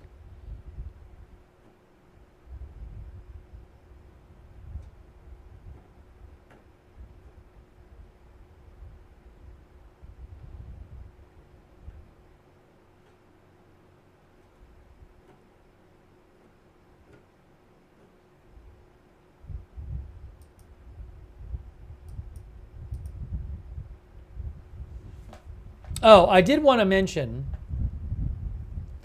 by the way, our viewer Moose's Backyard thinks the pressure comes from Russia's economic interests. Russia has some leverage. A war in the Middle East tends to affect Russia's strategic interest regarding Ukraine. Thank you, Moose's Backyard. Some of our viewers mentioned to me that Faytux News posted something about Canada, which was that Faytux News on X, Faytux News at Faytux, who I follow, said that the CBC, where is it here? What happened? I thought the CB posted about the CBC. Where did he post about Canadian? Didn't he post about something to the CBC? Now I can't find it.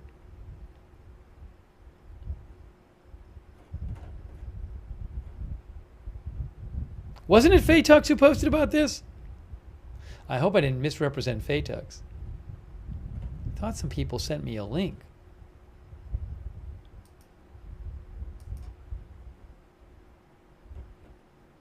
Let me look here.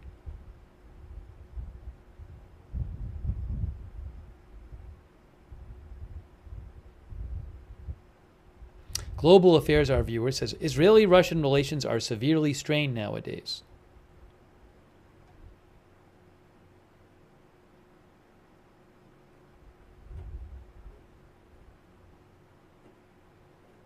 Now I can't find it.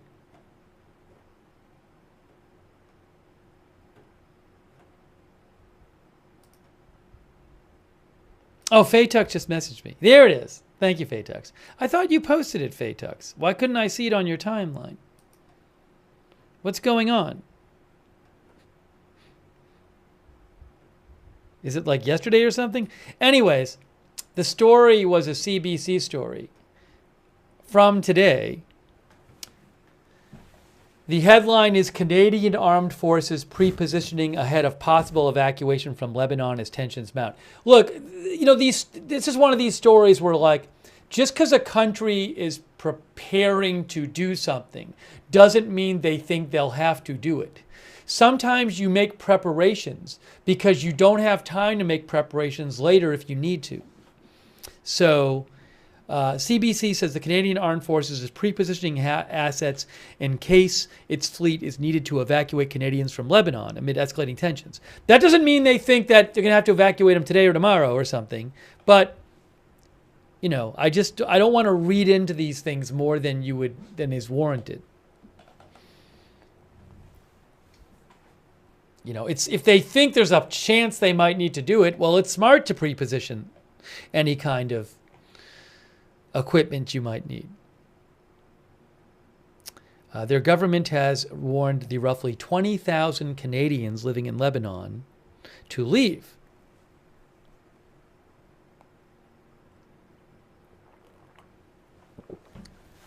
Thanks to Faytux for sending that article.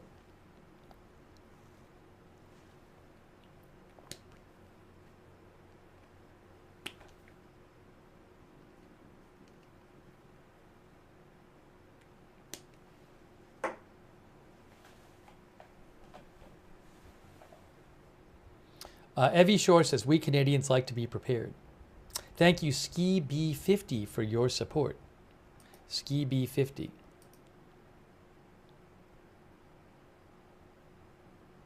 And thank you to Applications for subscribing on Twitch.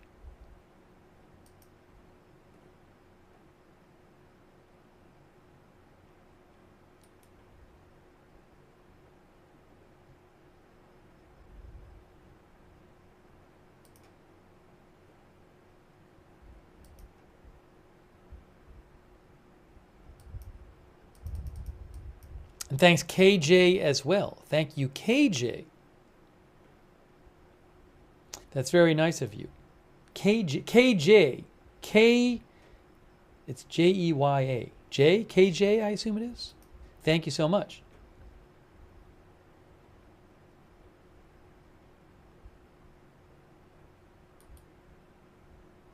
Jorge thinks things may occur any time now. I don't disagree with that.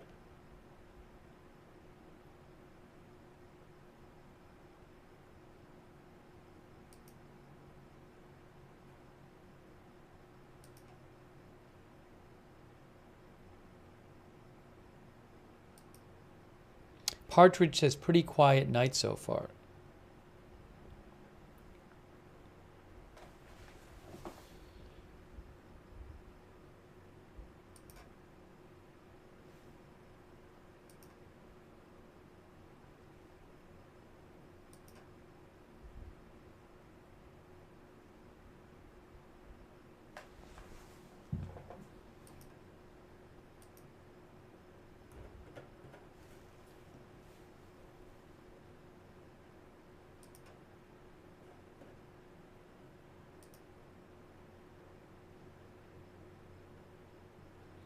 I'm seeing something that says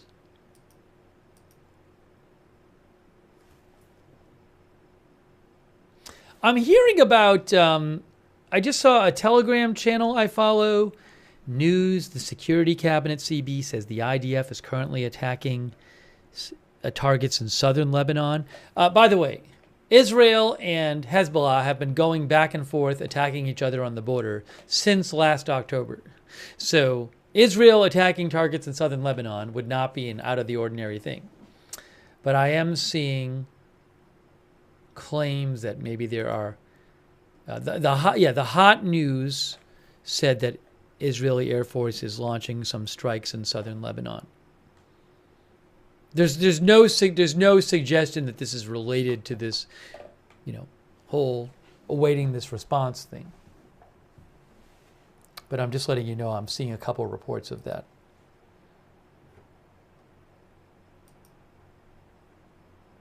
The laser lights are in the Jerusalem shot. If we show that, then you'll see it. Hey, thanks Gary Sommer and Gary's wife for watching.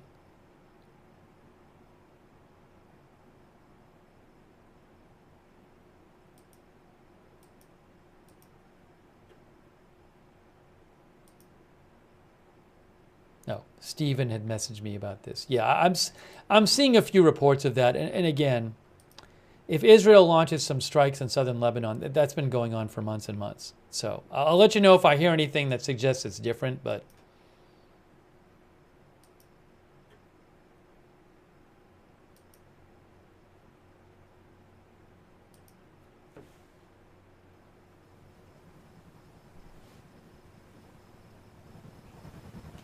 you know what I need to do?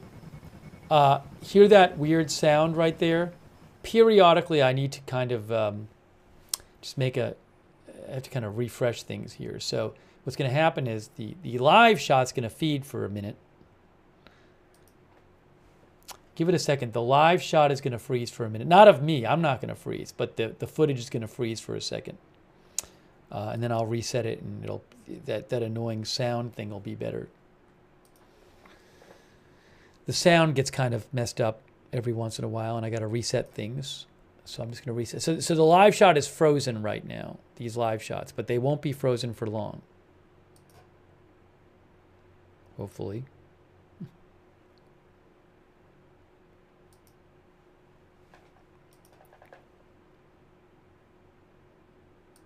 Yeah, coming back right now. Coming back right now, guys.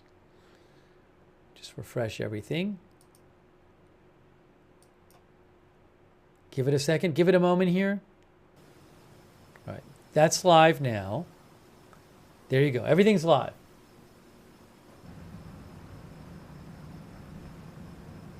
Actually, I think we can hear some of Tel Aviv now. So here's what I got to do now. So the Tel Aviv shot, we're getting, I believe, according, a viewer suggested this, and I think they're right, that there is a still camera in the Tel Aviv shot that is taking photos every 20 seconds or so, and we hear the click. So I'll make an adjustment so that we hear less of that. You're going to hear a click in a second, though. That's the Tel Aviv shot.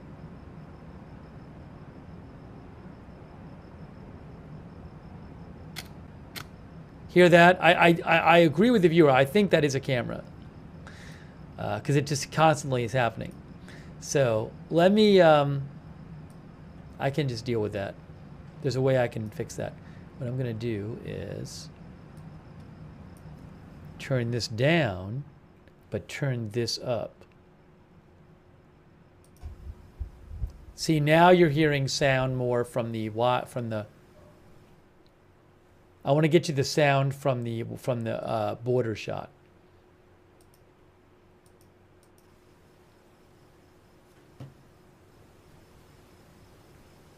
Most of the sound you're hearing right now is from the border shot, not the Tel Aviv shot. So you might hear a little click in the background. Hey, thank you, Justin Hawkins, for your support. I do need to make some food soon.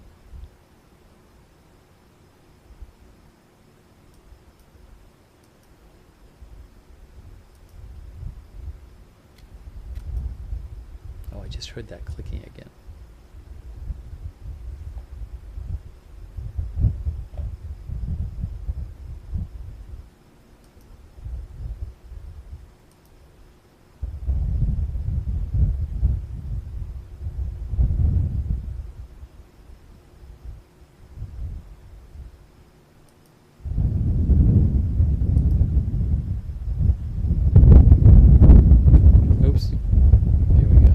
Windy. It's getting windy.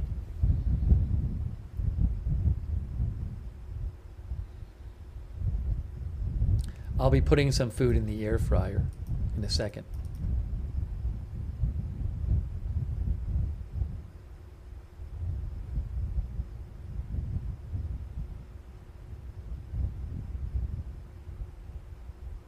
Oh, interesting. Something else that Faye Tuck spotted. Faye Tuck spotted something else. Thanks, Faye Tuck's News. Politico has a story that Iran might be second guessing its Israel attack. Kind of similar to the Washington Post story.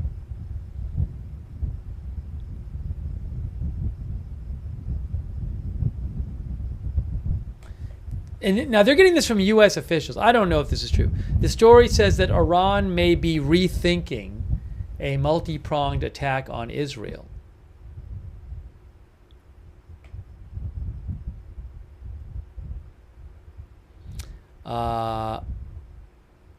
We lost a Tel Aviv shot. Hang on a moment. I'll get you a different shot besides the Tel Aviv shot. Let me just read this to you.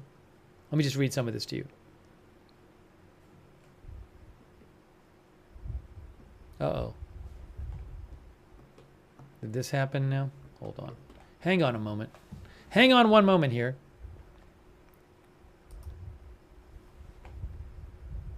I may have to make an adjustment here. I may have to just reset everything for a second. Not me, but something else. Yeah, that's gotta be. I gotta get rid of that shot. Okay, here's what I'm gonna do. I need just hold on. Let me pull the article up on my phone. While I'm resetting that thing, the footage, I'm gonna pull this up on my phone.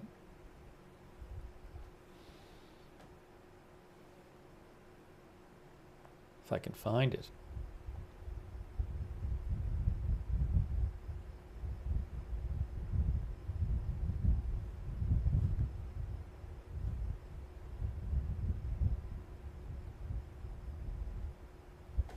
First of all, let me do this. You're going to see this. You're going to see that live shot freeze for a second. The live shot is going to freeze for a second. Have no fear. It'll be fine. Everything will be fine.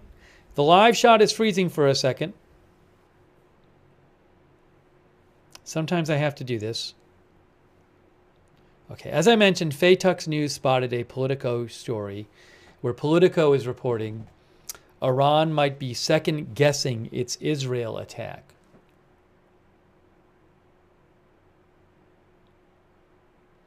It says the officials say they do anticipate some kind of Iranian response, but that Tehran seems to have recalibrated and the U.S. does not expect an attack on Israel imminently. Is this true? I have no idea. I don't understand. Is it true or not true? How about when we were hearing reporting from different outlets on Sunday claiming that Anthony Blinken had told other G7 foreign ministers that Iran might attack in 24 to 48 hours? What about those reports? So I don't know what the deal with any of these reports are. I'm at the point where, as I said, I'm taking everything with a grain of salt about this. Because I'm hearing so much different things from different outlets. There's so many different things being reported.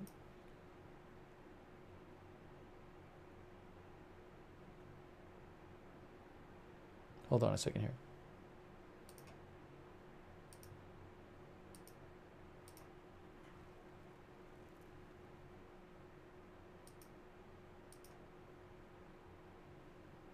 All right, I'm getting the footage back up. Hold on one moment, please. Hold on one moment, please.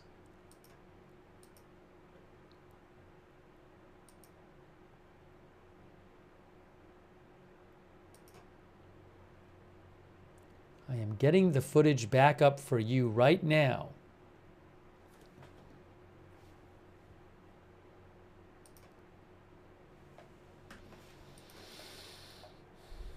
One moment. Doing it right now.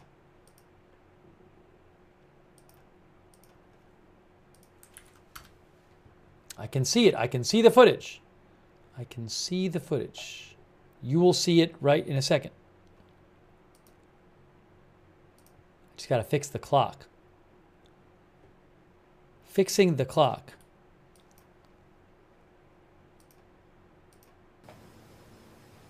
There we go. We're live there. We're live there. That's live. We're back with the footage. And then I was going to show you a different camera. We will show you Haifa maybe. We'll put Haifa up.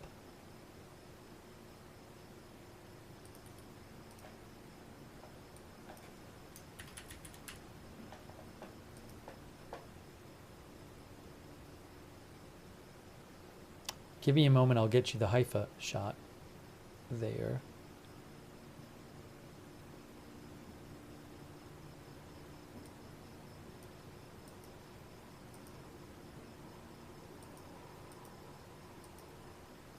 That's not it. Got to refresh that.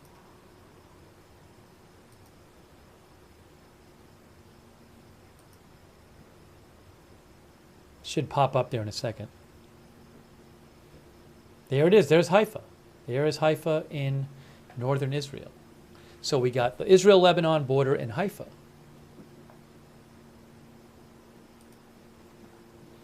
Anyways, so there is this story in Politico saying Iran might be second guessing its Israel attack, claiming that the Biden administration has warned Iran a massive strike would only inflame tensions and risk a direct confrontation between the two countries. I mean, I would think they would know that already.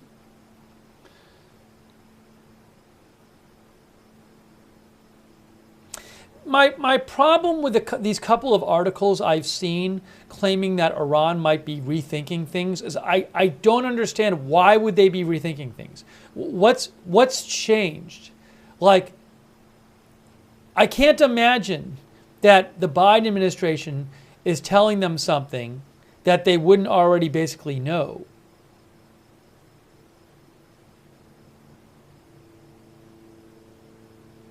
So I just don't see what the big change is. So is the idea that they were that this after a few days they were like, what were we thinking a couple days ago when we started planning this big attack? I don't understand the reasoning.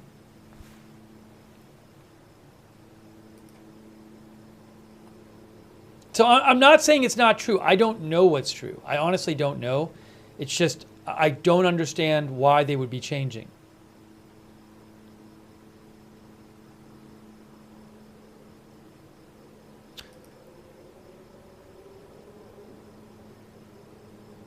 Yeah, and also as Faytux pointed out in the article, it says Tehran seems to have recalibrated and the U.S. does not expect an attack on Israel imminently. Maybe not. Maybe it will happen imminently. I don't know.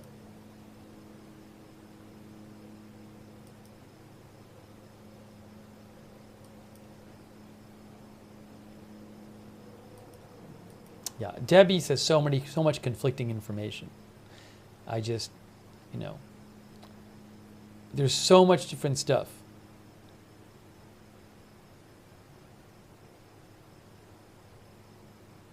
Orlando says, I don't think they're backing down this time. Here's what I need to do. I need to take 5 minutes.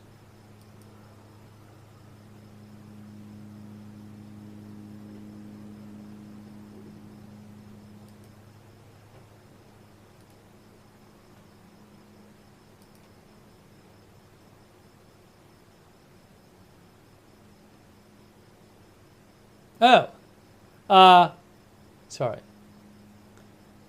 Red Alert on Telegram said they had fixed their X and Red Alert, Red Alert, who I follow on X, said their notifications about Red Alerts have been delayed, but they have fixed that. Thanks, Aviation, for letting me know.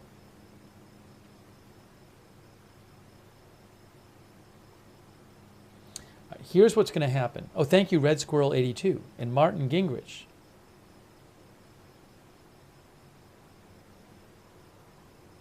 Martin, I'll have to check that out after I eat. I have to put some food in right now, but I'm going to come back in 5 minutes because we've been on the air 4.5 hours, and I haven't eaten anything. So I'm gonna take a 5-minute break and put some food in the air fryer.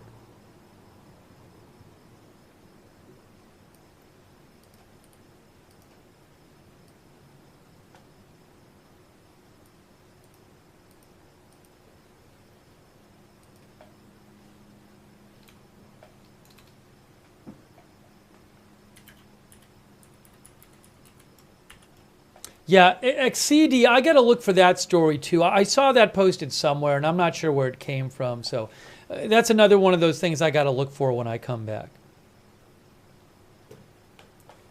Thank you, XCD.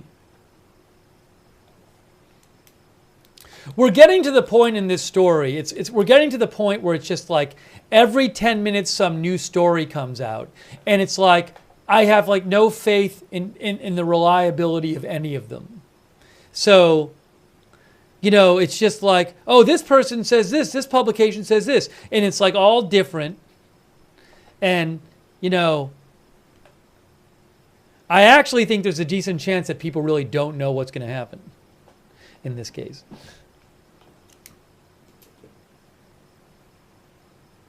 But we'll keep an eye on things. Thank you also, TT for your support. So give me 5 minutes so I can do this. Steve will be back in 5 minutes. Look. Of course, I'll leave the feed up.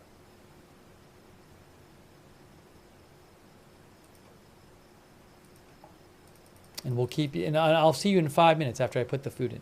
All right? So hang tight for 5 minutes, and I'll see you in 5 minutes.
All right, I'm back. We are back. I have the food cooking. When the food's done cooking, I'll go eat the food. Let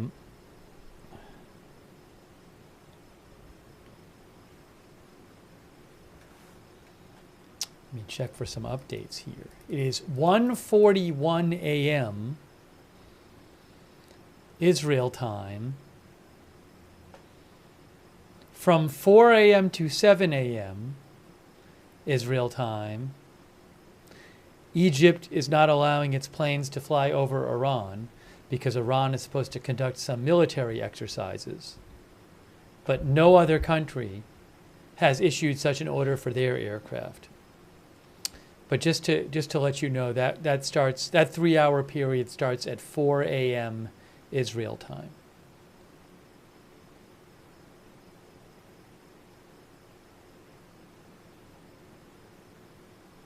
Lisa thinks they will attack at nighttime. No, the UK did not issue an order about Iranian airspace. The UK recommended that UK planes avoid Lebanese Beirut airspace.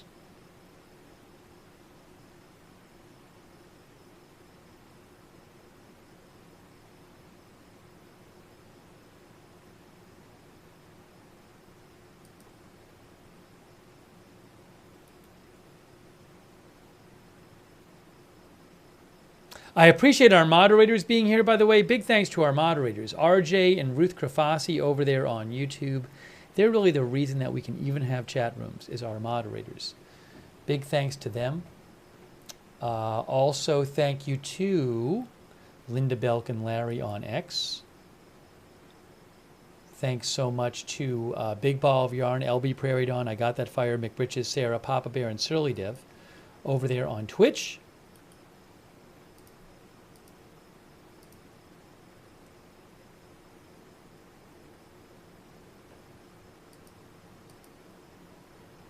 And Charlotte Webb, Paul Anderson, and others over there on Facebook. Thank you for modding. Raven Lynn as well. Excuse me. And thanks to Aaron Weirdo and Malu1 for your support on Twitch, and Extreme Tiger as well. Thank you.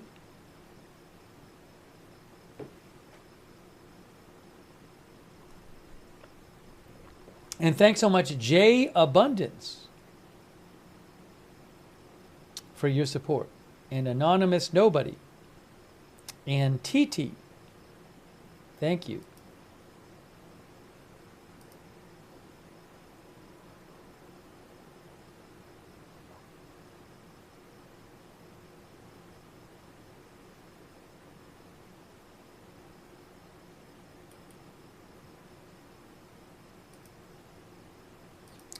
Thanks also to Mikhail Magkutis.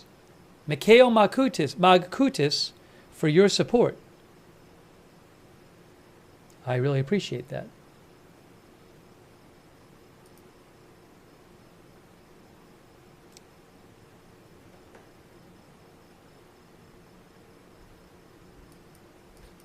There's only been one rocket alert since we've been on the air, and that was a false alarm.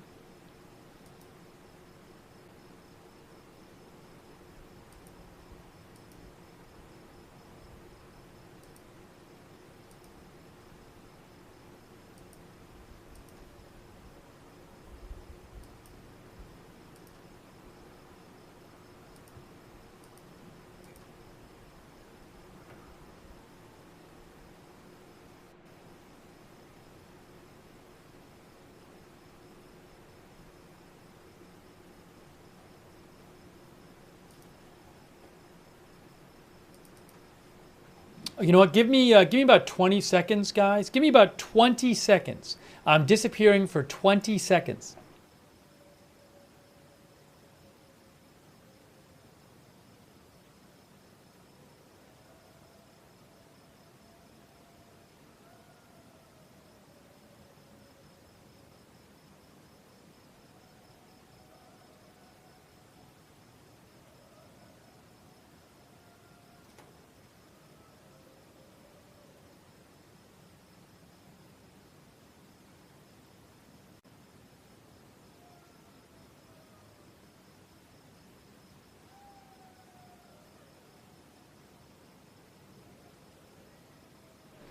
Thanks for your patience. In about 5 minutes, my food will be ready.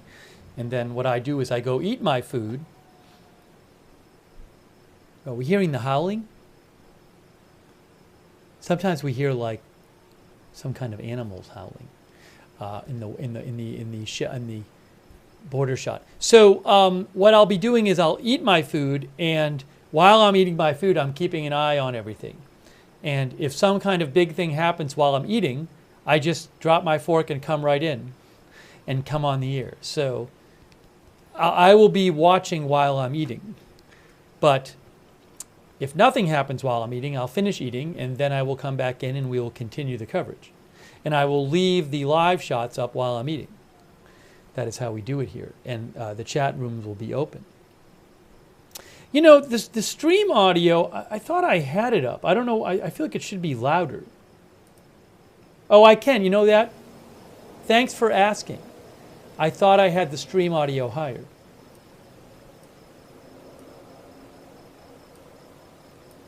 You might hear some wind on the stream, but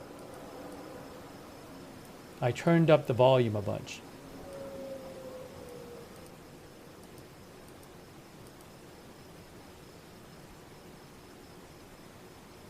That is the volume you're hearing is from the mostly from the Lebanon, the border stream with Lebanon.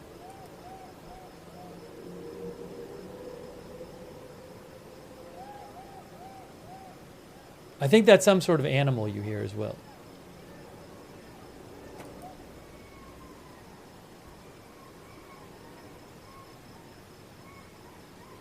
Thank you to Mr. Blank.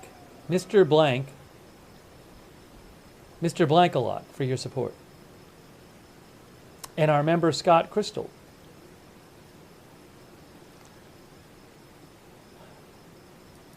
Yeah, so once I eat, I'll have a little more energy and we can talk about more different things. We'll do another checkup on the Ukraine situation when I come back. We talked about that earlier. So we'll kind of go over everything when I come back.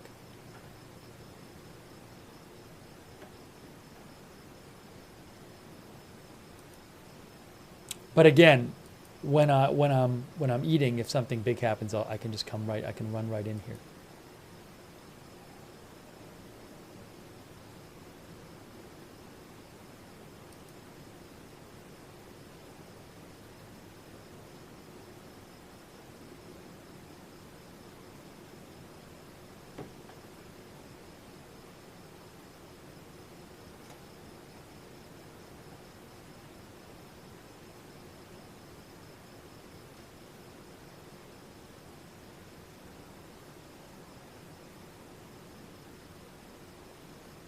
There is something to me to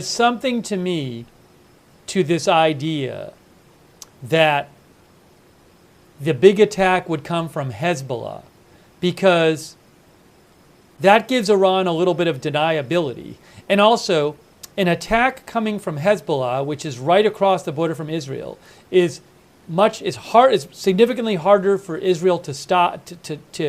It's harder for Israel to shoot things down shot from right across the border than it is from Iran. So I don't know what's going to happen, but that would not surprise me. And then again, Iran can say, oh, it wasn't us. We didn't do the big attack. It was Hezbollah. I mean, now the risk of if Hezbollah has a big attack, I always read this, that Iran has built up this proxy force, Hezbollah, over the years, and they really like having this proxy force being there as a threat. This idea that if you mess with Iran, we're going to have Hezbollah do something. So Iran doesn't want Hezbollah to try something too big and then get destroyed, because that doesn't help Iran. Hezbollah is very useful to Iran, from my understanding, as a threat. So, but again, there's something to me to this idea that I've seen suggested and that you might think about, which is that maybe it'll be more of a Hezbollah thing, which is really an Iran thing, because that's the big funder of Hezbollah is Iran.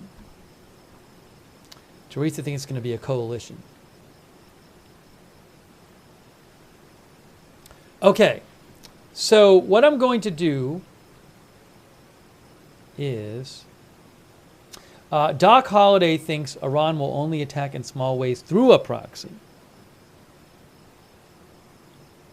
I think you'll see something from Iran either way. I mean, the Iranian supreme leader said that they're going to do something. But we'll have to see. All right, here's what I'm going to do. Here's what I'm going to do.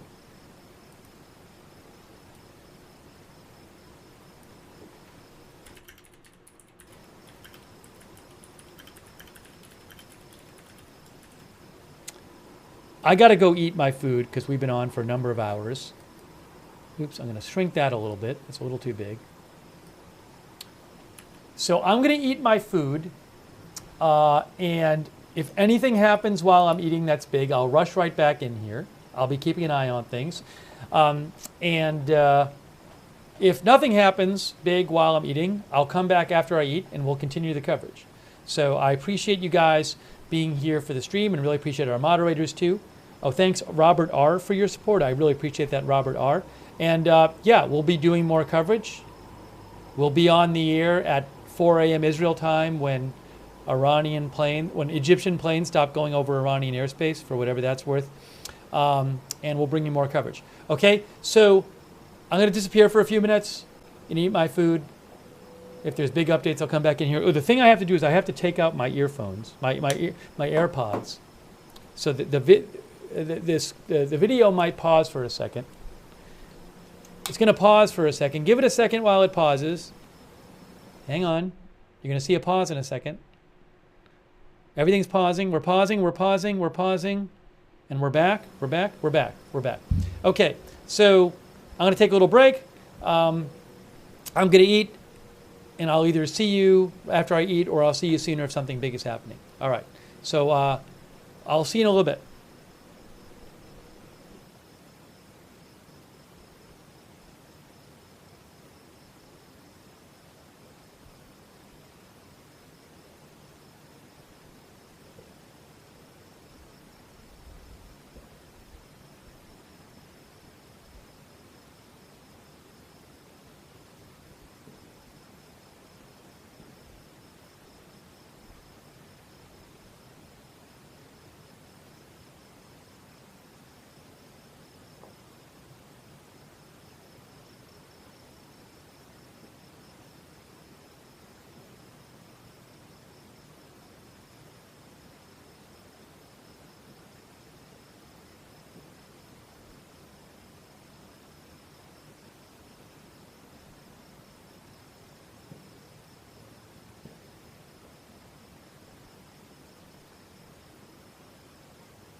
Hello, everyone.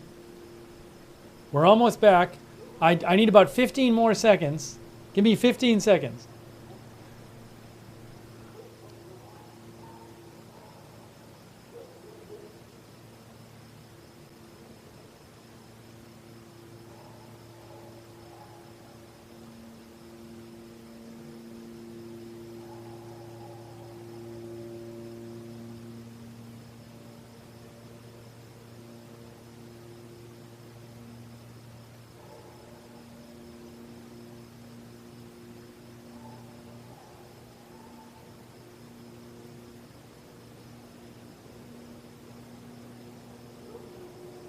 All right, let me put my headphones on.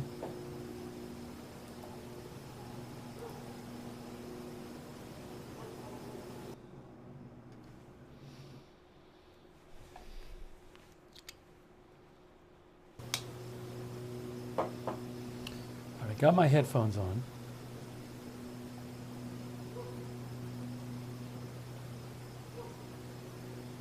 Okay, that's good.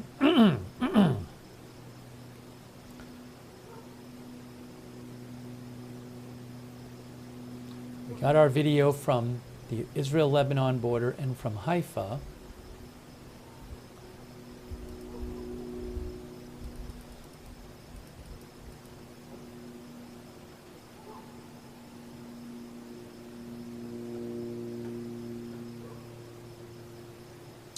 Just give me a moment here.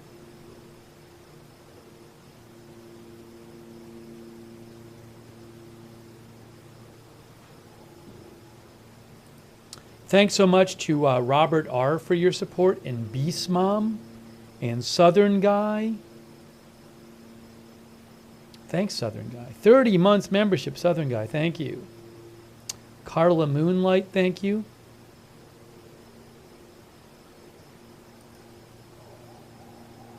Frylock OG, thank you, on Twitch. So, in an hour and 14 minutes, it'll be 4 a.m. And Egypt has told its planes to not fly in Iranian airspace from 4 a.m. to 7 a.m. because of supposedly Iran's going to do military exercises there. But no other country has told its planes not to fly there. So I'm not putting that much stock into that thing, but you never know.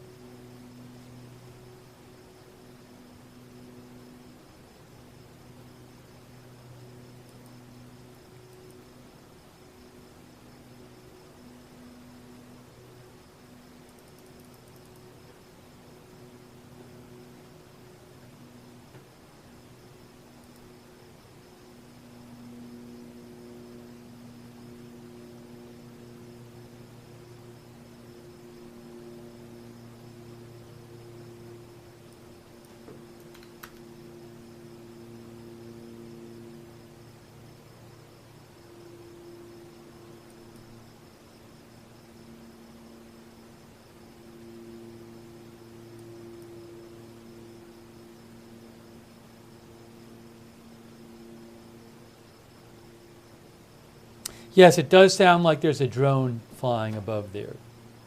I agree with that. Hold on, I'm just getting caught up here. Thanks for your patience. And just so people can see, the current flight radar situation in the area is this.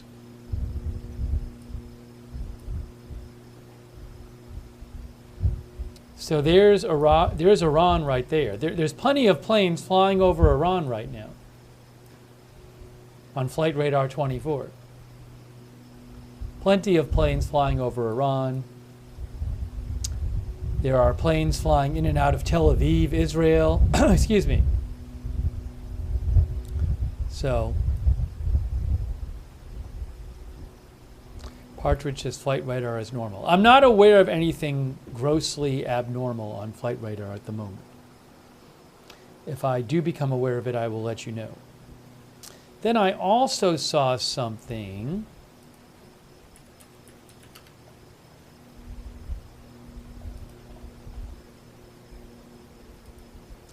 So Moshe Schwartz and Fatux both spotted something on Axios, which I wanted to mention.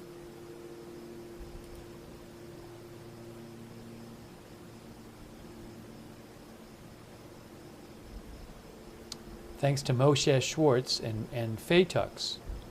Axios is reporting, Israel told U.S. Hezbollah will pay disproportionate price if attack hits civilians.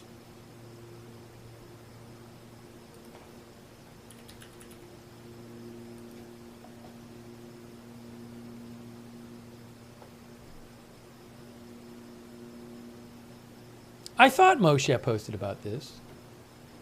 Oh, it's on his backup account. That's what it is. Find this here.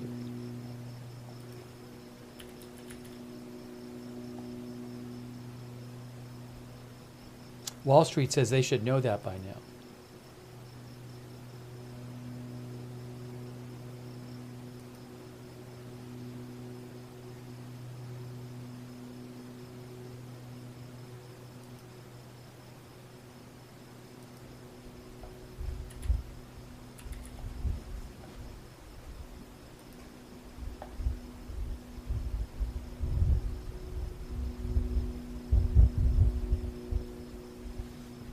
So the article talks about how, what it says, Barak Ravid with Axios reports that Israel told the U.S. if Hezbollah arms Israeli civilians as part of its retaliation, the IDF response would be disproportionate.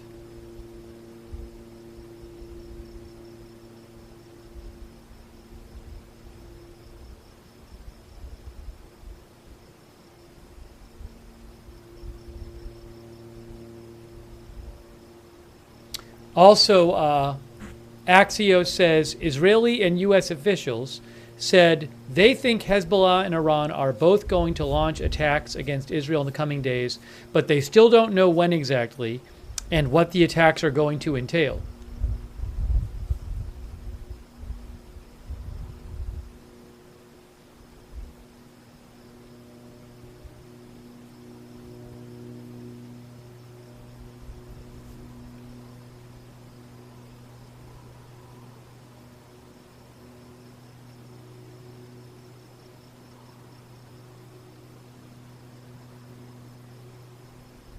And the article talks about how Israel is concerned that Iran might fire weapons that are inaccurate and end up hitting civilian targets even if they aren't trying to.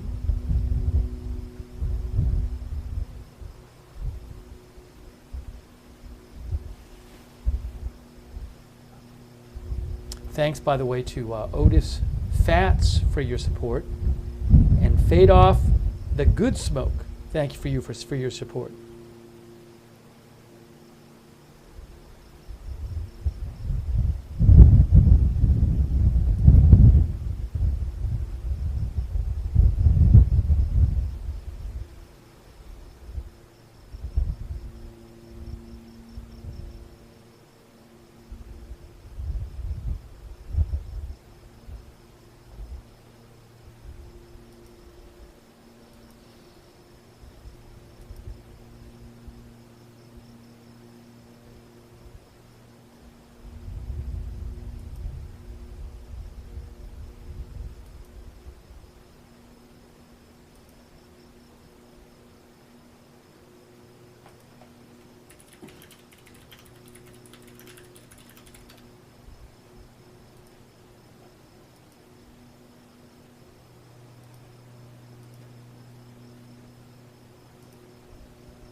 Sorry, some people are sending me things. Just getting caught up here.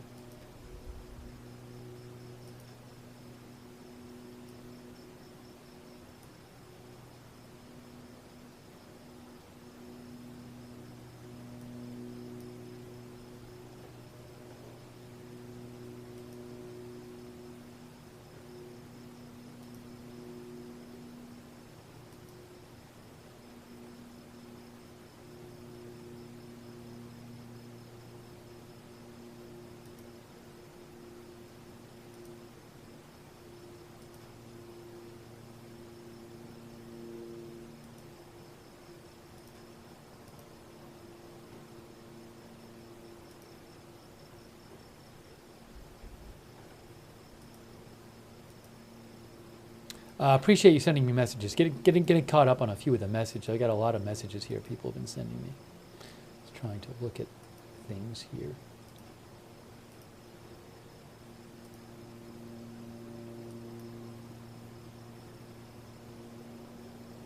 Our viewer Jeffrey Horneck thinks Iran will definitely attack.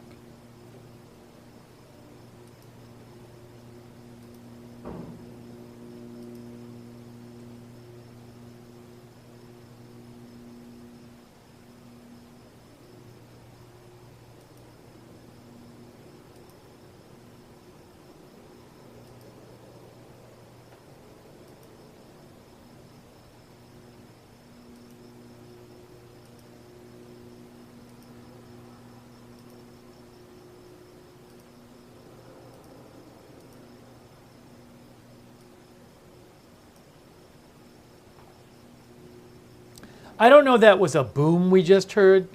We heard some sort of noise. It doesn't mean it was an explosion.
Sorry, give me one moment here.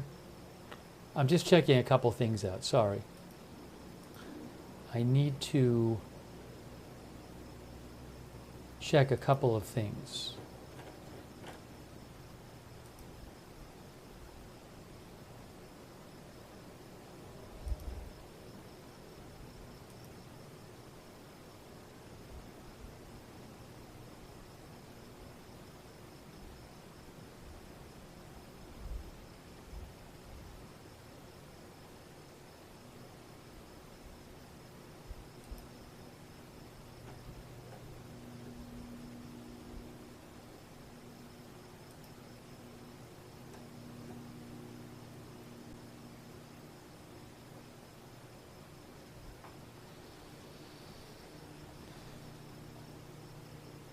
It's 2:57 a.m. 2:57. Yeah, I talked about Ukraine a bunch earlier. We'll probably talk about it a little bit later.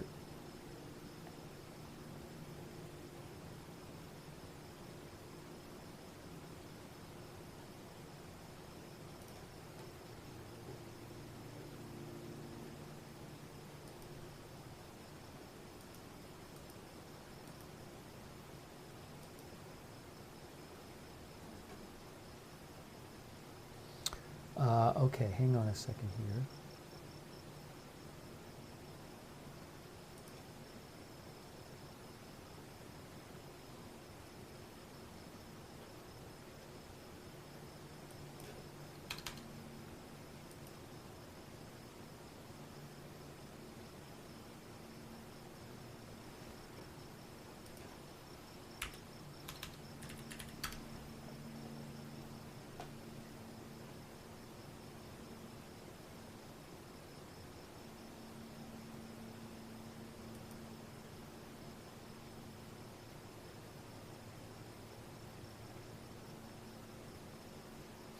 I'm going to mention this again because people keep mentioning it. Again, it doesn't seem to me like it's that huge a deal. Egypt tells airlines to avoid flying over Tehran for a 3-hour window on Thursday. It just doesn't seem like that big a deal to me because no other country has told its airlines this. So I'll read you this. This is from Associated Press. As tensions between Israel and Iran escalate, Egypt issued a safety notice warning for all of its carriers to avoid Iranian airspace for a 3-hour window early Thursday. A NOTAM, or Notice to Air Missions, that was posted for pilots Wednesday states that all Egyptian carriers should avoid Tehran's flight information region and that no flight will be accepted. No flight plan will be accepted overflying such territory between 1 a.m. and 4 a.m. GMT, which is 4 a.m. to 7 a.m. Israel time. Egyptian Civil Aviation Ministry said the warning came after Iran warned all airliners flying over Iranian territories about military exercises on Wednesday and Thursday. Again, this is something that other countries knew about as well.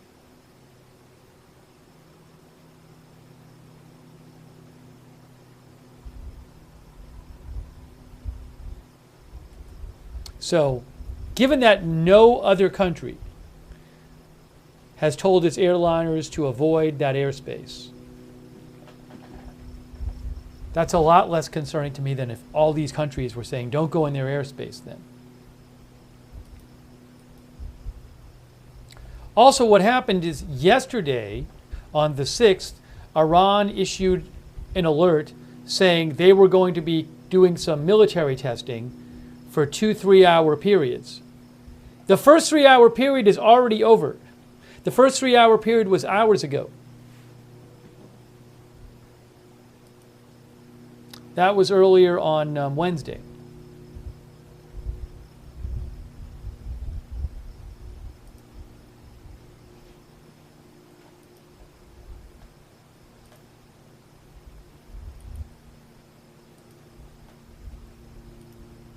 And then similar thing on Egypt. On Reuters.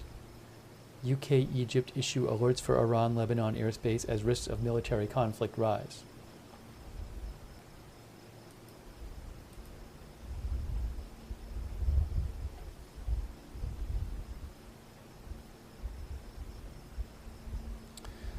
Egypt's NOTAM, a safety notice to pilots, said, Egypt issued a new order which applies to all Egyptian carriers, including charter operators and other smaller airlines, said Mark Z, founder of Ops Group, a membership-based organization that shares flight risk information. Egypt's NOTAM, a safety notice provided to pilots, said the instruction would be in effect from 1 to 4 a.m. on GMT on Thursday. All Egyptian carriers shall avoid overflying Tehran flight information region. No flight plan will be accepted overflying such territory, the notice said, referring to the 3-hour period specified, which is 4 to 7 a.m. Israel time. Egypt's Civil Aviation Ministry confirmed later on Wednesday the notice was intended to reduce flight safety risks in light of a notification it received from Iranian authorities that I believe other countries received as well. The statement from Iranian authorities said military exercises will be conducted over Iranian airspace on August 7th from 11:30 to 14:30, which already happened, and from 4:30 to 7:30 on August 8th Tehran time, which starts in an hour. Starts in less than an hour.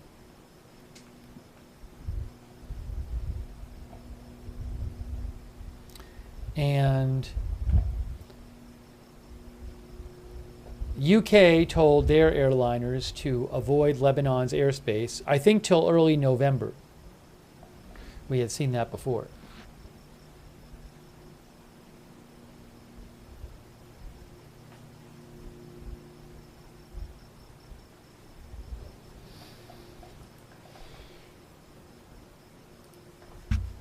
Joshua A says they might do something.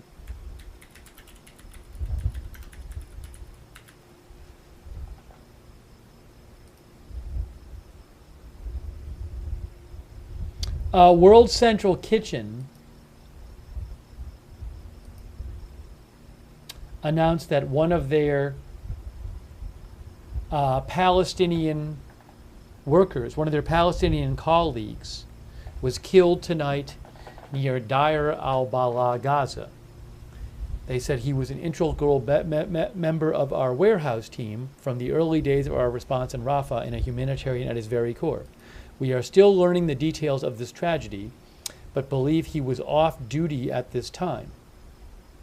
Our thoughts and support are with Nadi's family and the rest of our dedicated team around the world as we mourn this tremendous loss. We will update our website as we learn more. World Central Kitchen is a volunteer, it's an organization, it's a charity organization, which feeds people in areas impacted by natural disasters and during humanitarian crises. There was an incident several months ago, I believe it was, where a World Central Kitchen vehicle was unintentionally targeted. It was targeted by Israel in an incident where Israel said they didn't realize it was a World Central Kitchen vehicle, or that it was being used for World Central Kitchen charitable purposes.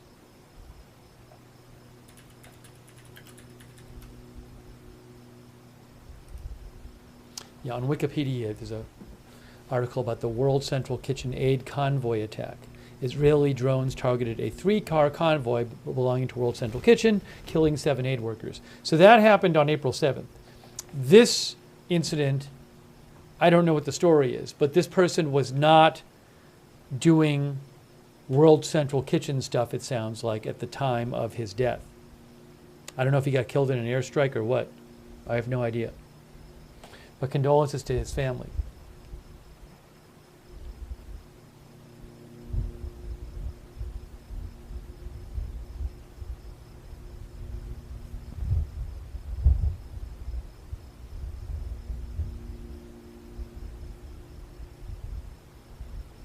Yeah, Israel said they made a mistake on the one in April. Because I remember we covered that.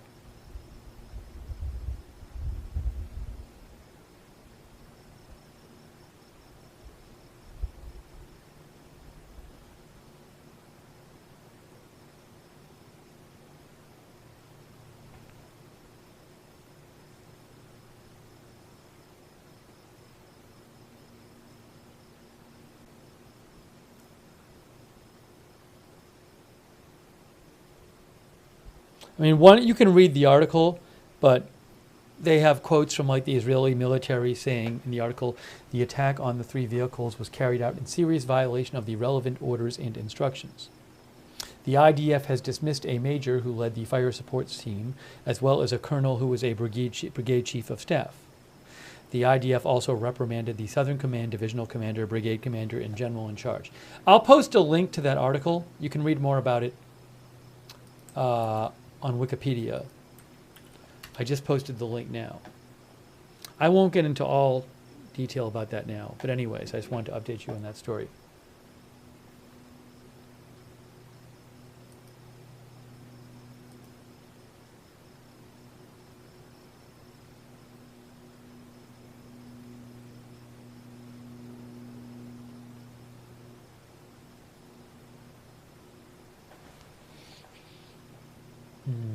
Let's see here.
Tay Lin says Israel ain't scared. Ann W. says maybe Iran won't respond and just let them live in fear of a response.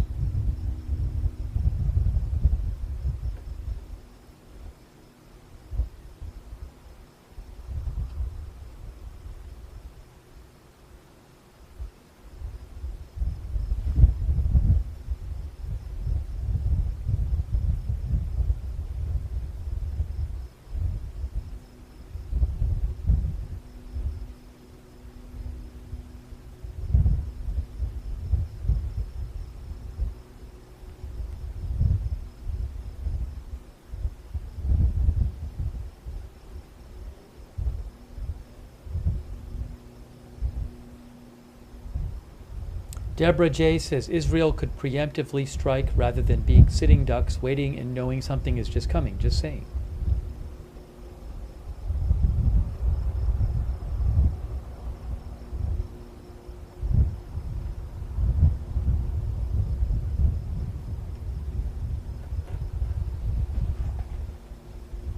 It is 3:10 a.m.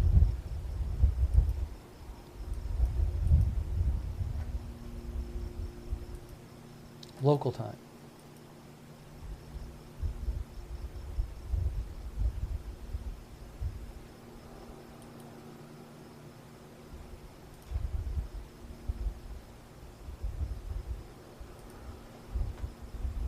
I'm going to peek around and see if I can find you any more updates. Give me a moment here.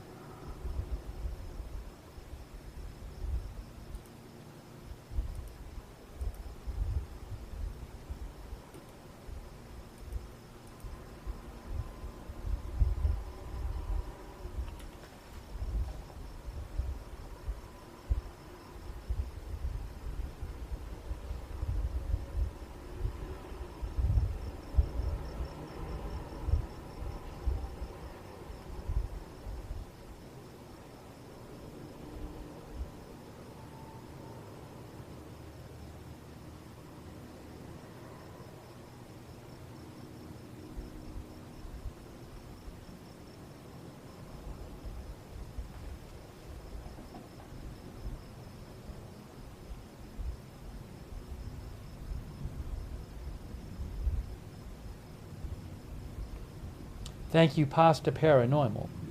I think Pasta Paranormal is joking in their second sentence. But thank you, Pasta Paranormal, for your support. I appreciate that. Rando 5 million says probably 2 more weeks. Modern Cicero thinks the attack is not happening tonight.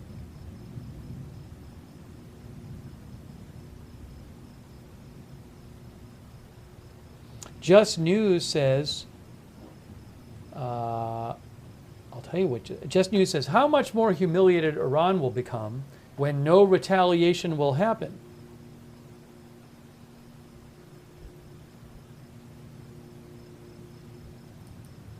I have a hard time believing there will be no retaliation.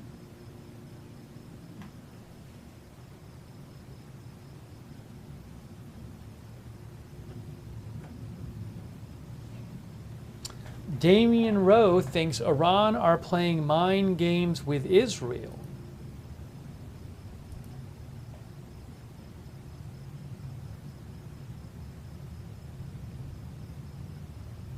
Jeff Akake thinks Iran is showing its weakness. The combat drummer says they're finalizing their plans.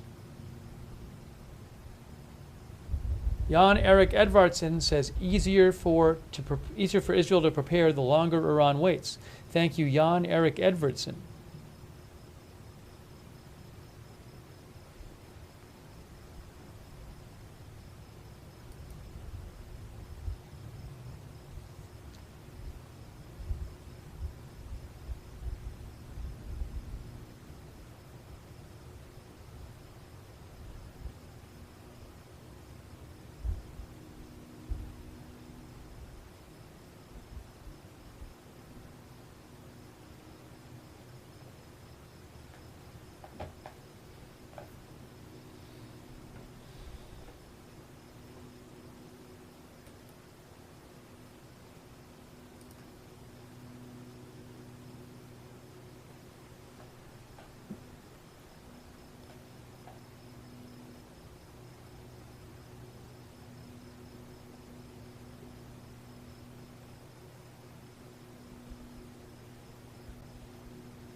I'm just checking for updates here.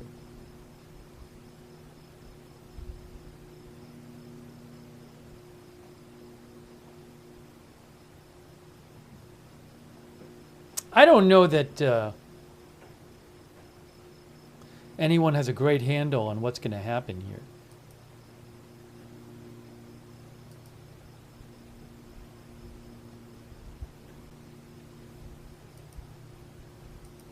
is 3:14.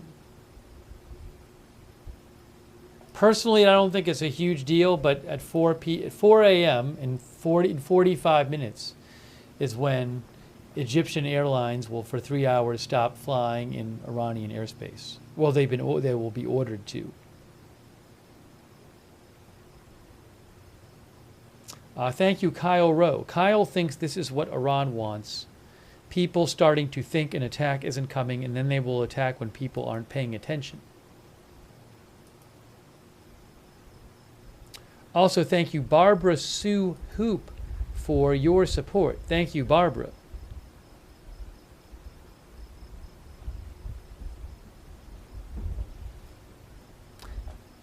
Maybe, look, there's a chance it could be something like that Iran and its partners haven't figured out what they wanted to do, or maybe it's a thing where it takes a while to set it up.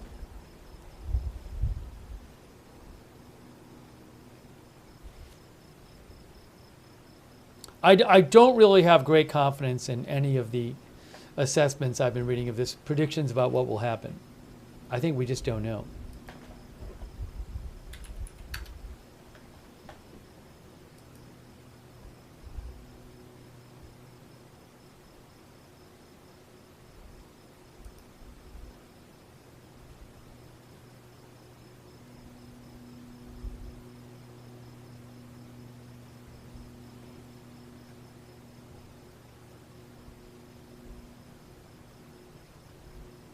Me Too thinks for Iran it's a no-win situation. If they attack, what's the response? If they don't, it makes them look weak. I guess only time will tell. Steve Whisker says maybe they don't want to get their butts kicked, so they're not going to do anything. Who knows?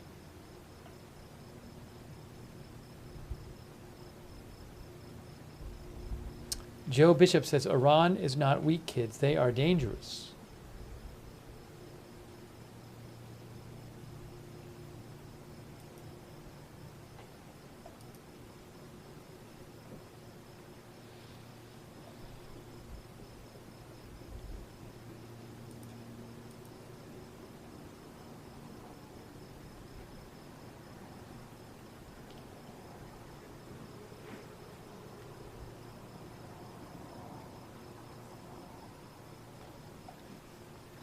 Excuse me.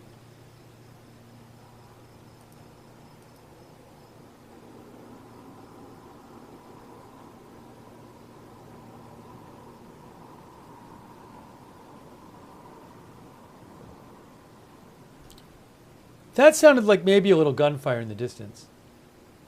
I thought I heard a little something. That we've heard a little gunfire periodically on this camera.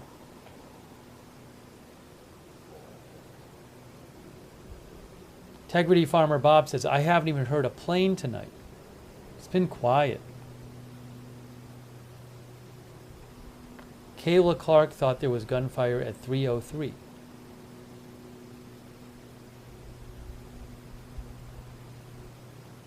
Allistic says it is eerily quiet tonight. Really haven't even been rocket alerts tonight.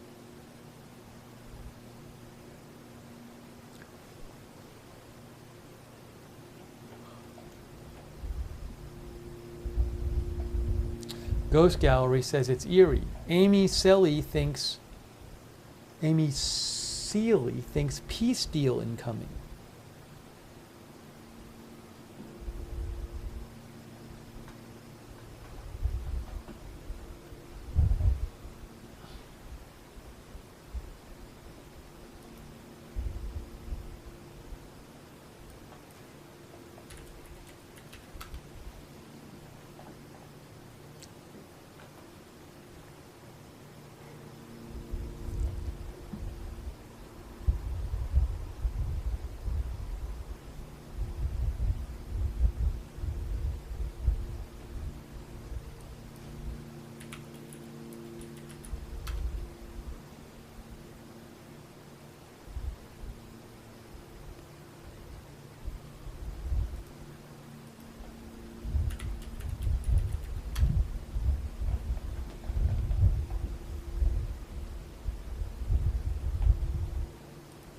There's an article on Reuters right now.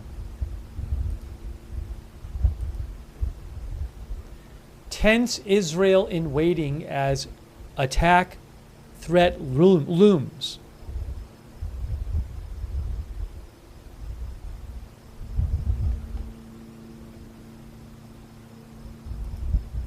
They say on Reuters, Israel's ambulance service has stocked blood supplies in a fortified underground center.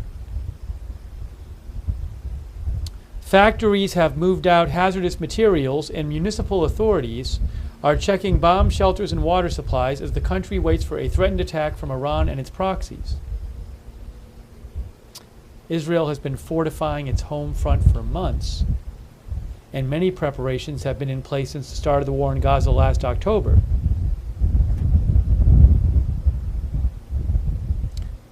But the urgency has risen sharply over the past 10 days as a relatively contained conflict with the Iranian-backed Hezbollah movement in southern Lebanon has threatened to spiral into all-out regional war. Now it's windy. It's starting to get windy there.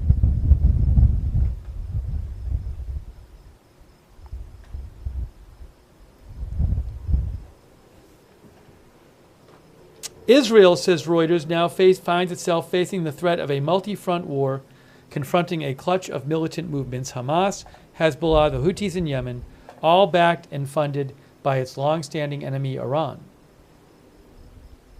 An attack is expected in the coming days following vows from Iran and Hezbollah to retaliate for the assassinations last week of Hamas leader Ismail Haniyeh in Tehran and Hezbollah military commander Fuad Shukr in Beirut.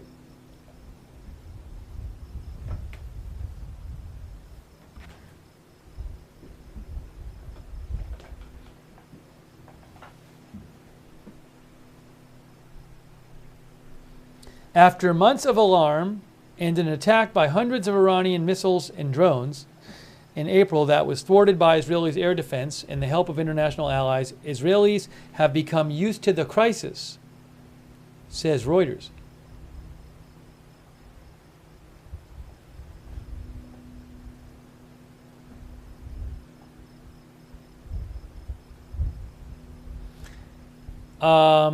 They say tens of thousands of people were evacuated from northern areas in range of Hezbollah rockets at the start of the war, and many border areas now have a ghostly abandoned air. But a prolonged bombardment from Hezbollah's rocket arsenal could reach deeper into the country to sensitive targets like the port of Haifa in northern Israel, which is well in range, which you can see on your screen there.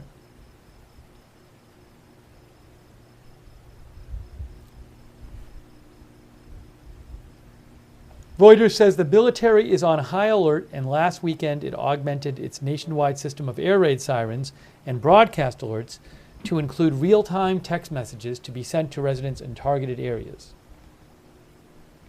Many local councils have advised residents to reduce non-essential activities, stay in your protected areas, and avoid large gatherings.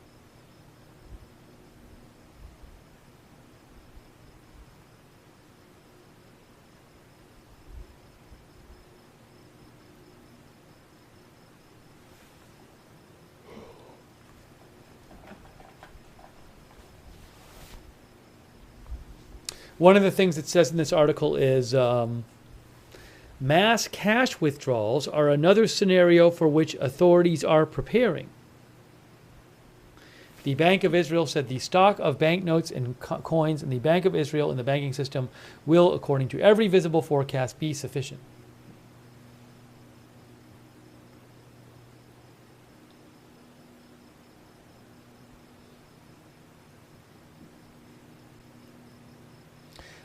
Discellaneous, our viewer, says if they really want this to be a surprise and cause damage, they'll do it in the day. Thanks to Movie Plus for your support. Thank you. Mahjong later says, send back the hostages, it'll be over.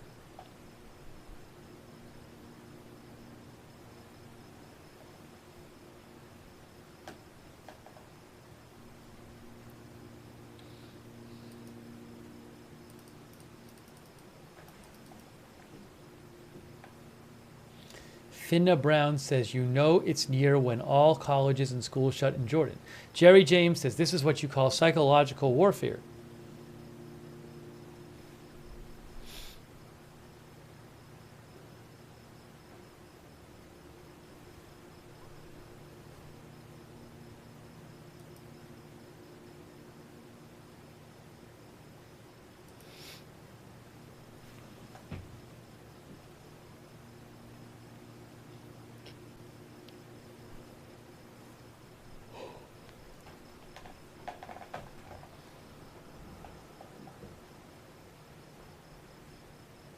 Again, at 4 a.m. is the time, is the starting time for the 3-hour window in which Egyptian planes will not be flying over Iranian airspace.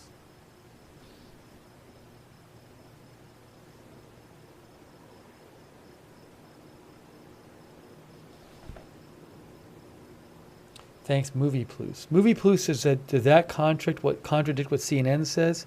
I forget what the CNN report was earlier. I have to go look at it. There's all these different reports saying different things. So many different reports.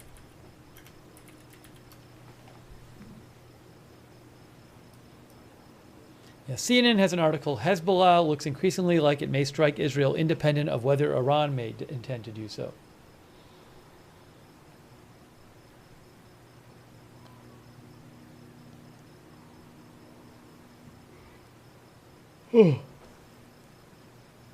I'm in my post-food state. I might have to walk around for a minute, get some circulation.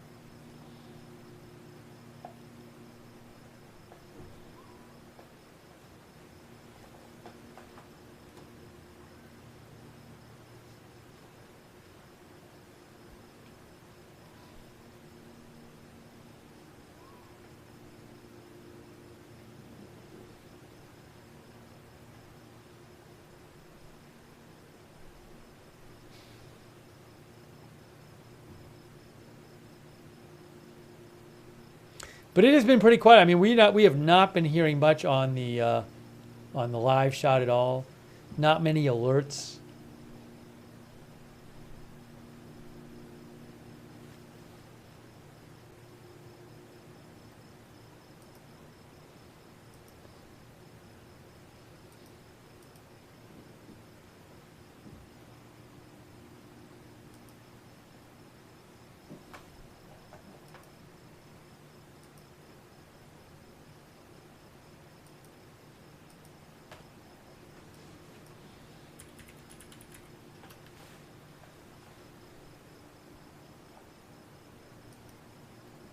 I'll give you a little update on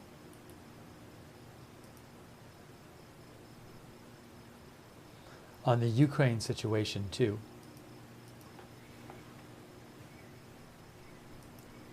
While we have a second here.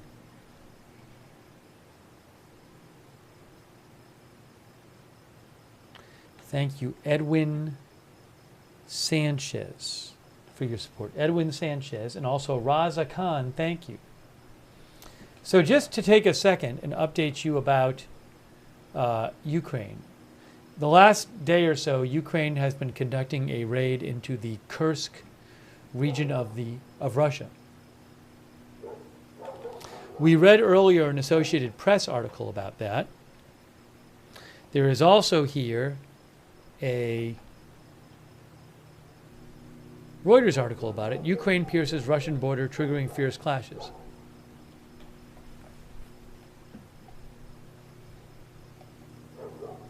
The article says, Russia said on Wednesday it was fighting intense battles against Ukrainian forces that had penetrated its southern border near a major natural gas transmission hub, one of the largest incursions into Russian territory since the war began. The acting governor of Kursk region said he had introduced a state of emergency in the border region. Regional officials said that meant restricting access to specific areas.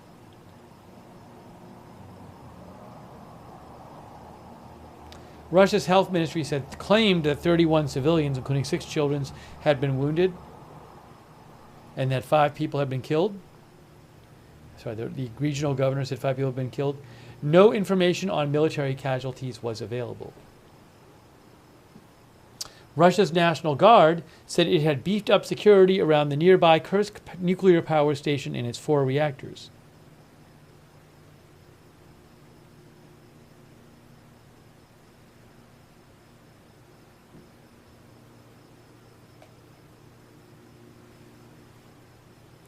President Putin said the Kyiv regime has launched another major provocation.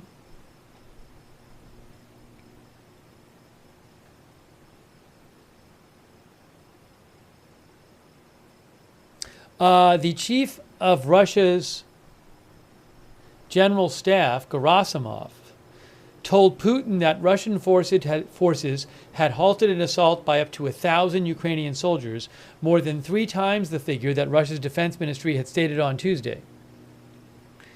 And Gerasimov told Putin they would push them back to the border. The Ukrainian military appeared to have adopted a strategy of strict silence. President Zelensky, in his nightly video just last night, made no reference to the attack.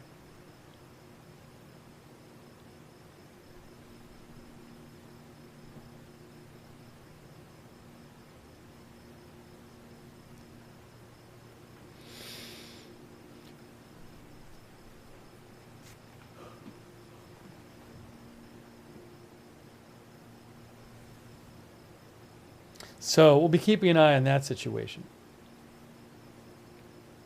Oh, also, there was fighting in Kursk around Sudza, the last operational transshipping point for Russian natural gas to Europe via Ukraine. That pipeline carried about half of Russia's gas exports to Europe in 2023.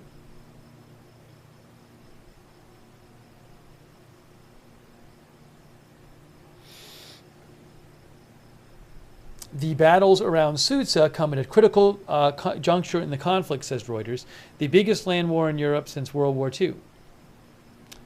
Kyiv is concerned that that U.S. support could drop off if Republican Donald Trump wins the November presidential election.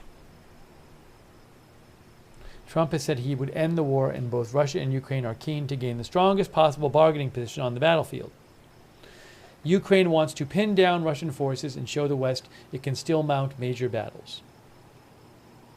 Russian military bloggers depicted the situation in Kursk region as more serious than the official accounts, with some suggesting Ukraine had opened a new front. Russia has sent reserves to help shore up its defenses.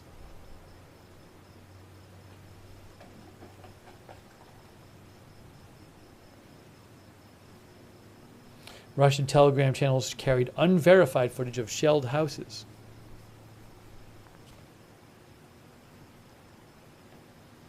That's a little update on Ukraine.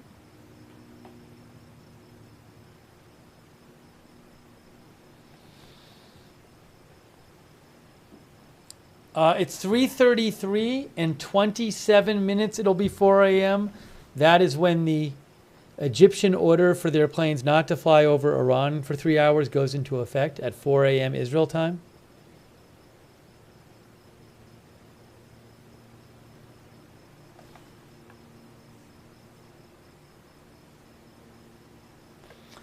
Brock thinks air traffic all over Middle East is normal, not happening tonight.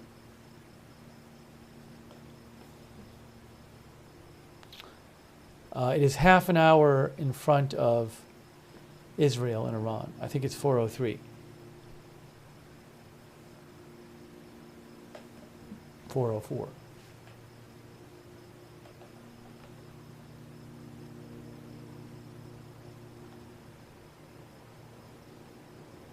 No, the Egyptian restriction on their airlines is from 4:30 to 7:30 Iran time, a.m., which is 4 a.m. to 7 a.m. Israel time. Am I sure Iran is attacking this night? I never said they were attacking this night.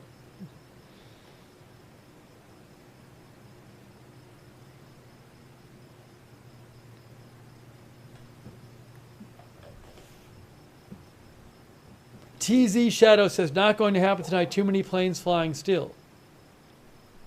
You never know. You never know. I just think we don't know.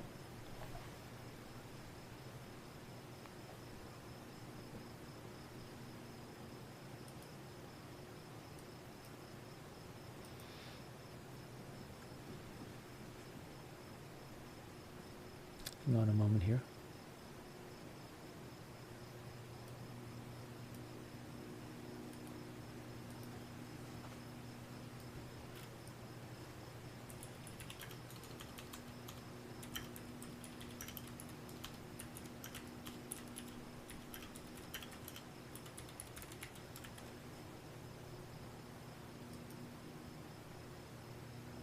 Just give me, guys, give me 1 minute. I'm coming right back in 1 minute.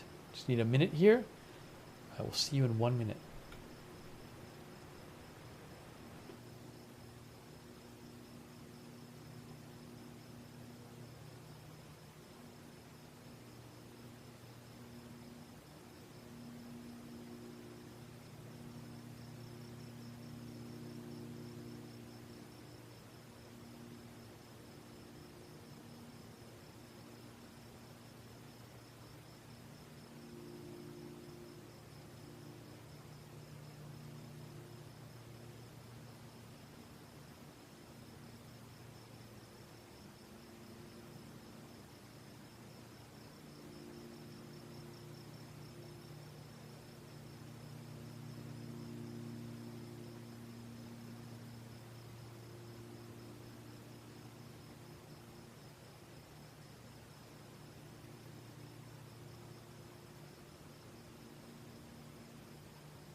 Thank you for your patience.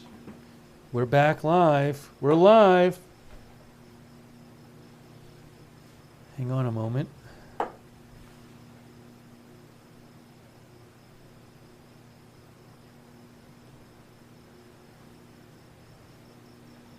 Maybe we'll take a second and look at, do a little close-up of the other.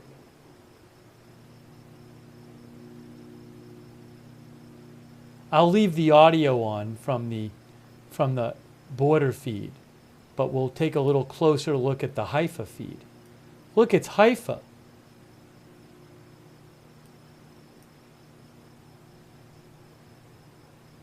I might have to refresh that one. Can't tell. That might have frozen on me. Let's hit a refresh here. I'm looking at the live one. It looks the same, but it might have frozen. Well, let me just refresh it, and we'll go from there.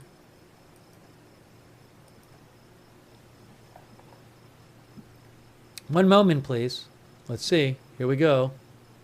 Here we go. There it is. There's Haifa.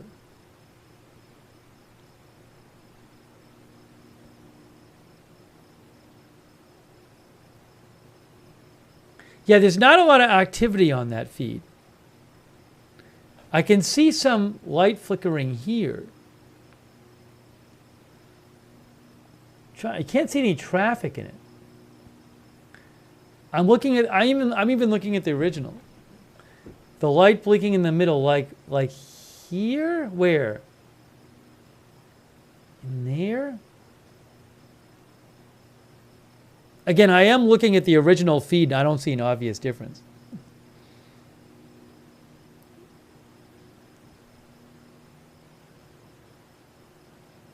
Mr. Me Help, I think, is in Haifa. I'm missing the light flashing. Where is it? Oh, like here. Here? On the right there? Yes, I found a light flashing. Like below me, there is a light flashing. I can see one below me. So yes, that is not that shot is not frozen. It's a little hard to tell.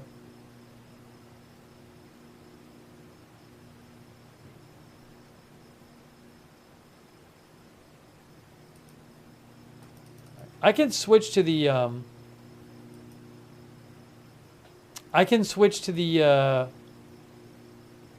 Jerusalem one too.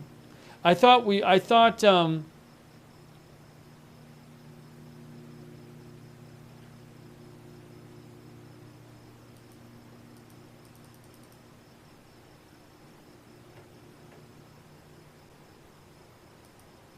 on.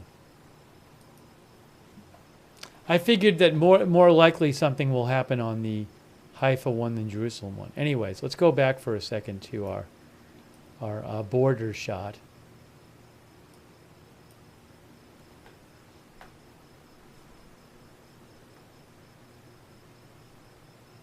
One of our viewers said people were walking on the pier in the Haifa shot. I didn't see that. Oh, I got the Tel Aviv shot back. Hey, I got the Tel Aviv shot back. Let's go put that on. We're going to put the Tel Aviv shot back on.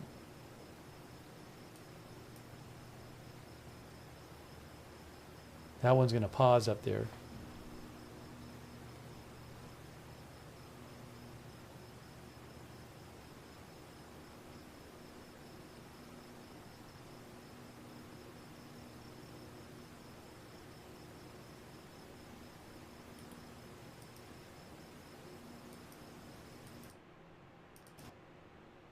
Hold on.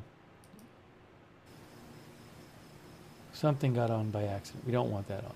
There we go. Okay, so here comes Tel Aviv. That's Tel Aviv. Look, it's Tel Aviv. Oops, what did I just do?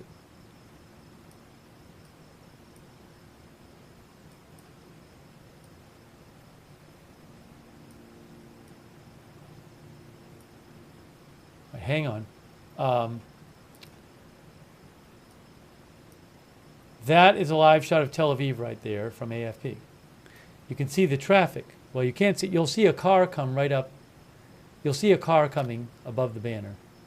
There's the car right there.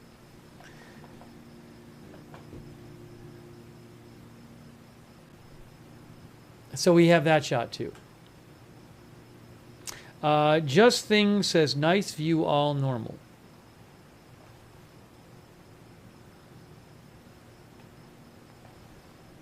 Oh, I got to put up that it says that is Tel Aviv. Hold on.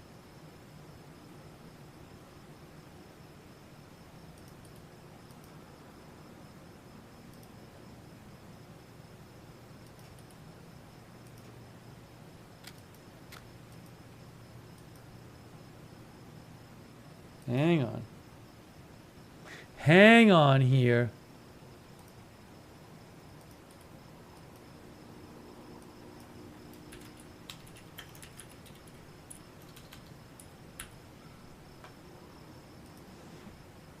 Put this back.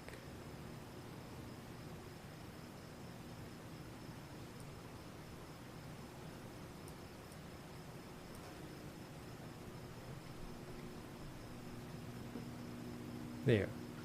Now we got it. We got Tel Aviv up there.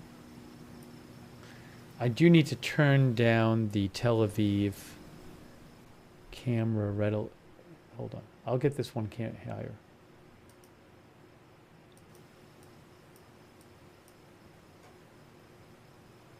Why is that not louder?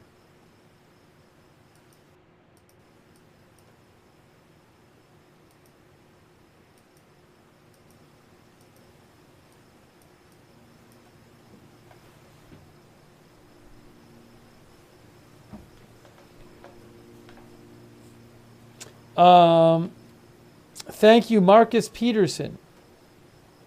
I appreciate that, Marcus. Oh, I might check out the Institute for the Study of War update about Russian a little bit. We just talked about Russia and Ukraine a little bit. I'll check it out in a little bit. Thank you, Peanut Brain of the West. Yeah, we'll talk about that in a little bit. Richie F says, someone call Iran and ask what's happening.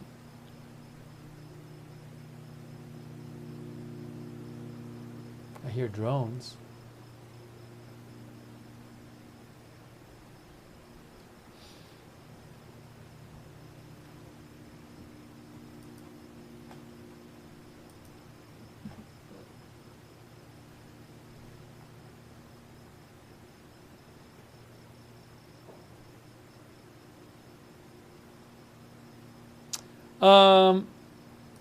Barak Ravid says, with Axios, Barak Ravid says, Israeli officials think the target for Hezbollah's response could be the IDF headquarters in the center of Tel Aviv, or the Mossad headquarters and other key intelligence bases in northern Tel Aviv.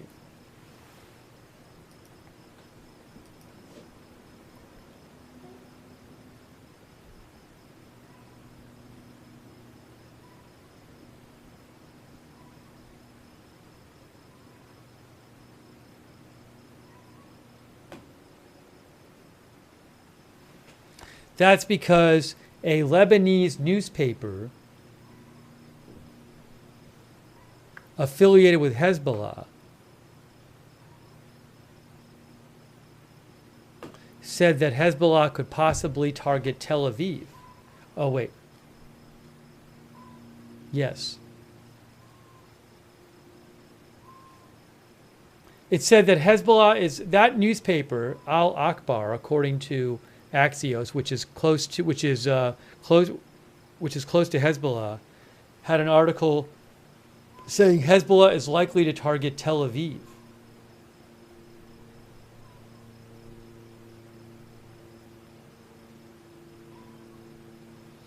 And Axios says Israeli officials interpreted that article in that Lebanese newspaper as saying the target for Hezbollah's response could be the IDF headquarters in the center of Tel Aviv or the Mossad headquarters and other key intelligence bases in northern Tel Aviv.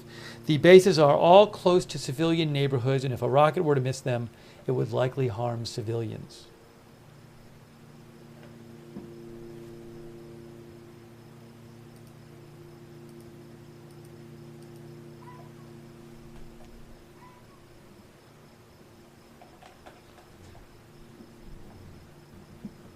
I mean, that would be really big news if Hezbollah started targeting things in Tel Aviv.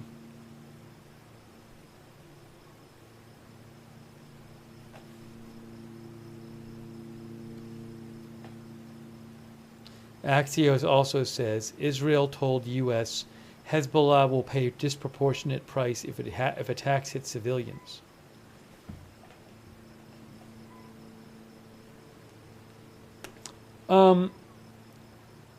In about 11 minutes, we hit the time, 4 a.m., when Egypt's order to its own airplanes to not fly over Iranian airspace kicks in. By the way, there are plenty of planes in Iranian airspace right now. There's Flight Radar 24.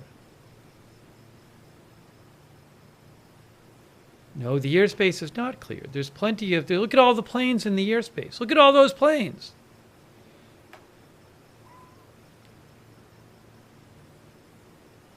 On Flight Radar 24.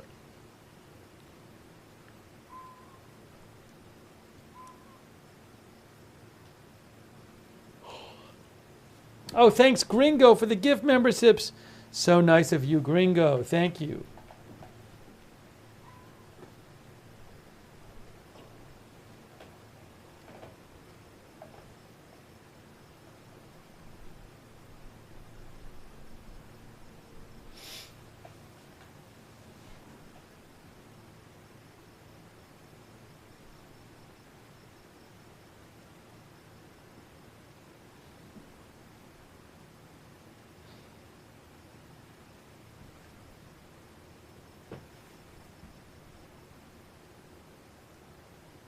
Michelle Massey says Israel has a much, much stronger military. Why would Iran do some big attack? It would be a death wish.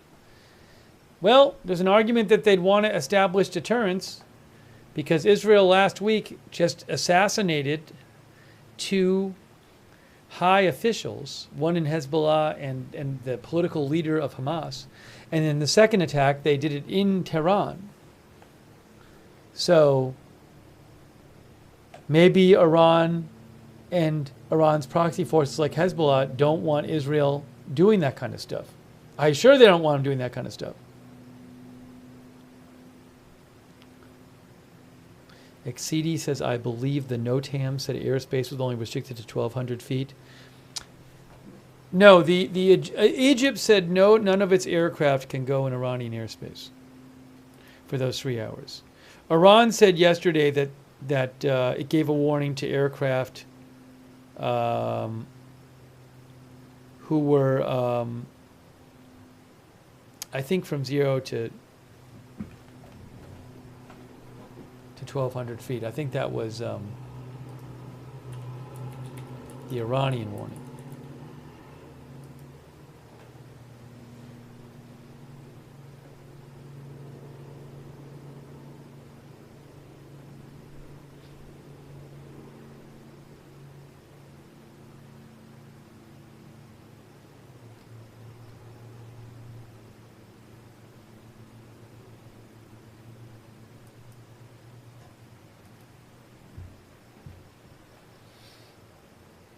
Yes, as Aurora Intel said, Iran a couple days ago had warned commercial airlines to avoid part of Iran for practice gunfire from ground to 12,000 feet.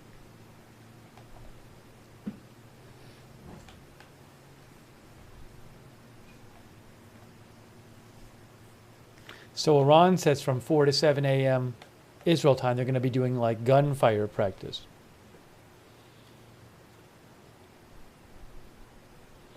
Thank you, Kate Rose. Thank you, Kate Rose. And thank you also to Exceedy.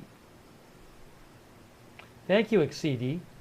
I appreciate that. And Laura L., our new member, Laura L. Thank you, Laura. Well, only about 7 minutes. Again, I personally, since no other country has said to their airplanes, don't fly above Iran from 4 to 7 a.m. Israel time, I'm guessing it's not that big of a deal, but who knows? It's going to start in 7 minutes.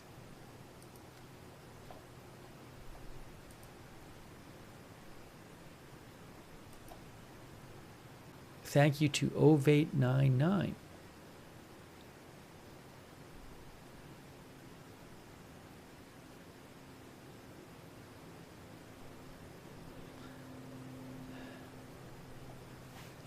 Ovate says, I think it will be today or Saturday in terms of Iran and proxy response. Holding their proxies back will be difficult, and if they don't do anything, they will appear weak. So Ovate thinks they can't wait too long. Now, they did wait 12 days in April. Thank you, Ovate. Oh, wow, Louis R. Louis, it's so generous of you, Louis R. Thank you. Such a great supporter of the channel, Louis R. Thank you, Louis. Louis says, as time has passed and initial anger has subsided, it seems Iran may realize Israel has complete escalation dominance. Iran can't establish deterrence because the response to a major Iranian attack would ultimately harm Iran more than Israel. That's what Louis thinks. We shall see. We shall see. Thank you so much, Louis. There have been a couple articles floating around claiming Iran may be reconsidering a strong retaliation, but we'll have to see what happens. Thanks again, Louis R. It's very kind of you. And also, Hard Rocker Guy, thanks for your support. Hard Rocker Guy. Only about 5 minutes, guys, until beginning of Egyptian flight restrictions. And thanks, Remy Storm, for the gift memberships. Very nice of you, Remy Storm. Shout out to our moderators. They are the reason that we can even have chats here. Sarah 55, Cynthia Moon, Ruth Krafasi, Chandra,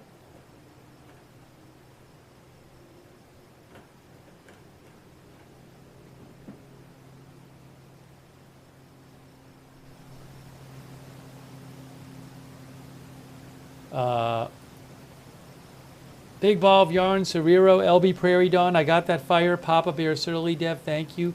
Linda Belk and Larry. Charlotte Webb. Ronald Egnor. Raven Lynn. Thanks also to our Facebook subscribers like Lou Green, Eve Richards, Jane Summers, Robert Rial II, Kay Lowry Body, Margaret Riley, thank you. We're getting very close, guys, to 4 a.m. We're so close. We're less than 4 minutes to 4 a.m. Less than 4 minutes till 4 a.m. Oh, wow. Desi Des. Hey, Desi Des, that's so nice of you. Wow. Very generous, Desi Des. Thank you for the sticker. I appreciate that. Thank you also, Just Me, for the gift memberships. Thank you, Just Me. Thank you also, Gary Cosme, our new member, and Hashem Yishmor, our new member. Thank you so much. Well, guys, Egypt earlier today said its airlines are not allowed to fly over Iranian airspace from 4 to 7 a.m. Israel time because Iran is supposed to do practice gunfire. But no other country said their airlines can't go over Iranian airspace at that time. Just so you can see, there are plenty of planes still over Iranian airspace.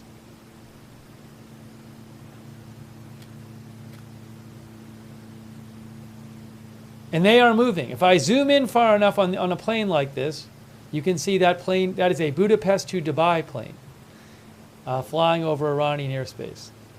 So,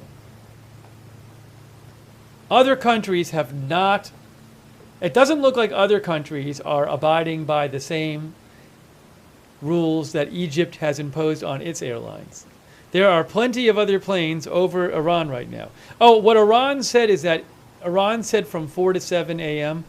Israel time, it's going to be conducting practice gunfire in a part of the country. In a part of the country, from 0 to 1,200 feet. Oh, thank you, Walter Beasley. Walter Beasley thinks Hezbollah lied to Iran and Iran lied to Russia.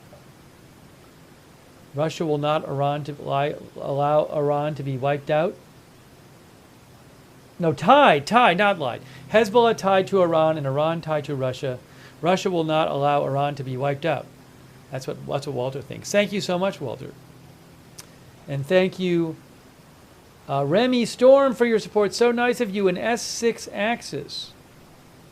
Revolutionary Guard vids. I have not seen those S6 Axis. I have not seen the Revolutionary Guard videos you've been talking about. Maybe I can check them out in a little bit. All right, well, guys, again, there is 1 minute and 9 seconds until 4 a.m., where a 3-hour period starts, where Egypt and no other country, Egypt is not allowing its aircraft to fly over Iran for 3 hours. There are plenty of airplanes over Iran. I am showing you. There is Iran airspace. There are numerous planes still over Iran airspace. Probably a lot of commercial air flights. Well, that's what you see. These are a lot of big jets. A lot of big jets. Even, there's some flying over the middle of Iran. Look at this. All right, so the airspace has not cleared out, guys. Looks like maybe a lot of UAE carriers and Qatar and UAE carriers. All right, let's look at the clock here. 15 seconds until 4 a.m. All right, guys. I'd be surprised if it's a big deal, but maybe I can turn out wrong. I hope I'm not wrong. It is 4 a.m. Breaking news. Breaking news, guys. It is 4 a.m. The 3-hour window under which Egypt has told its planes to not fly in Iranian airspace has begun. It has begun from 4 to 7 Israel time. That's 4:30 to 7:30 Iran time. So presumably, if I clicked on all of those planes, I should not find any Egyptian planes over Iran. But there are plenty of other planes over Iran right now. Lots of jets. Hey, that is, I'm probably pronouncing Etihad Airways. I'm probably pronouncing that wrong. Qatar Airways. Emirates. Oman Air.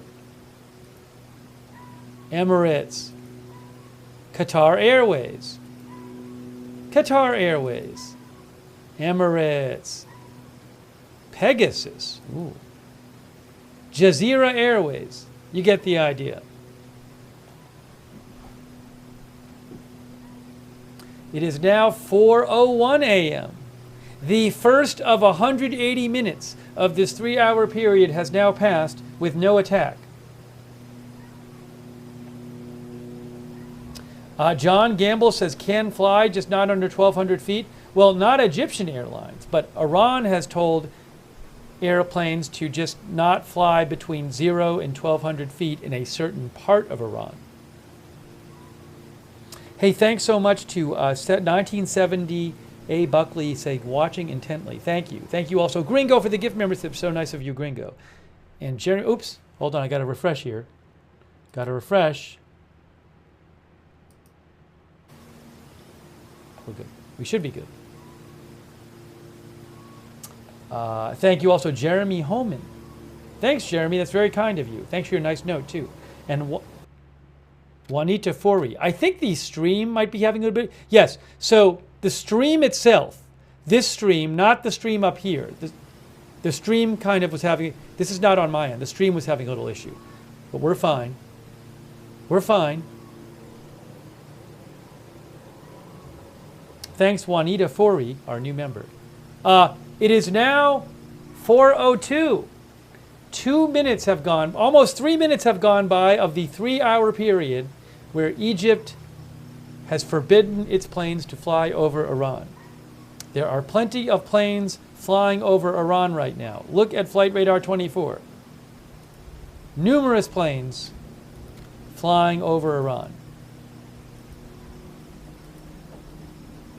Fly Dubai, Oman Airlines, Emirates, Pegasus. No attack at the moment. I got to look up some of these airlines. There's a dog barking. Pegasus is actually, I think, a Turkish airline. How about that? I did not know. Pegasus is a Turkish low-cost carrier. That I did not know. I assume Emirates is UAE. Yes, their headquarters are in Dubai.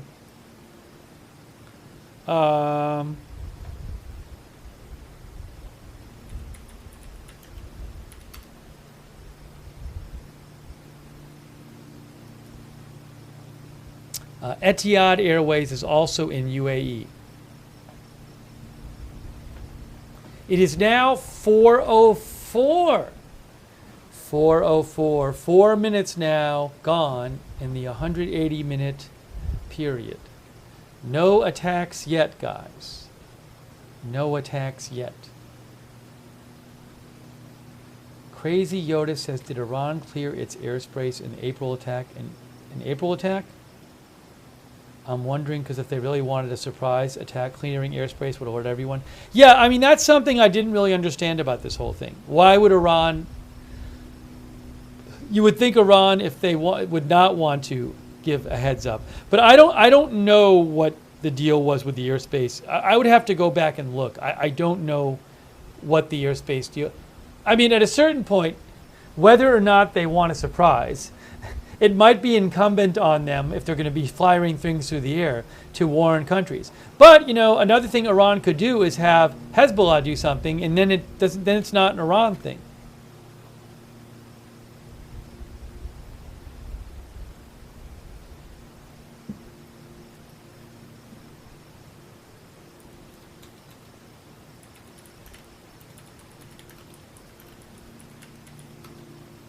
I just don't remember what the situation was with like airspace alerts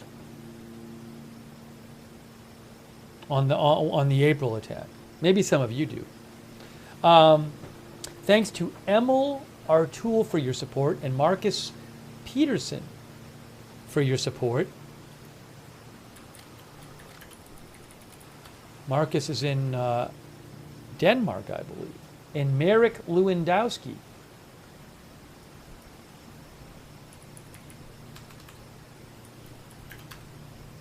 Who is in Poland.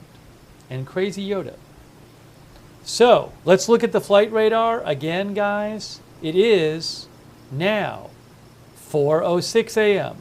6 minutes have passed of the 3-hour period in which Egyptian airlines are not currently allowed over Iranian airspace because Iran had said yesterday it was going to do some gunfire practice between 4 and 7 a.m. Israel time, but only in a certain part of Iran, and only from 0 to 12,000 feet. They warned airplanes about being from 0 to 12,000 feet in a certain part of Iran, but Egypt said we're not going to have any planes go there for 3 hours. Well, so far, there's a bunch of other planes there, and nothing has happened attack-wise. And it is now 4:07. It is 4:07. Oh, yeah, Bush Ranger says all of them are above 12,000 feet. I don't know that for a fact, but there's probably a way I can, I wonder if I can filter on flight radar for altitude. If I can filter for altitude, I don't know if I can, off the top of my head. Anyways, just to give you a sense of how the planes currently flying in over Iran, how high they are, that one is 35,000 feet. That one is 29,000 feet. That one is 32,000 feet. 39,000 feet. 39,000 feet. 39,000 feet. 31,000 feet. These are like miles above 12,000 feet. 36,000 feet. 36,000 feet. 35,000 feet. 34,000 feet. So, 29,000. You get the idea.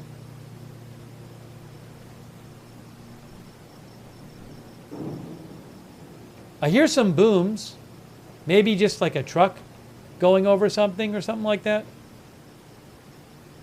I mean, there is traffic on these shots. So.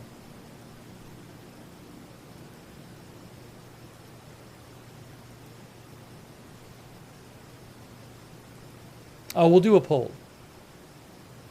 We're going to do a poll.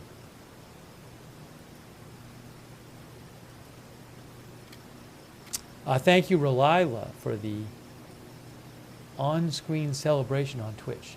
We're going to ask you guys if you think something will happen during this 3-hour period.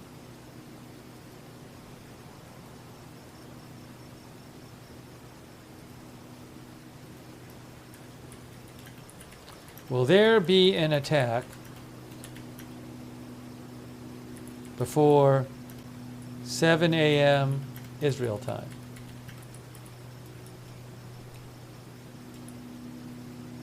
Because that's the Egyptian flight restrictions are from 4 to 7 a.m.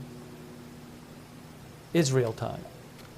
So I'm saying, will there be an attack before 7 a.m. Israel time?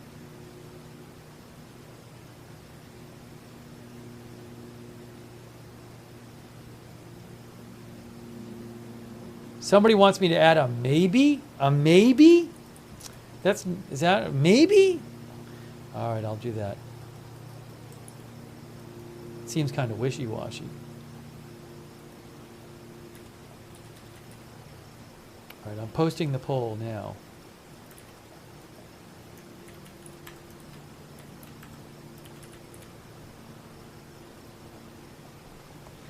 Let's see what our viewers think.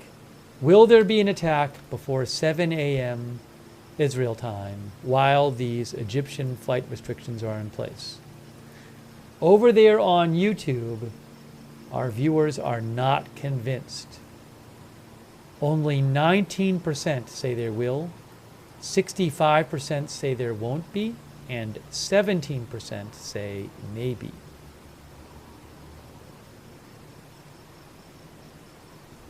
How about Twitch? How about Twitch?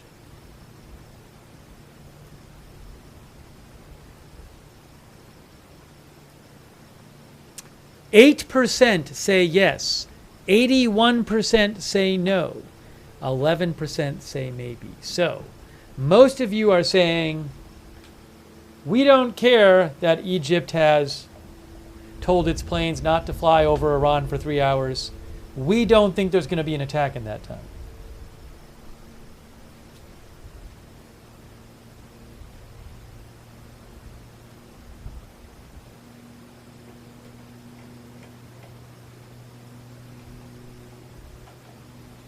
Jim Farrell thinks there'll be no attack for a week.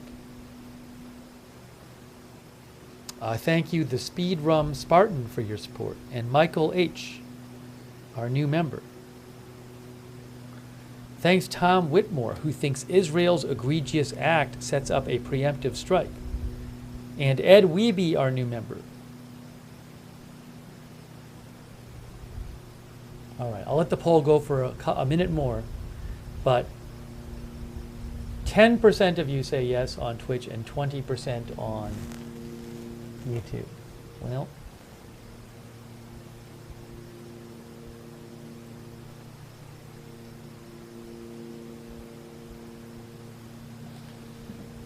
I'm going to end the poll just about now. I appreciate you guys voting, but you have made your you have made your thoughts clear on this matter.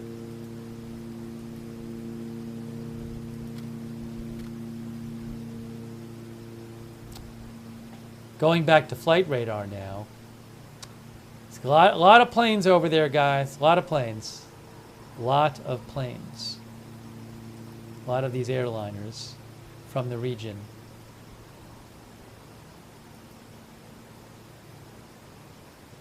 Chan Wings Airlines. I haven't heard of that before. They're flying over a different way. Chan Wings Airlines. Clearly, these airlines, the countries that these airlines operate out of, are not so concerned about having their planes over Iranian airspace at this time.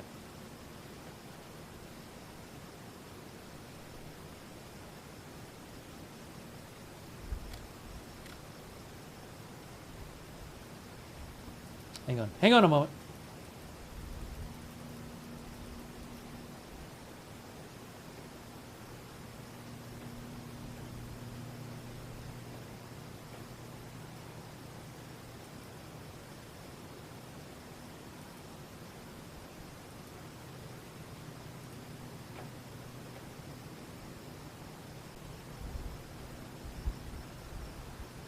People told me to check Al Jazeera, but what I'm seeing is that there was like an Israeli airstrike in the northern Gaza Strip.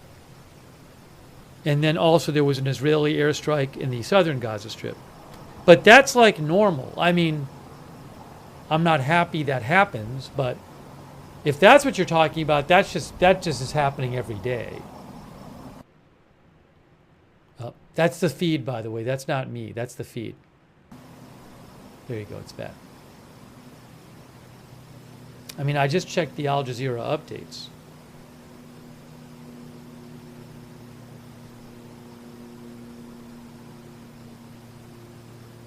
Pool Guy Mark says filter Egyptian planes only.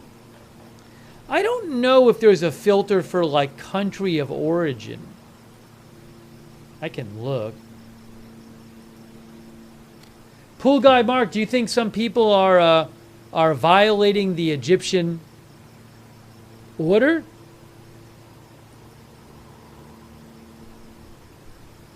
I don't believe, at least in terms of the given categories on Flight Radar 24, I don't see a country of origin.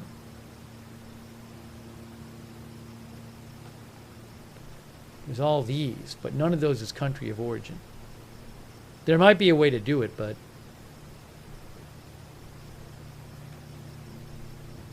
I would assume that nobody's violating that rule.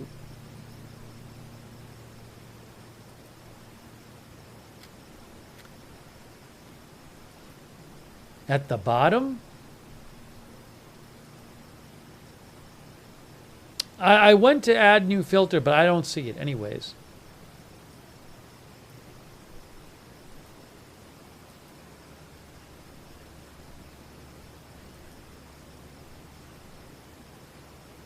There's no given category for country.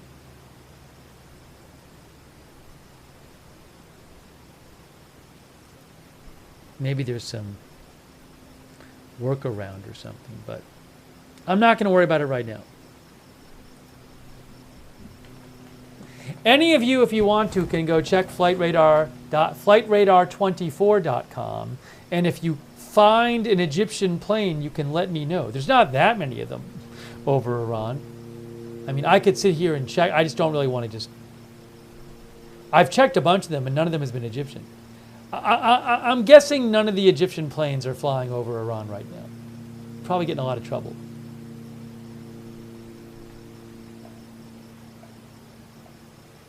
ND Prepper thinks most of the planes are further east than normal. I honestly don't know. I don't know enough about how the planes normally fly. Maybe they've adjusted some of them, their paths, because of this practice going on. But it really doesn't affect them. I mean, the Iranian warning was for planes flying from 0 to 12,000 feet, but these planes all seem to be, in like around 30,000 or more feet. So I don't know if they've changed their path at all.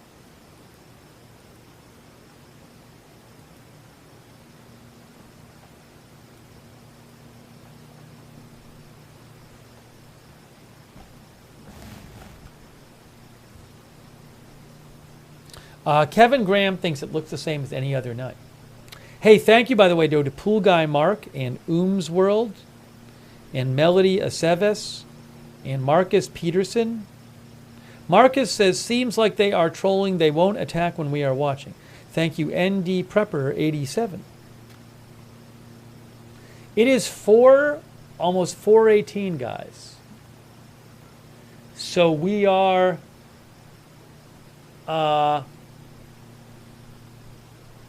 we are officially 10% through the 3-hour window under which Egypt has told its planes to not fly over Iran because Iran was going to be doing military exercises. And nothing has happened yet.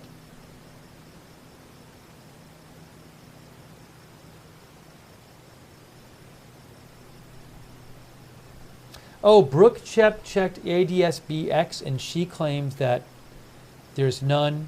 Well, are you talking about from Egypt Airport or Egyptian? Brooke claims that there's no Egyptian planes above. She did some sort of search somewhere, and there's none of them above Iran. Thank you, Brooke, for your support. I can't confirm it, but...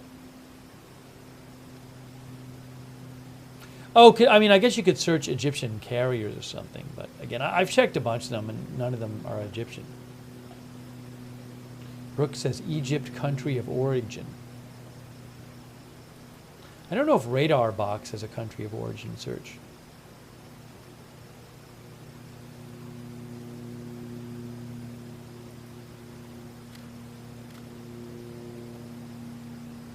Radar Box does not. That I see. Thank you, Aleppo Gambit, for the gift membership. Thank you. 419, guys. 419.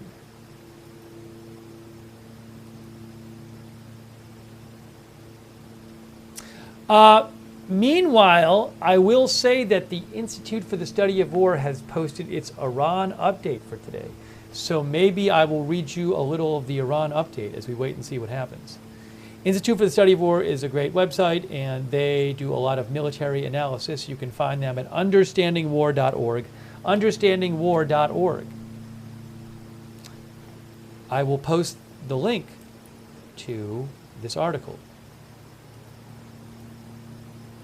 It's 4:20 a.m. People are very happy in our chat because they've been waiting all day to joke about it.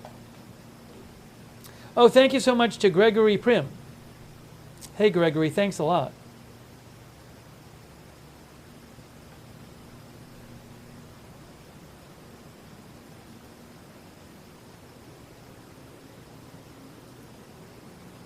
Thanks also Kaz1179 on Twitch.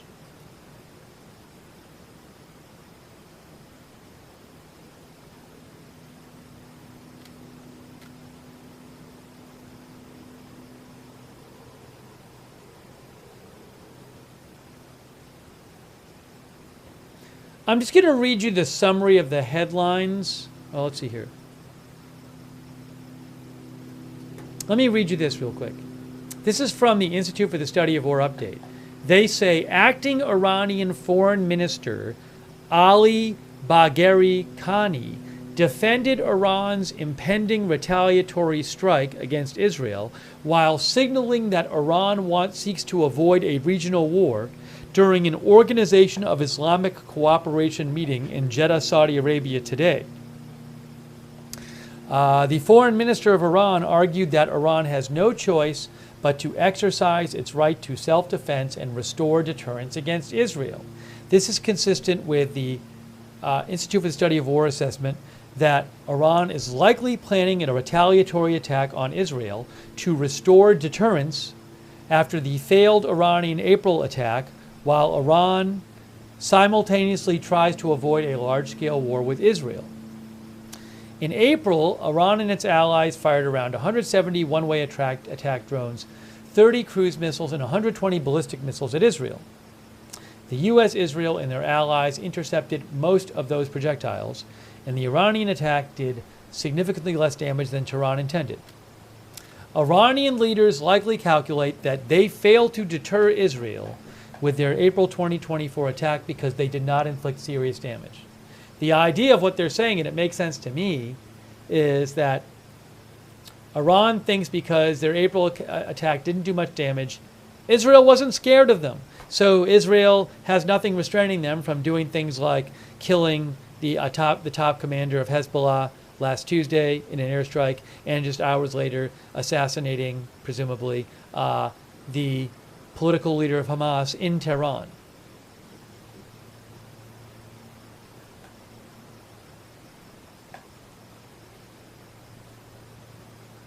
Hey, thanks, Zloga Gaming. Thanks, Zloga Gaming, for becoming a member and for the gift membership. It is 4:23 a.m. We are 23 minutes in to a period of time, a 3-hour period, when Egypt has told its planes you cannot fly over Iranian airspace because Iran said they're going to be conducting some military testing, but no other country told their planes that. And plenty of planes are over Iran right now, as you can see on Flight Radar 24. But it is 4:23 a.m. That 3-hour period goes from 4 to 7 a.m. Amber Marie says, I was expecting it tonight.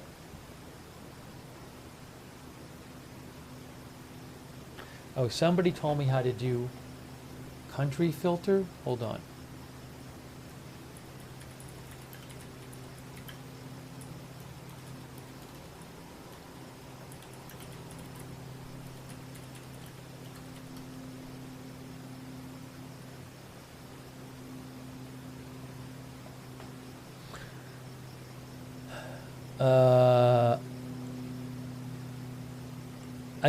I'm not going to worry about it. I can't. I looked up on the web. I can't find it. I'm not going to worry about it.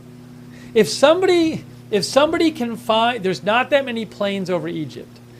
Given that none of our viewers has written to me yet and has told me I found an Egyptian plane over Iran, and that I have checked a bunch and I have not found any, I'm going to assume there are none there.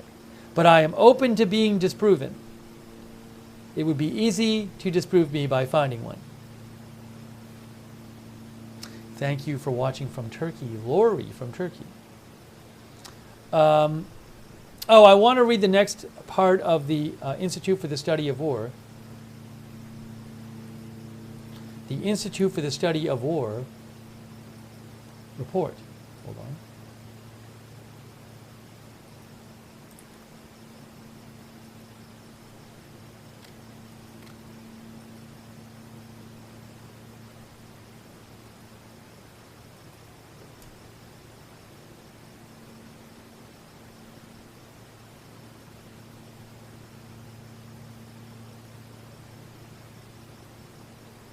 Yes, there is a Russia Air Force plane, which again, I don't believe this is anything out of the ordinary. There's a Russia Air Force plane that just took off. It looks like maybe from Syria, and maybe it's flying back to Russia. That is indeed happening, but again, I don't think that really has anything big to do with what we've been covering. Okay, at least as far as I'm aware, and nobody I follow who specializes in this stuff has said anything about it. Okay, what was I going to do? Oh, let me tell you what else the Institute for the Study of War says. Institute for the Study of War says, Iranian armed forces run media is continuing to publish information that likely aims to decrease Israel's ability to effectively defend against an Iranian attack by causing Israel to disperse its air and missile defense assets. Iranian armed forces run outlet Defa Press argued on August 7th that Iran and the Axis of Resistance should target Israel from multiple directions to disperse Israeli assets, thereby exposing targets. Defa Press claimed that Iran and its Axis of Resistance could increase the volume of munitions targeting specific targets, particularly sensitive military bases, to exploit such vulnerabilities. Iran may or may not try to attack any of these targets or others.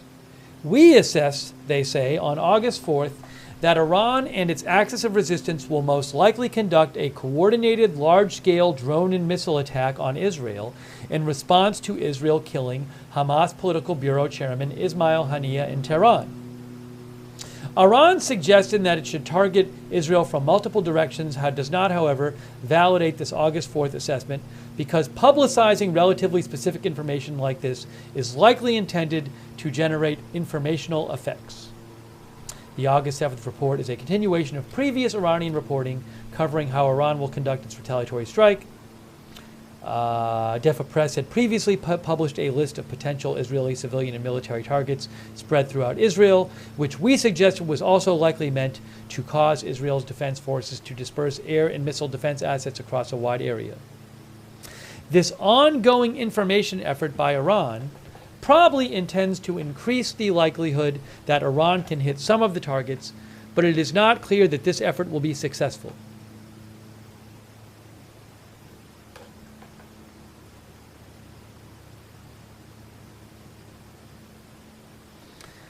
This is also interesting. Institute for the Study of War says the Islamic Resistance in Iraq, a coalition of Iranian-backed Iraqi militias, is expected to conduct continuous strikes on U.S. forces in Iraq and Syria in the coming period, according to an unspecified leader in Harakat Hezbollah al-Nujaba, cited by Lebanese news outlet Al-Akhbar on August 7th. The new attack campaign is reportedly in retaliation for Israel's killing of Haniyeh and senior Hezbollah commander Fuad Shukr, and to continue Iran-backed Iraqi militia efforts to expel U.S. forces from Iraq and Syria, according to unspecified sources affiliated with the Islamic Resistance in Iraq. The Islamic Resistance in Iraq's attack campaign targeting U.S. forces in Iraq and Syria supports Iranian efforts to conduct a retaliatory strike on Israel by attempting to draw U.S. attention and resources away from supporting Israel's defense.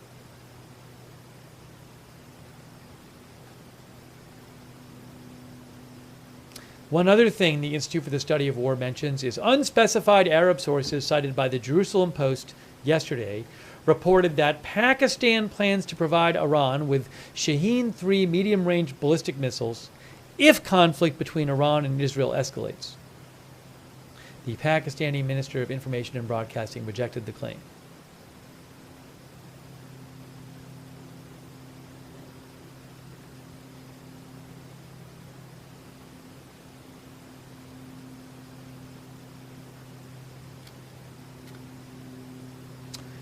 The Institute for the Study of War also says Russian officials are continuing coordination with Iran ahead of the Iranian retaliatory strike against Israel out of concern for Russian interests in the region. Reuters reported that Russian President Putin delivered a message via Russian Security Council Secretary Sergei Shoigu that Iran should act with restraint and avoid targeting civilians when retaliating against Israel. An unspecified Iranian diplomat claimed to Iran Wire that Russia is opposed to Iranian strikes that could lead to the death of civilians due to the large number of Russian citizens who live in Israel. The report did not make clear how an Iranian official would understand the calculus behind the Russian decision-making. Russia is also reportedly assisting Iranian efforts to improve its air defenses against Israeli attacks, according to the New York Times, who cited two unspecified Iranian officials, stating that Russia began delivering advanced radars and air defense systems to Iran. Iran media has previously reported Iran sought to acquire Russian air defense systems to improve Iran's air defense network and defense against Israeli attack, according to the New York Times.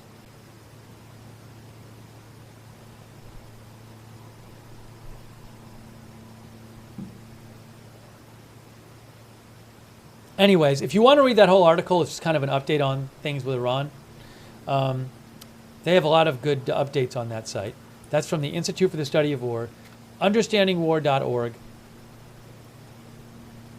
They think that Iran, as I have read to you, and I'll post a link to the article in the chat, but as we have read in previous reports they have made, they believe Iran will, with their axis of resistance partners like Hezbollah, conduct a large-scale missile and drone attack to try to restore deterrence with Israel. Because they think that the April attack was supposed to be more successful. It wasn't, and a big reason for that, according to the Institute for the Study of War, was that many of the projectiles were fired from Iran, which gave a lot of lead time to Israel and Israel's allies. In the case of drones, it takes hours for drones to go from Iran to Israel. And one thing that the Institute for the Study of War thinks might happen in this strike is that more of the projectiles would be fired from Hezbollah. Drones fired from Hezbollah in Lebanon, which is right next to Israel, would reach Israel in minutes. And they said it would be much harder for Israel and its allies to successfully shoot down all the projectiles if a lot of them are being launched from Lebanon and Iraq and Syria, places much closer than Iran. So something to keep an eye out for.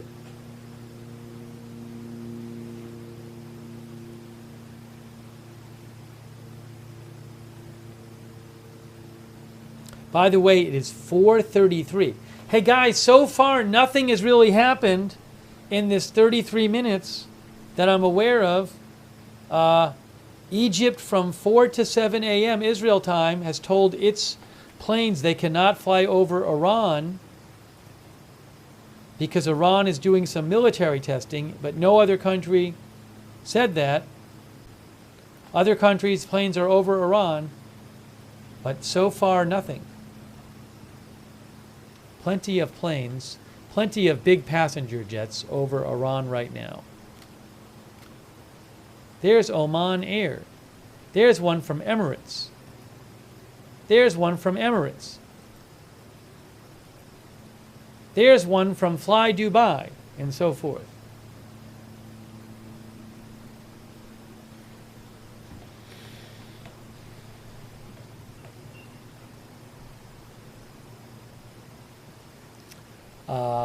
Rich Narvi says it is not going to happen.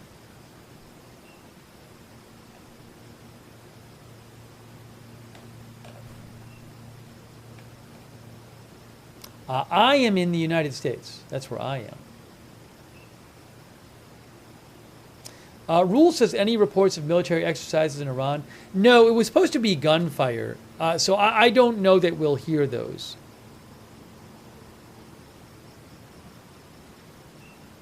I don't know that that's something that would be reported on. I have no idea.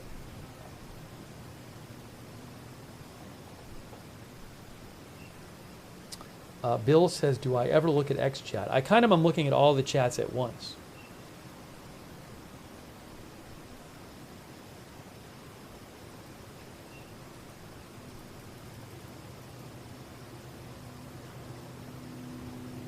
See if I have any updates for you here. Do I have any updates for you?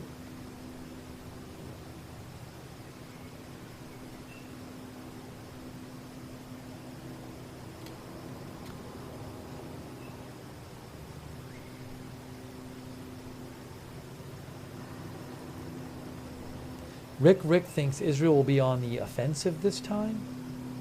That's what Rick thinks. G. Gibson, our viewer, says, personally, I am not ruling out the possibility that given the tit-for-tat culture of these countries, we may not see a military response as such, but rather Iran plotting to assassinate an Israeli military commander or even Netanyahu himself. So some sort of different kind of response. Thank you, G. Gibson, for writing in. Scan South Shore sent me a screenshot with an Egypt filter. Oh, I guess on ADSB Exchange you can do a nationality filter. Yes, so Scan South Shore on ADSB Exchange did an Egypt filter, and there were no Egyptian planes over Iran.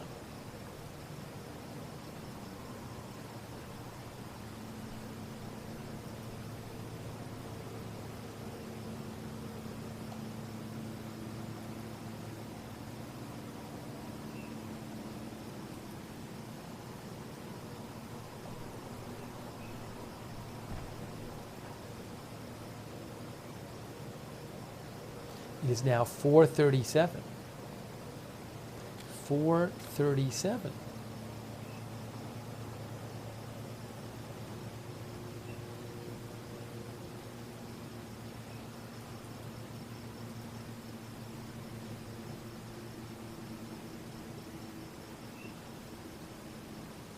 Josh Tompkins says maybe Egypt is forbidding them out of abundance of caution so there's not another MH17 incident.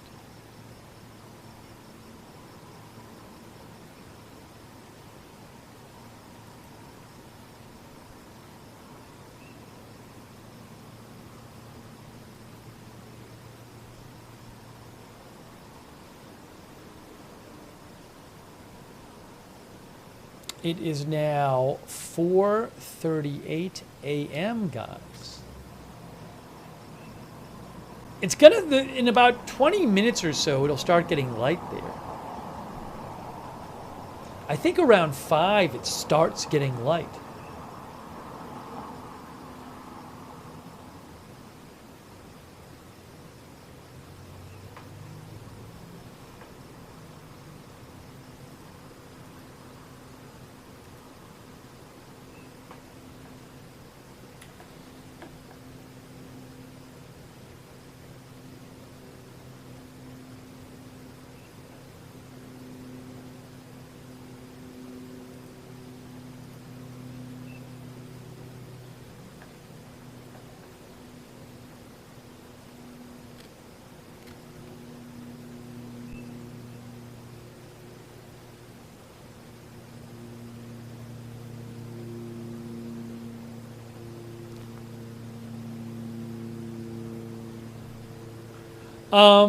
Hey guys, I found something here. Hold on a second here. Found a little update for you. I found a little update for you guys.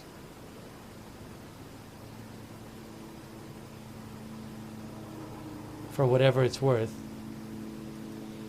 Iran International, which is a they're located in the UK, but they do Iranian news, and they're close to Saudi Arabia. They said that they claimed Sabrin News, affiliated with the Revolutionary Guard in Iran, says the Islamic Republic is holding military maneuvers in the west of Iran. The sounds that are heard in the west of Iran are due to military exercises and will continue until around 7 o'clock in the morning local time.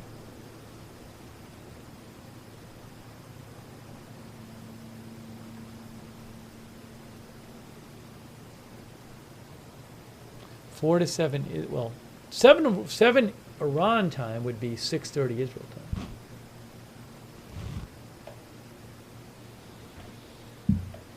It's 4:44 now. Oh no, it's 4:40 now. Some people are talking about 4:44.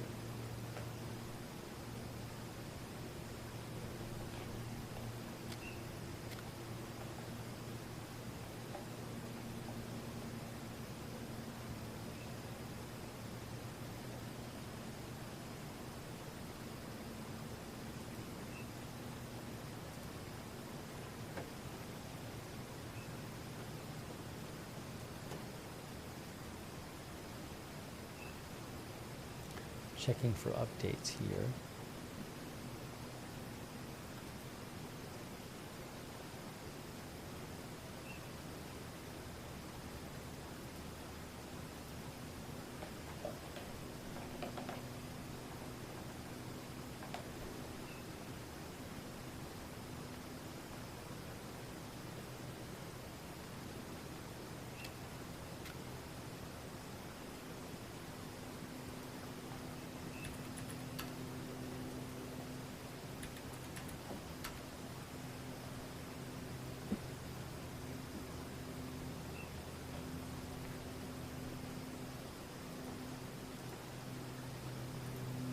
Hang on a moment.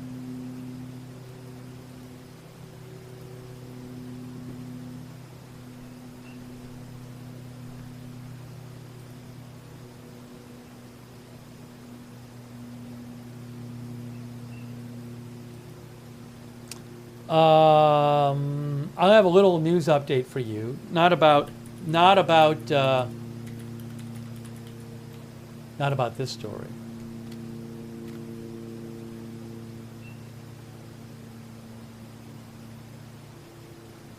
This was a few hours ago. Special counsel alleges Hunter Biden accepted payments from a Romanian businessman to influence U.S. government agencies while his father was vice president.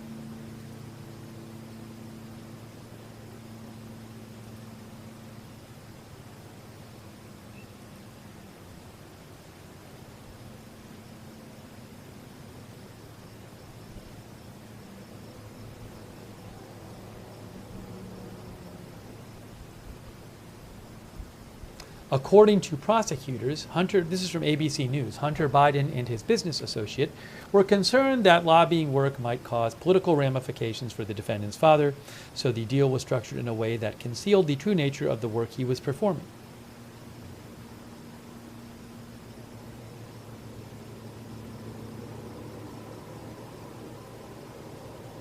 I just saw that, came out a few hours ago. I don't believe there are any new charges from that.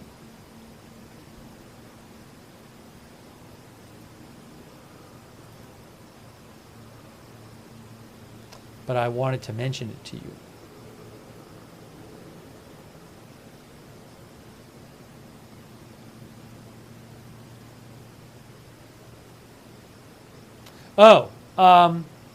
So according to Associated Press, real quick, you can see it says Hunter Biden was hired by Romanian businessman trying to influence U.S. agencies. Prosecutors say he has an upcoming tax trial.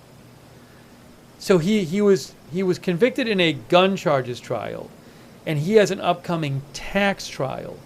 And the special counsel said Hunter Biden's business associate will testify at the upcoming federal tax trial about the arrangement with the Romanian executive.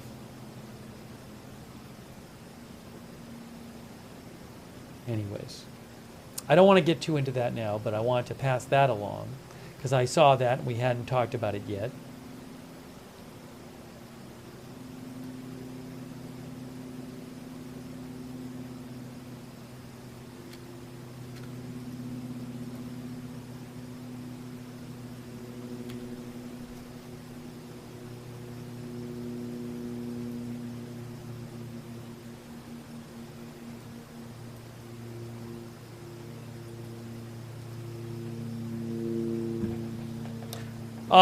Nothing. We're watching right here. You're seeing the wide shot is the Israel-Lebanon border, or part of the border.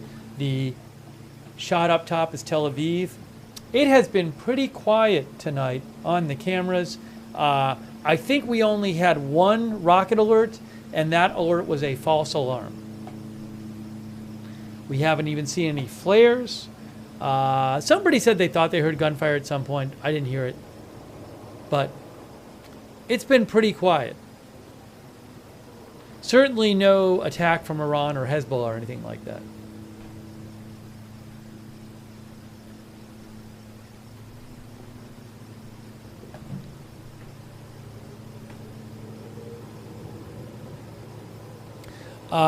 We are 45 minutes into this 3-hour period where Egypt forbade its own Egyptian planes from flying over Iranian airspace, but nothing has happened yet, and no other country has made such a prohibition.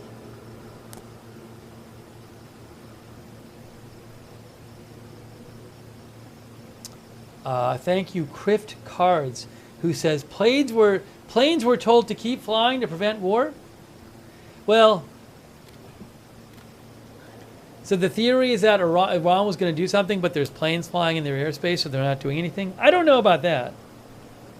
Crift Cards. But thank you, Crift Cards. Also, the Speed Run Spartan, thank you.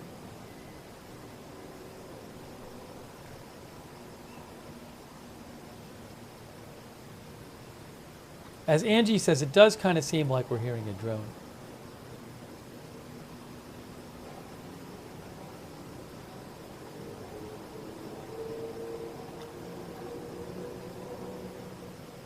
Oh, Brian's breaking news and intel mentioned that there was some sort of Arabic language. There was an Arabic language Telegram site that posted me on their site. That's kind of fun. I don't know what the site is, but they posted a picture of this broadcast. And then you know what? They said in Arabic it says in quotes, agenda free ? No, I made that last part up. They didn't say that in quotes. But it really is a Palestinian Telegram page. I don't know what site it is. Maybe Brian can tell me.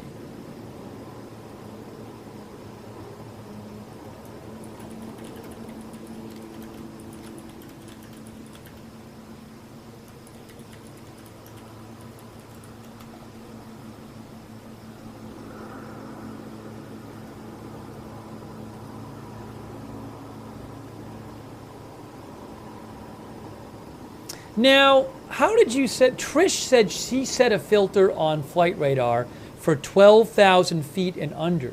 How do you do that? How do you set a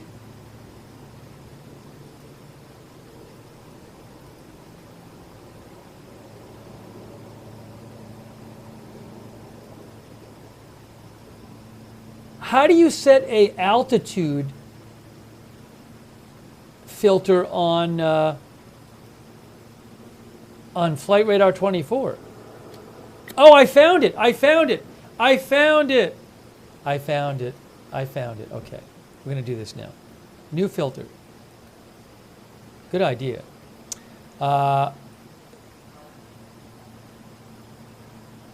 So Iran had told airplanes in its airspace, you should not be in a certain area below 12,000 feet at this time. Okay.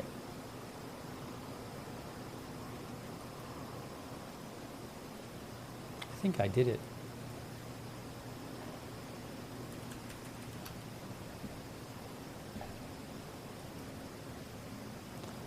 Why does it say, oh, hold on.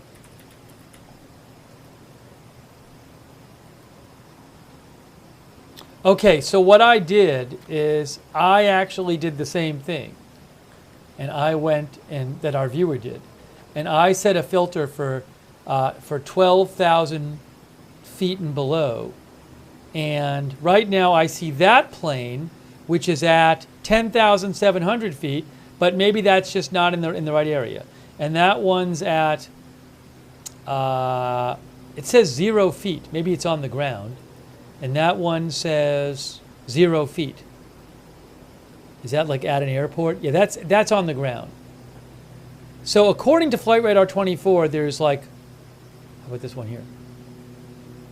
That's at 10,000 something and that's at 11,000 something. But maybe that's not where the warning area is. Anyways. Well, at least I know how to do it now. Thanks to our viewer. At least I know how to set that kind of filter. Right. There could, as CryptoFire says, there could be military aircraft there that we can't see on the radar. But there are plenty of planes flying over Iran right now. Even though Egypt is not letting its planes fly over, there are plenty of civilian airliners flying over Iran right now. As you can see on Flight Radar 24. Oh, thank you to Termite, who thinks the retaliatory strike will most likely only happen after the OIC has issued a statement of condemnation of the assassination. They met today. Are we waiting for them to issue some sort of statement? I'm not aware of this. Maybe they are going to. I don't know. Thank you, Termite, who I think is in Switzerland. Thank you, Tech Wizard. Tech Wizard said somebody posted something on X and people are tagging you. Well, I'll check it out. If it's a big claim that's not posted anywhere else, I probably will take it with a grain of salt.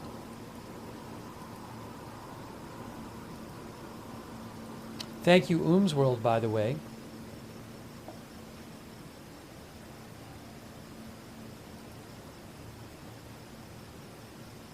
Yeah, I can't comment on that post because I'm not familiar with that site and I don't know what it's talking about exactly. I mean, again, it might be legit. I'm just saying I don't have the background. I don't even want to discuss it because I don't have the background to talk about it. I don't know what it's referring to. So, but what I'll say is I follow a bunch of accounts that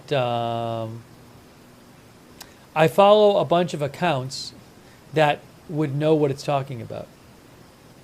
So if they think it's a big deal, they will be posting about it. Let's put it that way. I just don't want to start going down that road right now. But I'll check various accounts I follow.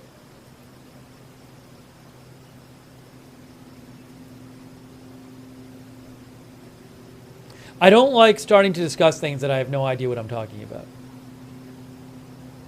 I don't think that really benefits people.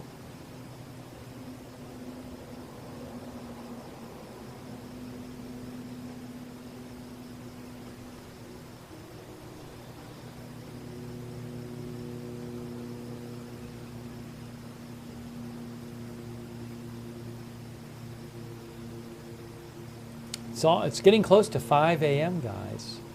Getting close to 5 a.m.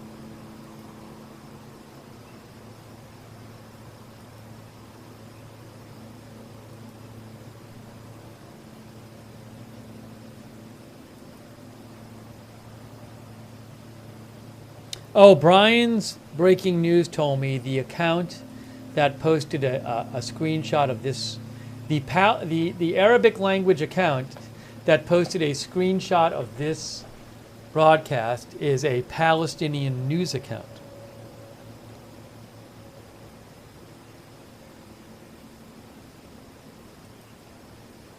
I made it onto Telegram, a screenshot.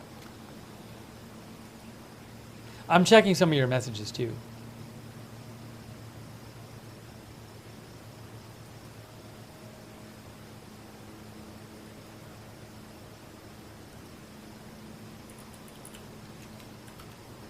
That's what I'm doing here. People have sent me a lot of messages.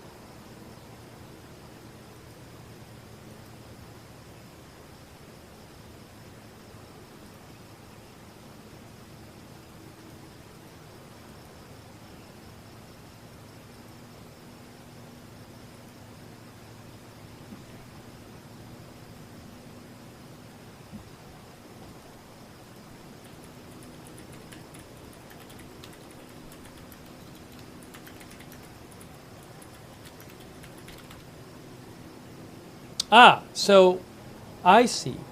So one of our viewers mentioned this. The registration prefix for Egyptian planes, according to Wikipedia, is SU. Right. So Michael Hurd says if you start a registration number filter on Flight Radar with SU, that should filter out the Egyptian planes. I see. Okay. All right. See if I can do that. Add new filter.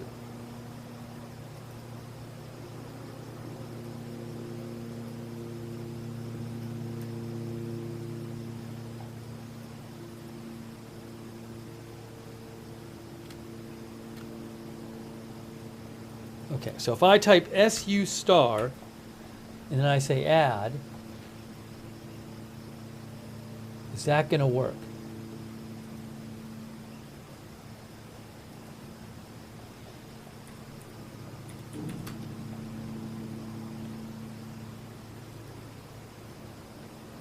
I think it worked.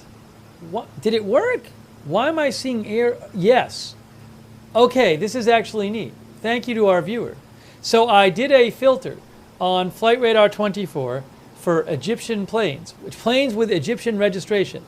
There are none over Iran. This one right here is Egypt Air. This one right here is Egypt Air. Egypt Air. Air Arabia operated by Air Arabia Egypt. So it really does seem like it worked. How about that? So these are all apparently Egyptian planes. Air Cairo. Hey, that's pretty cool. We did it. So if my filtering is correct, there are no Egyptian planes over Iran. I don't even know. I believe I had read maybe by Aurora Intel or somebody like that they said that normally Egyptian planes have been avoiding Iranian airspace anyway. I don't know how many Egyptian planes there would normally be at this time of night there, but I can tell you, according to my Flight Radar filter, there are no Egyptian planes over Iran. Now, if I take the filter off, well then, that's a different story. Then there's a bunch of planes over Iran. Yes, Egypt has forbidden its planes to fly over Iran for 3 hours from 4 a.m. to 7 a.m. Israel time.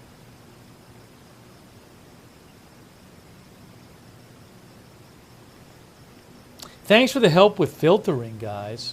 I appreciate that. Oh, thanks to Firelife. Thank you, Firelife. And thank you to Bud Fox. Bud thinks Putin told Iran to chill out. Thank you also to Rocky Mountain Billy, who says he is keeping an eye on both countries' major airports, like Iran and Israel. He says can be a quick way to see who is actually landing in airspaces. That way you can see who is coming and passing through, just filter by arrivals. Thank you, Rocky Mountain Billy. I appreciate that. Thanks for the tip and your support. And thank you, Who Knows, for your support. And Russell Bach from Australia.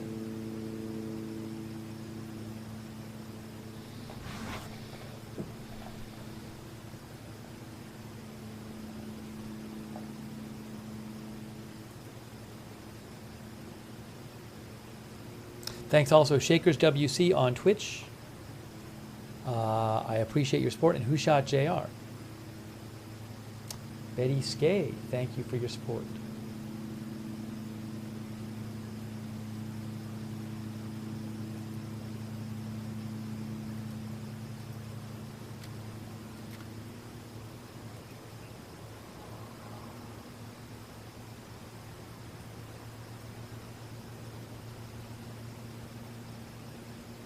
Gaga sent me a message about oil prices going up.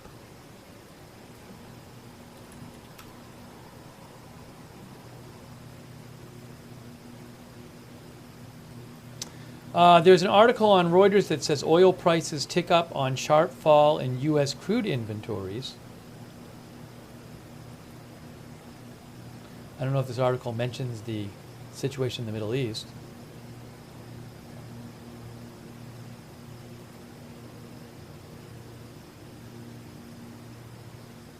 It says the potential for Middle East supply disruptions worried markets after the killing of senior members of militant groups Hamas and Hezbollah last week raised the possibility of retaliatory strikes by Iran against Israel. While no supply has been impacted so far, attacks on ships in the Red Sea have forced tankers to take longer routes, meaning more oil stays on the water for longer. All right.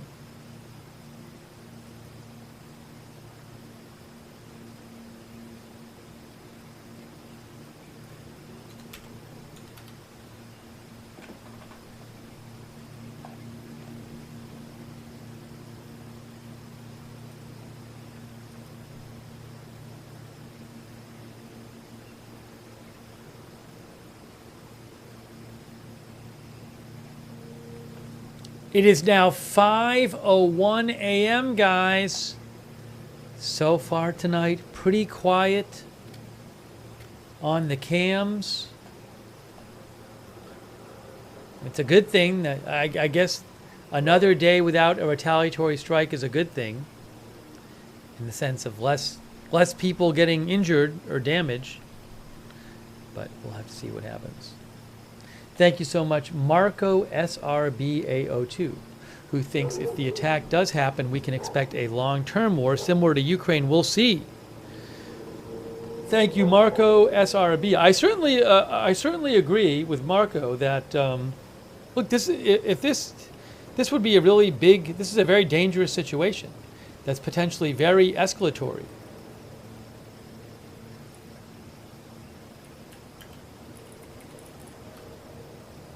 Marco, I think, is in Serbia. That's why we're covering it. It's an important point. What happens here?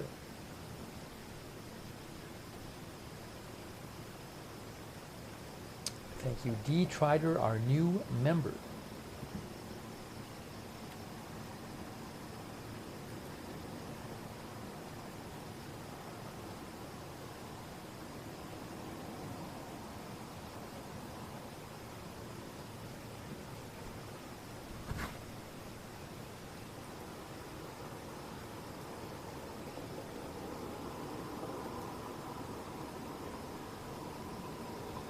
One of our viewers said there are currently videos going around here of Iran launching missiles. I am quite confident that that is not happening because we've heard nothing about it.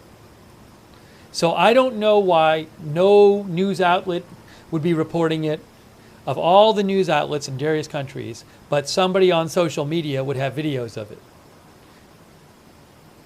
Some random social media account. That seems unlikely to me. What, did a person happen to be standing at a missile silo and they saw missiles being launched and they're like, oh my gosh, I got a scoop, I better upload it to social media.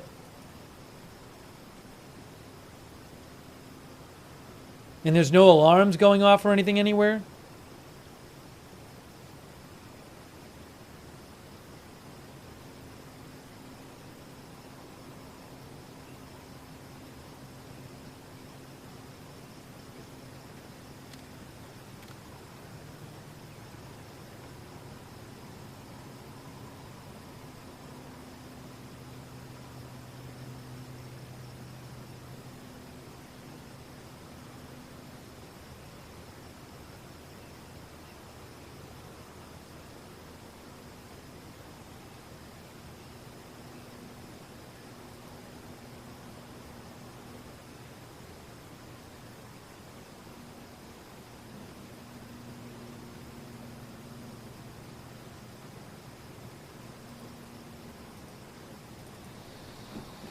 It's 5:05. I think it's going to start getting light out soon, if I remember right. It is now Thursday. It's Thursday. It is Thursday morning in the Middle East.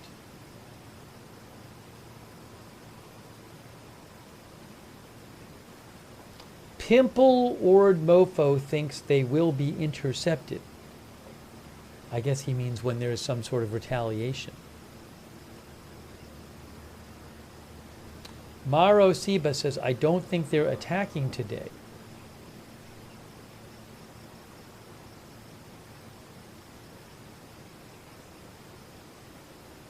Oh, people are saying dawn is in around 20 minutes. I don't know. I'm trying to figure. I mean, I forget when, but it happens around this time. Because we've been up previous days.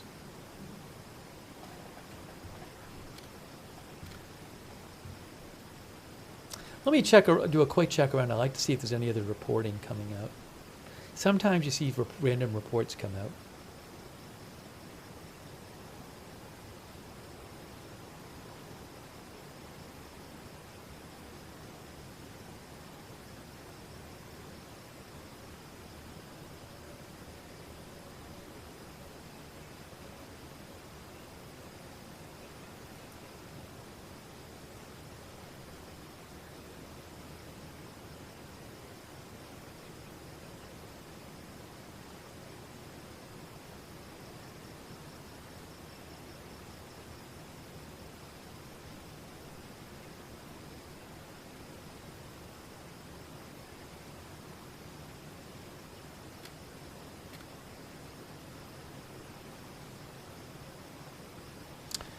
The Washington Post points out how, like in April, as we said, most of the projectiles, the missiles and drones launched by Iran got shot down.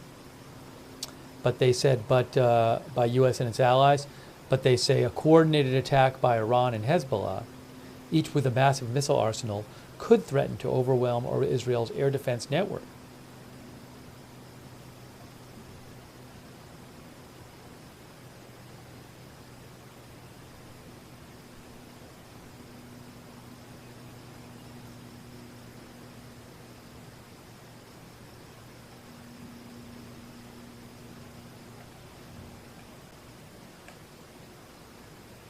Honest Woman says, I wish that war wouldn't be an option or an answer. Pause to reflect says, only takes one getting through. It isn't a bad point that if one missile or drone gets through and strikes a certain target, that could be a huge deal. What if one missile or drone gets through and hits the wrong target and hits a civilian target? I mean, that could cause a huge escalation. I think I'm seeing it get light. I am seeing it get light. I am seeing it get light back there because I'm seeing a little outline of the clouds in the back. I'm starting to see a little light, guys, back there. I'm guessing you're seeing it too. Oh, I'm seeing it on the Haifa stream. We might have to switch to the Haifa stream for a second because the Haifa stream always has a nice sunrise. So with your permission, well, I didn't even ask for your permission. I'm just going to do it. I'm going to switch the top shot from Tel Aviv to Haifa. And in a moment, you'll see what I'm talking about.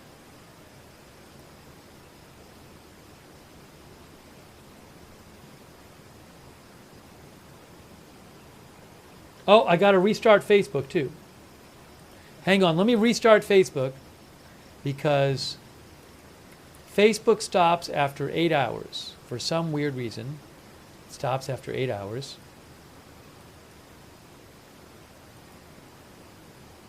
So we'll start up Facebook again.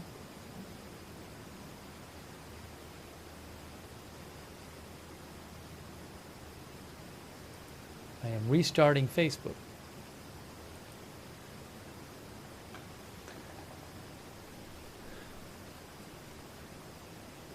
Trying to.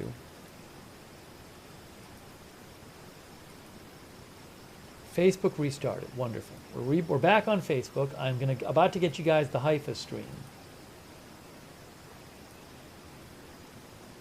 Yes, I want to do that. Okay, I think we're good to go. I think we're good to go. Nope, got to refresh. Got to refresh here.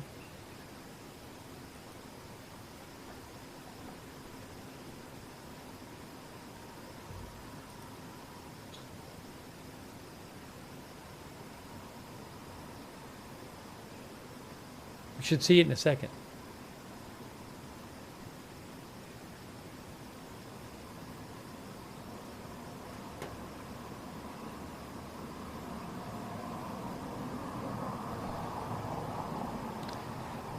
I'm serious. You should see it in a second.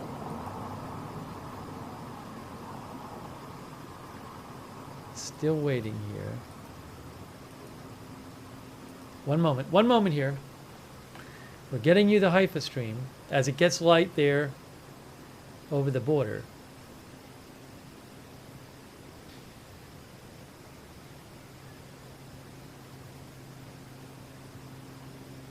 So I'm having a little bit of an issue playing the Haifa stream. I don't know why, but we should be okay.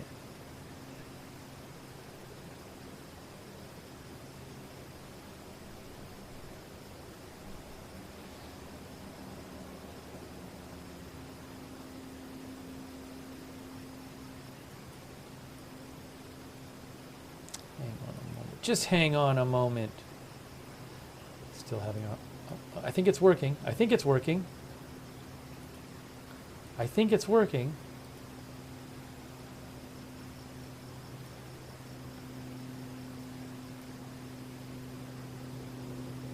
Hey, there's Haifa. Look, guys, it's Haifa, Israel.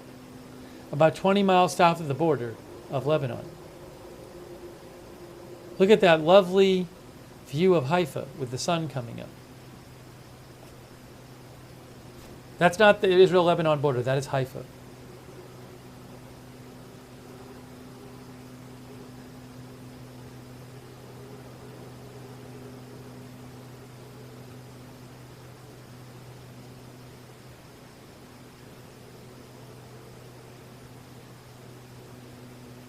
Bone Mama says it is indeed lovely. So I'm going to leave that up top there. Again, that's on the coast about 20 minutes south of the Israel-Lebanon border. 20 miles south of the Israel-Lebanon border.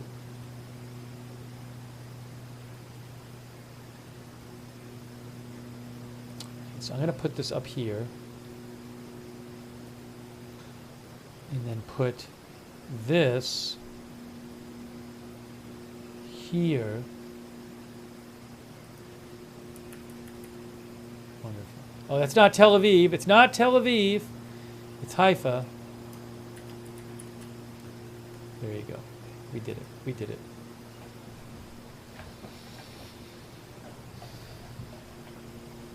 Well, guys, it's 5:13.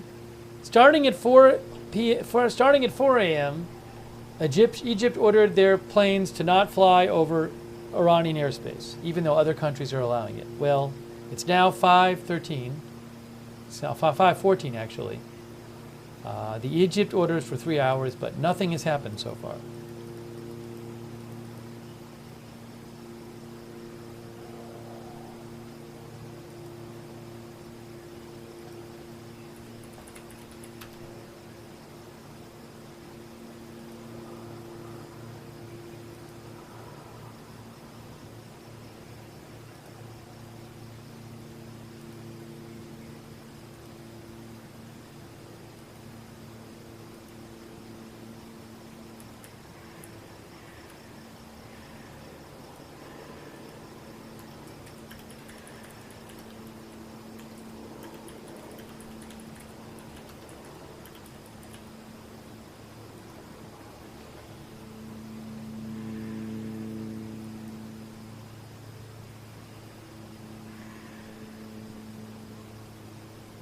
Thank you to Cardinal Glick. Thank you, Cardinal Glick 57 and Moonlander Artemis Edition.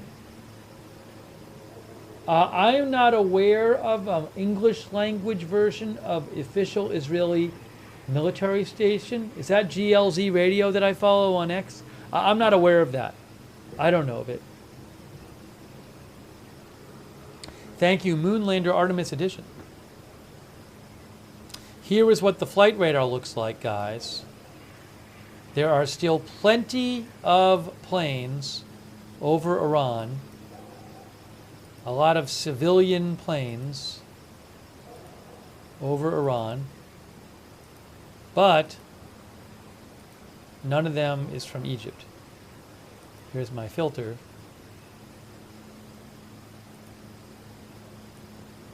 Oh, is that planes from Egypt? Is this plane from Egypt or not?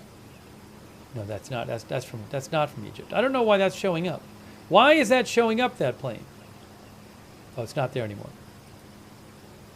Yes, these are Egyptian planes, but none over Iran.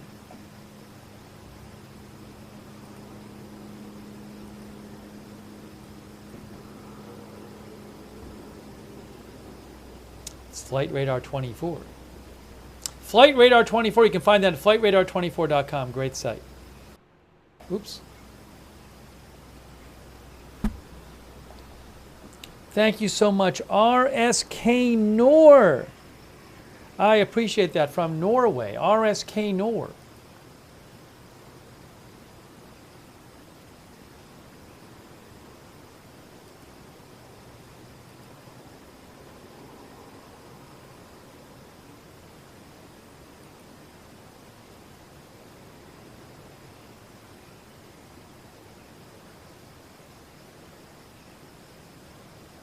Intel Crab, who I follow, talks about planes are flying across Iran at this hour.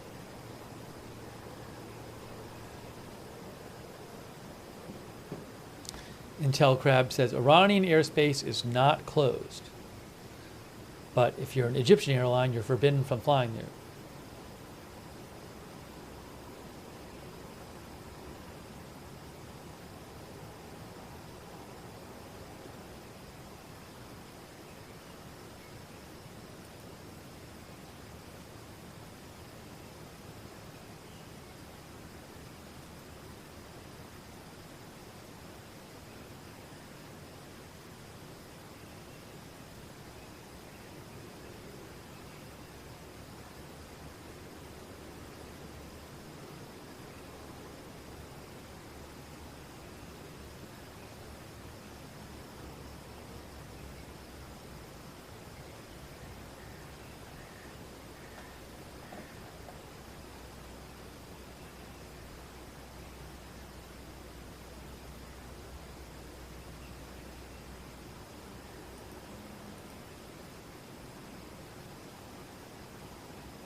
I appreciate during the stream people sending me news updates and their comments. I've been trying to check all the messages. I get a lot of messages, but I've been trying the best I can to check them.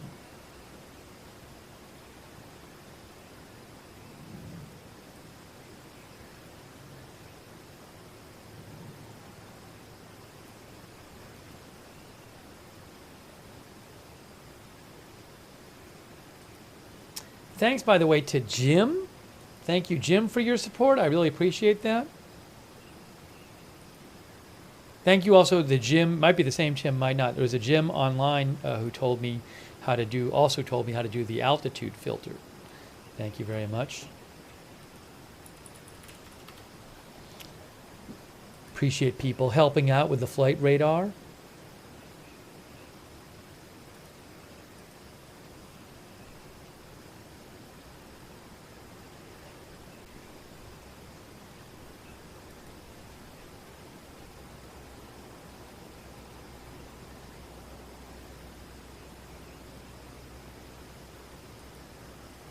Brian's breaking news said the Palestinian Telegram channel that posted a screenshot of you said you had the live feed from Tel Aviv as Iran military exercises started.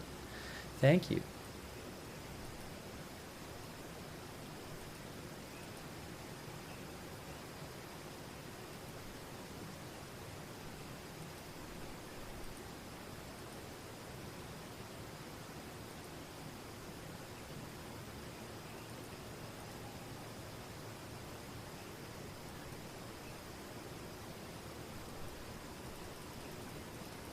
Yes, the sun is coming up, as you can see. As you can see, let's do a little check of how things are in Haifa right now.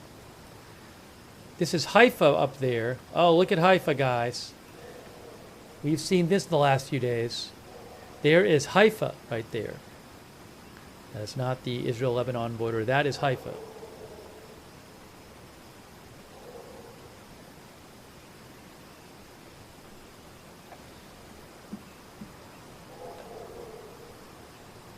By the way, you know, we come on the air whenever big news happens. Agenda-free TV. Cover all kinds of live breaking news without an agenda. So if you like the coverage, you know, subscribe to the channel, follow the channel.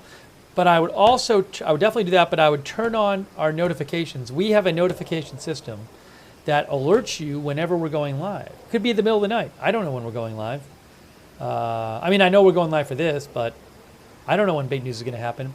So if you want to sign up for the free notifications, we have a notification system, and the mods will post the link to that in the chat, and you can also find it in the description of this video on YouTube and Facebook. The link is there. But sign up for the free notifications so you don't miss a stream. Does Iran have cyber attack capabilities? Is actually yes. Would they do any kind of cyber attack as part of this response? I have no idea. I do not know. But they do have capabilities. From what I understand. Oopsie. Oh no, I messed up something. Hold on a second. Oh no. Let me fix that. The ticker is messed up. I'll fix the ticker. Sorry. Where is it here? Where is it here? Here. Sorry, that got a little... See, oh no, that ticker text is mixed up. We'll fix that. There we go.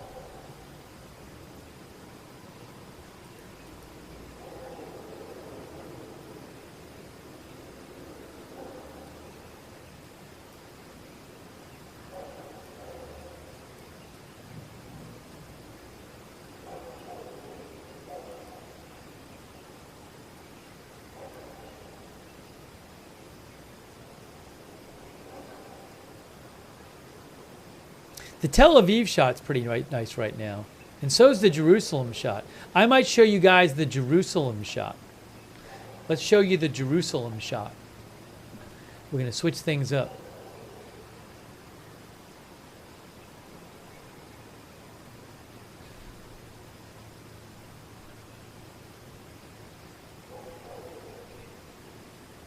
Just give me a moment.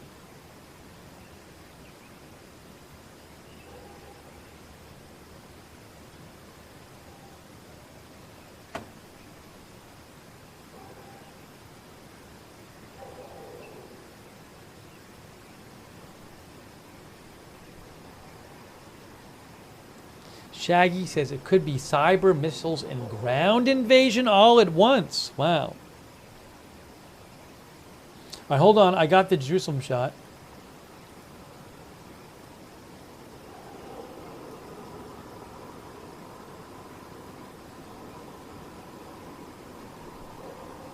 Should pop up there shortly. There is Jerusalem. There it is. I'm going to make that a little bigger right now so you can see Jerusalem. I'm getting a little bit of a sound issue. I know the sound's a little funky on that. But for the moment, that is Jerusalem. There's the Dome of the Rock right there in the middle. So just letting you look at that for a second. I'm gonna change this in a second.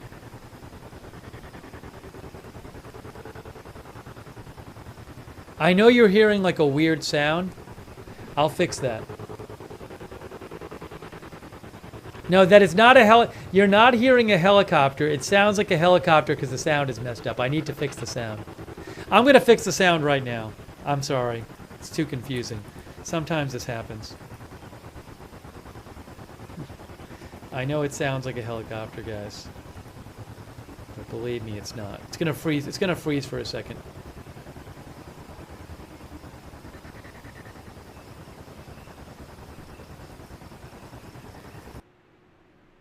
All right, one moment here.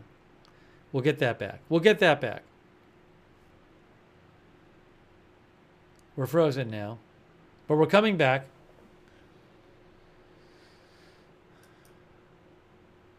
I think. Yes. Give me about 10 more seconds to get you the video back. All right, there's that. Good, good, good, good, good. Fine, fine, fine. Let's go back. Let's go. Oh, there it is. Look. Oh, my God. I got the sound. I got the Jerusalem sound. Oh, we got Jerusalem sound, guys. You're hearing Jerusalem sound.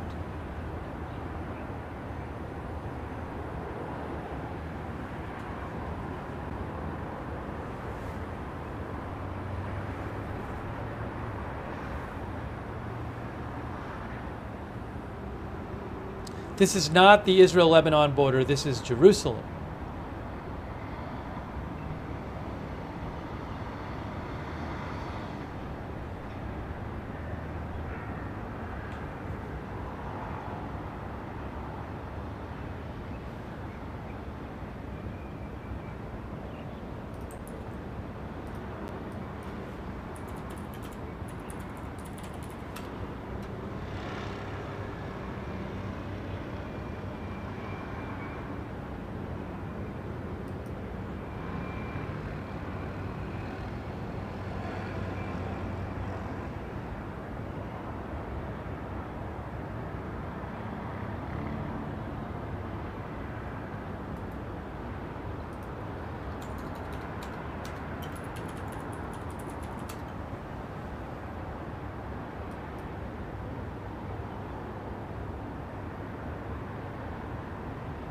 I'm gonna move this one up a little bit.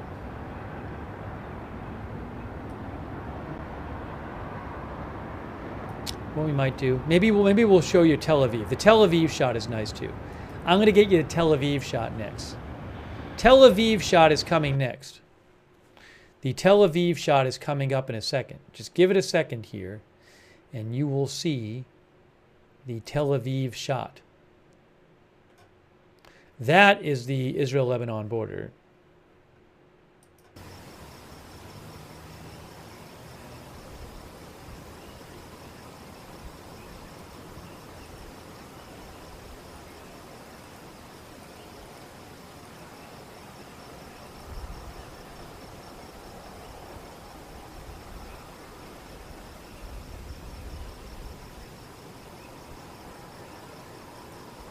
Oh, Tel Aviv. There's Tel Aviv right there. There's Tel Aviv right there. Look at that. Tel Aviv.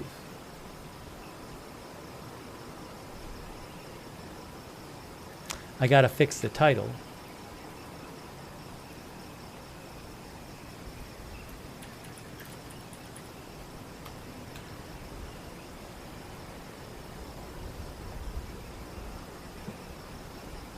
Hang on a moment here. That is, you are looking at Tel Aviv, Israel.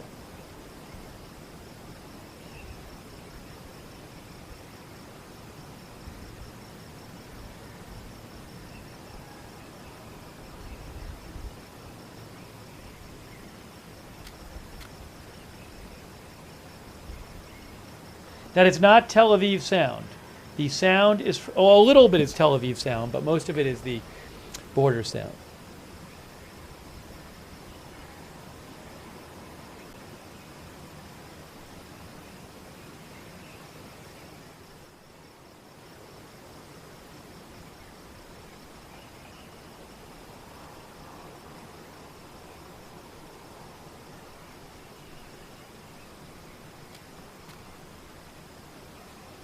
Maybe I'll leave this one up for a second. Maybe I'll do this.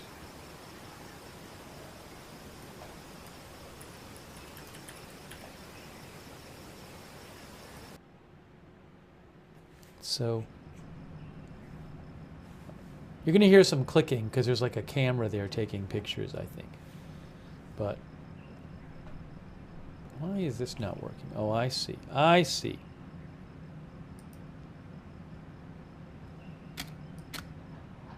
That clicking is a camera, I think.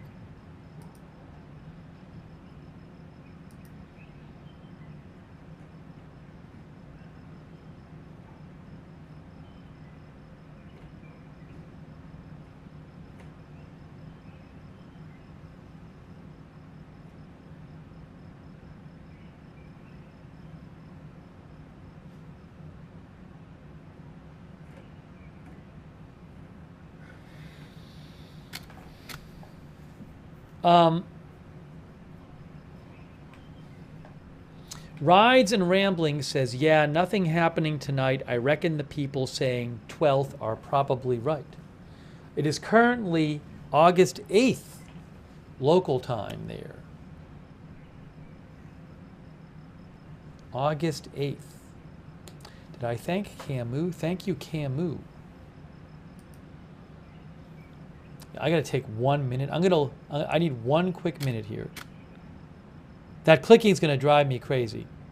I'm gonna have to change it because of the clicking. It's just, again, I believe somebody, one of the viewers said it was a camera that's just taking like a time-lapse picture or something, but that clicking constantly goes off every 30 seconds or so.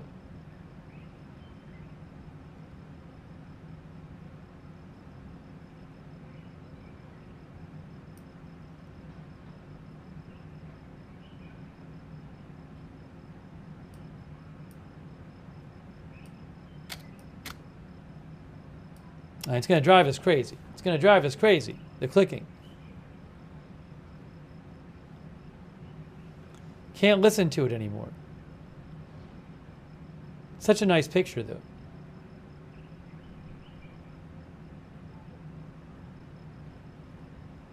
Hang on. You know what, this is gonna freeze for 2 seconds. It's gonna freeze for 2 seconds. Where did I go? It's gonna freeze for a second. Just give it a second. It'll be back. It'll be back in a second. It's frozen now. It'll unfreeze in a sec. Yeah, right back.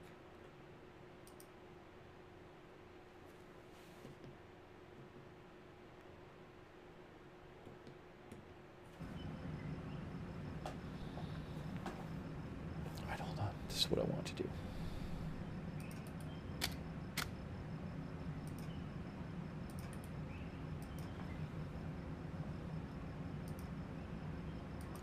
I'm just coming back in 1 minute. Give me 1 minute. I will reappear in 1 minute.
All right. We're getting close, guys. We're getting very close to that time. And I'm going to switch this one to a different... What I'm just going to do this. I'm going to move that back up here. That there. Turn that on. Turn this down. Going to be Israel-Lebanon border. There, Israel-Lebanon border. And then this is...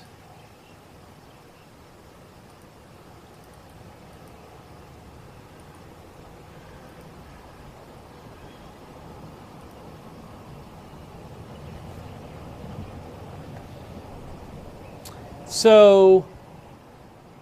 yeah, we're getting close to that time when I wrap up the stream, because we have been covering the evenings with the thought that maybe a response is more likely in the evenings, although it could happen during the day, in which case I would just come on the air during the day. But I think we're getting close to that time, guys. I'm going to do a quick check for news updates here, see if I have anything else for you. But no response yet from Iran or any of its, or Hezbollah or any of the other Iranian proxy forces. What can I tell you?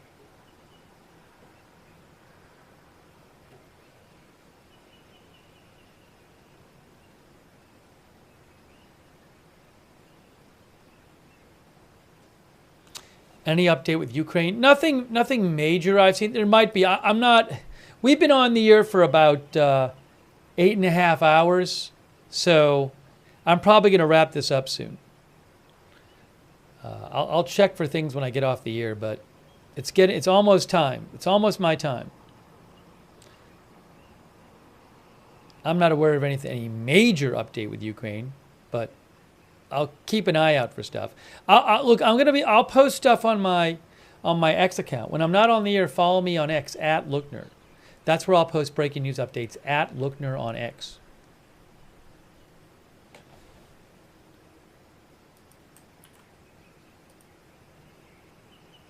Yes, Hezbollah and Iran are both suspected to attack because Israel assassinated a Hezbollah commander last week and they assassinated a Hamas leader in Tehran, Iran.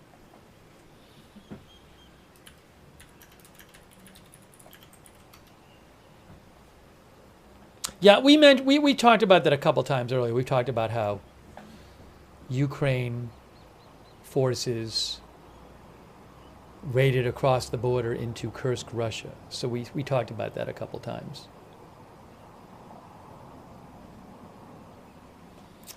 Hang on a second here.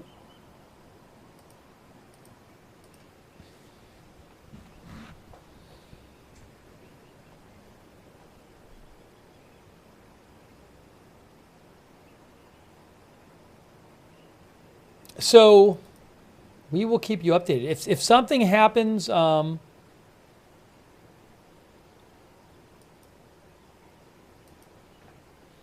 if something happens, you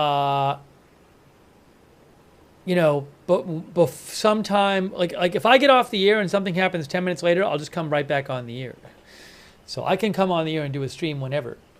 So I'll be keeping an eye out.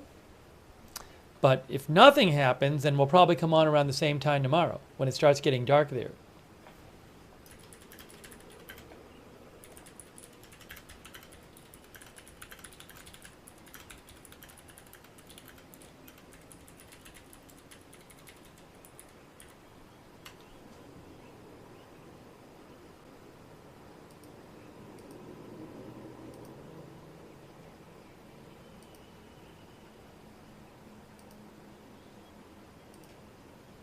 See here. Yeah, I'm not seeing any big updates right now.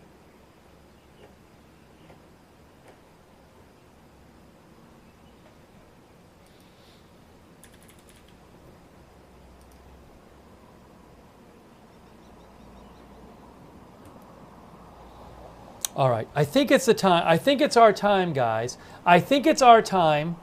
I think it is our time. Well, let me start thanking some people, and while I'm doing that, we can keep the cameras going. Look at that shot of Tel Aviv. I think that's like a weird lighting thing. I don't know. The camera might be letting too much light in. The Tel Aviv shot looks nice, but it looks kind of strange. Anyways, let's say thanks to, well, I really appreciate you guys tuning in for the broadcast. It's good news that there was no retaliation. Maybe there'll be none. Maybe there can be a ceasefire agreement or something and then no retaliation. We'll see.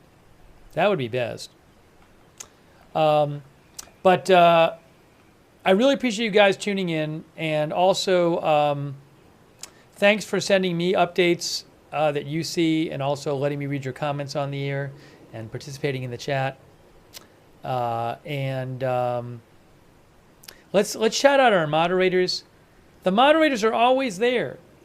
That is why we have chat rooms. That is what keeps the chat rooms respectful and civil, is because our moderators are there, always moderating, and I really appreciate it.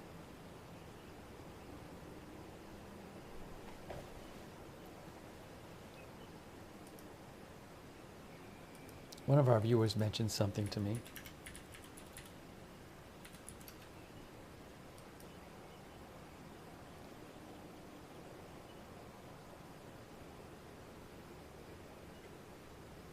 Oh. By the way, one of our viewers mentioned to me that Al Jazeera has a new report. Iran responds to reports it may hold off on Israel attack. I've seen a couple press reports saying that. And the Iranian mission to the UN told Al Jazeera, we have pursued two priorities simultaneously. First, establishing a durable ceasefire in Gaza and the withdrawal of the occupiers from this territory. Second, punishing the aggressor for the assassination of the martyr Haniyeh, preventing the recurrence of the Israeli regime's terrorist aggressions, and making the Zionists regret embarking on such a trajectory. I mean, it doesn't really totally clarify things, but it makes it sound like they're doing two things at once. They both want a ceasefire and they want revenge on Israel and deterrence. So kind of makes it sound like they're going for both things. Thanks for letting me know about that. That was posted 11 minutes ago on Al Jazeera. I had not seen that.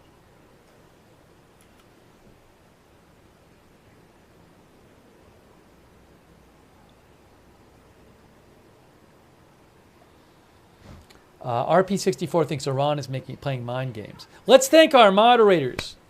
Moderators, thank you so much for modding. You're awesome.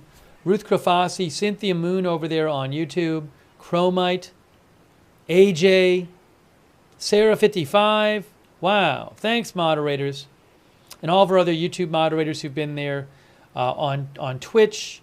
Our mods there like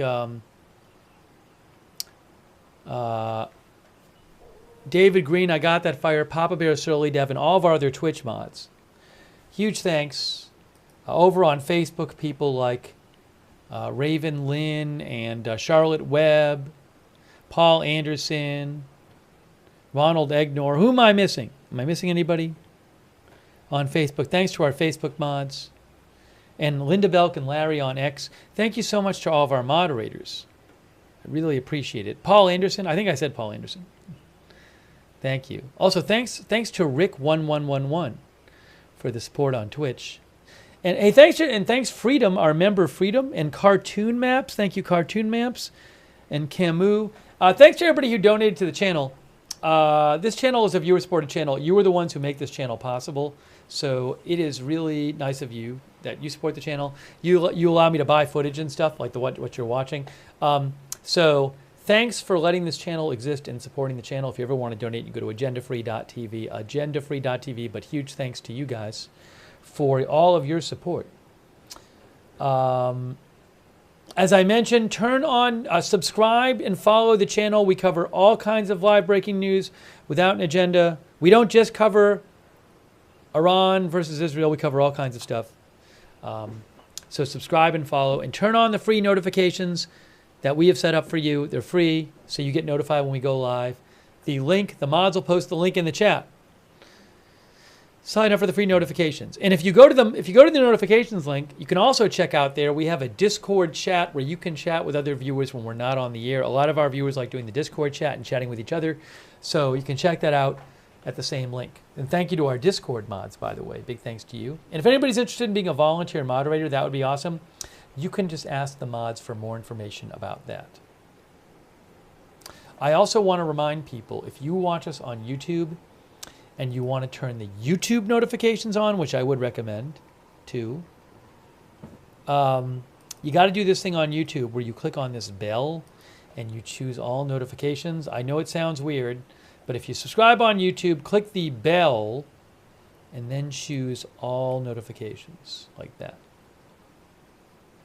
And a quick reminder, I do have a personal channel on YouTube and Twitch where when it's not so busy with news, I sometimes go over there and do non-news live streaming. It's called Lookner on YouTube and Look Nerd on Twitch with a D. One day we will be back there streaming in between the news stuff in case anybody's interested in that. Oops, what happened to our footage? Also, you can follow us on X at Agenda Free TV. I post programming updates on at Agenda Free TV on X. I also want to shout out our subscribers on Twitch who support the channel. Thank you, like Shaggy and Wall Street. And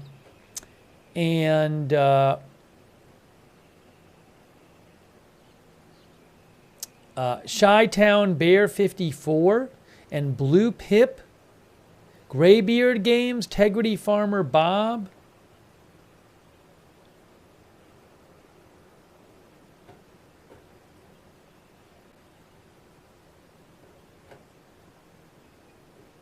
Who am I missing? Probably missing a bunch.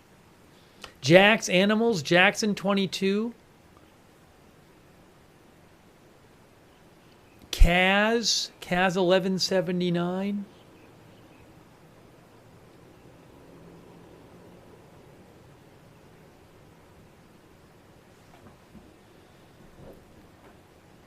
All of our Twitch subscribers, thank you.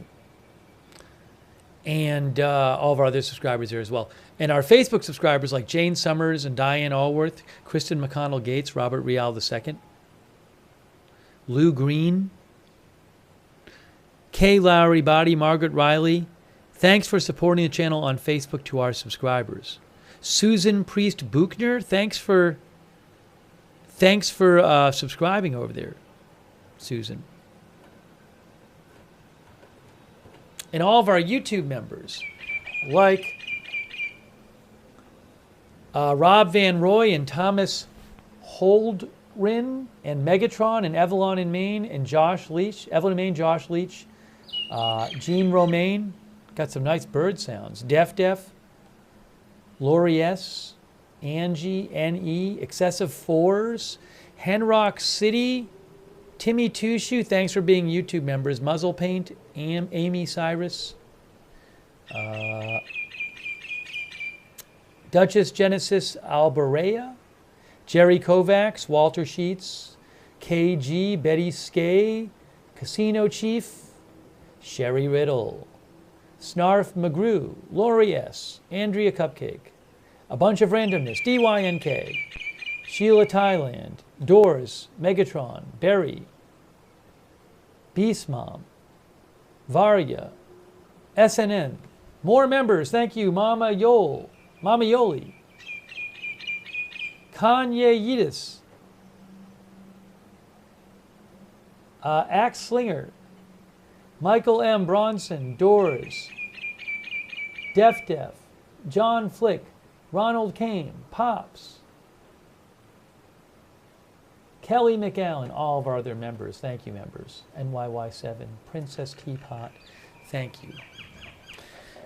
Well, guys, it's 5:49. It's daylight. Technically, there's still an hour and 11 minutes of the Egyptian prohibition of their planes flying over Iran. But I think at this point I'm going to wrap up this stream. If there's something big going on, I can always come back on and start another stream. But I think it's our time to wrap it up.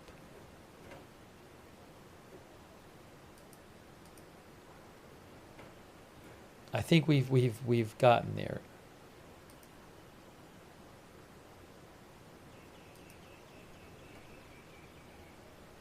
All right, guys, and thanks to everybody else watching, like Artist Caverlin,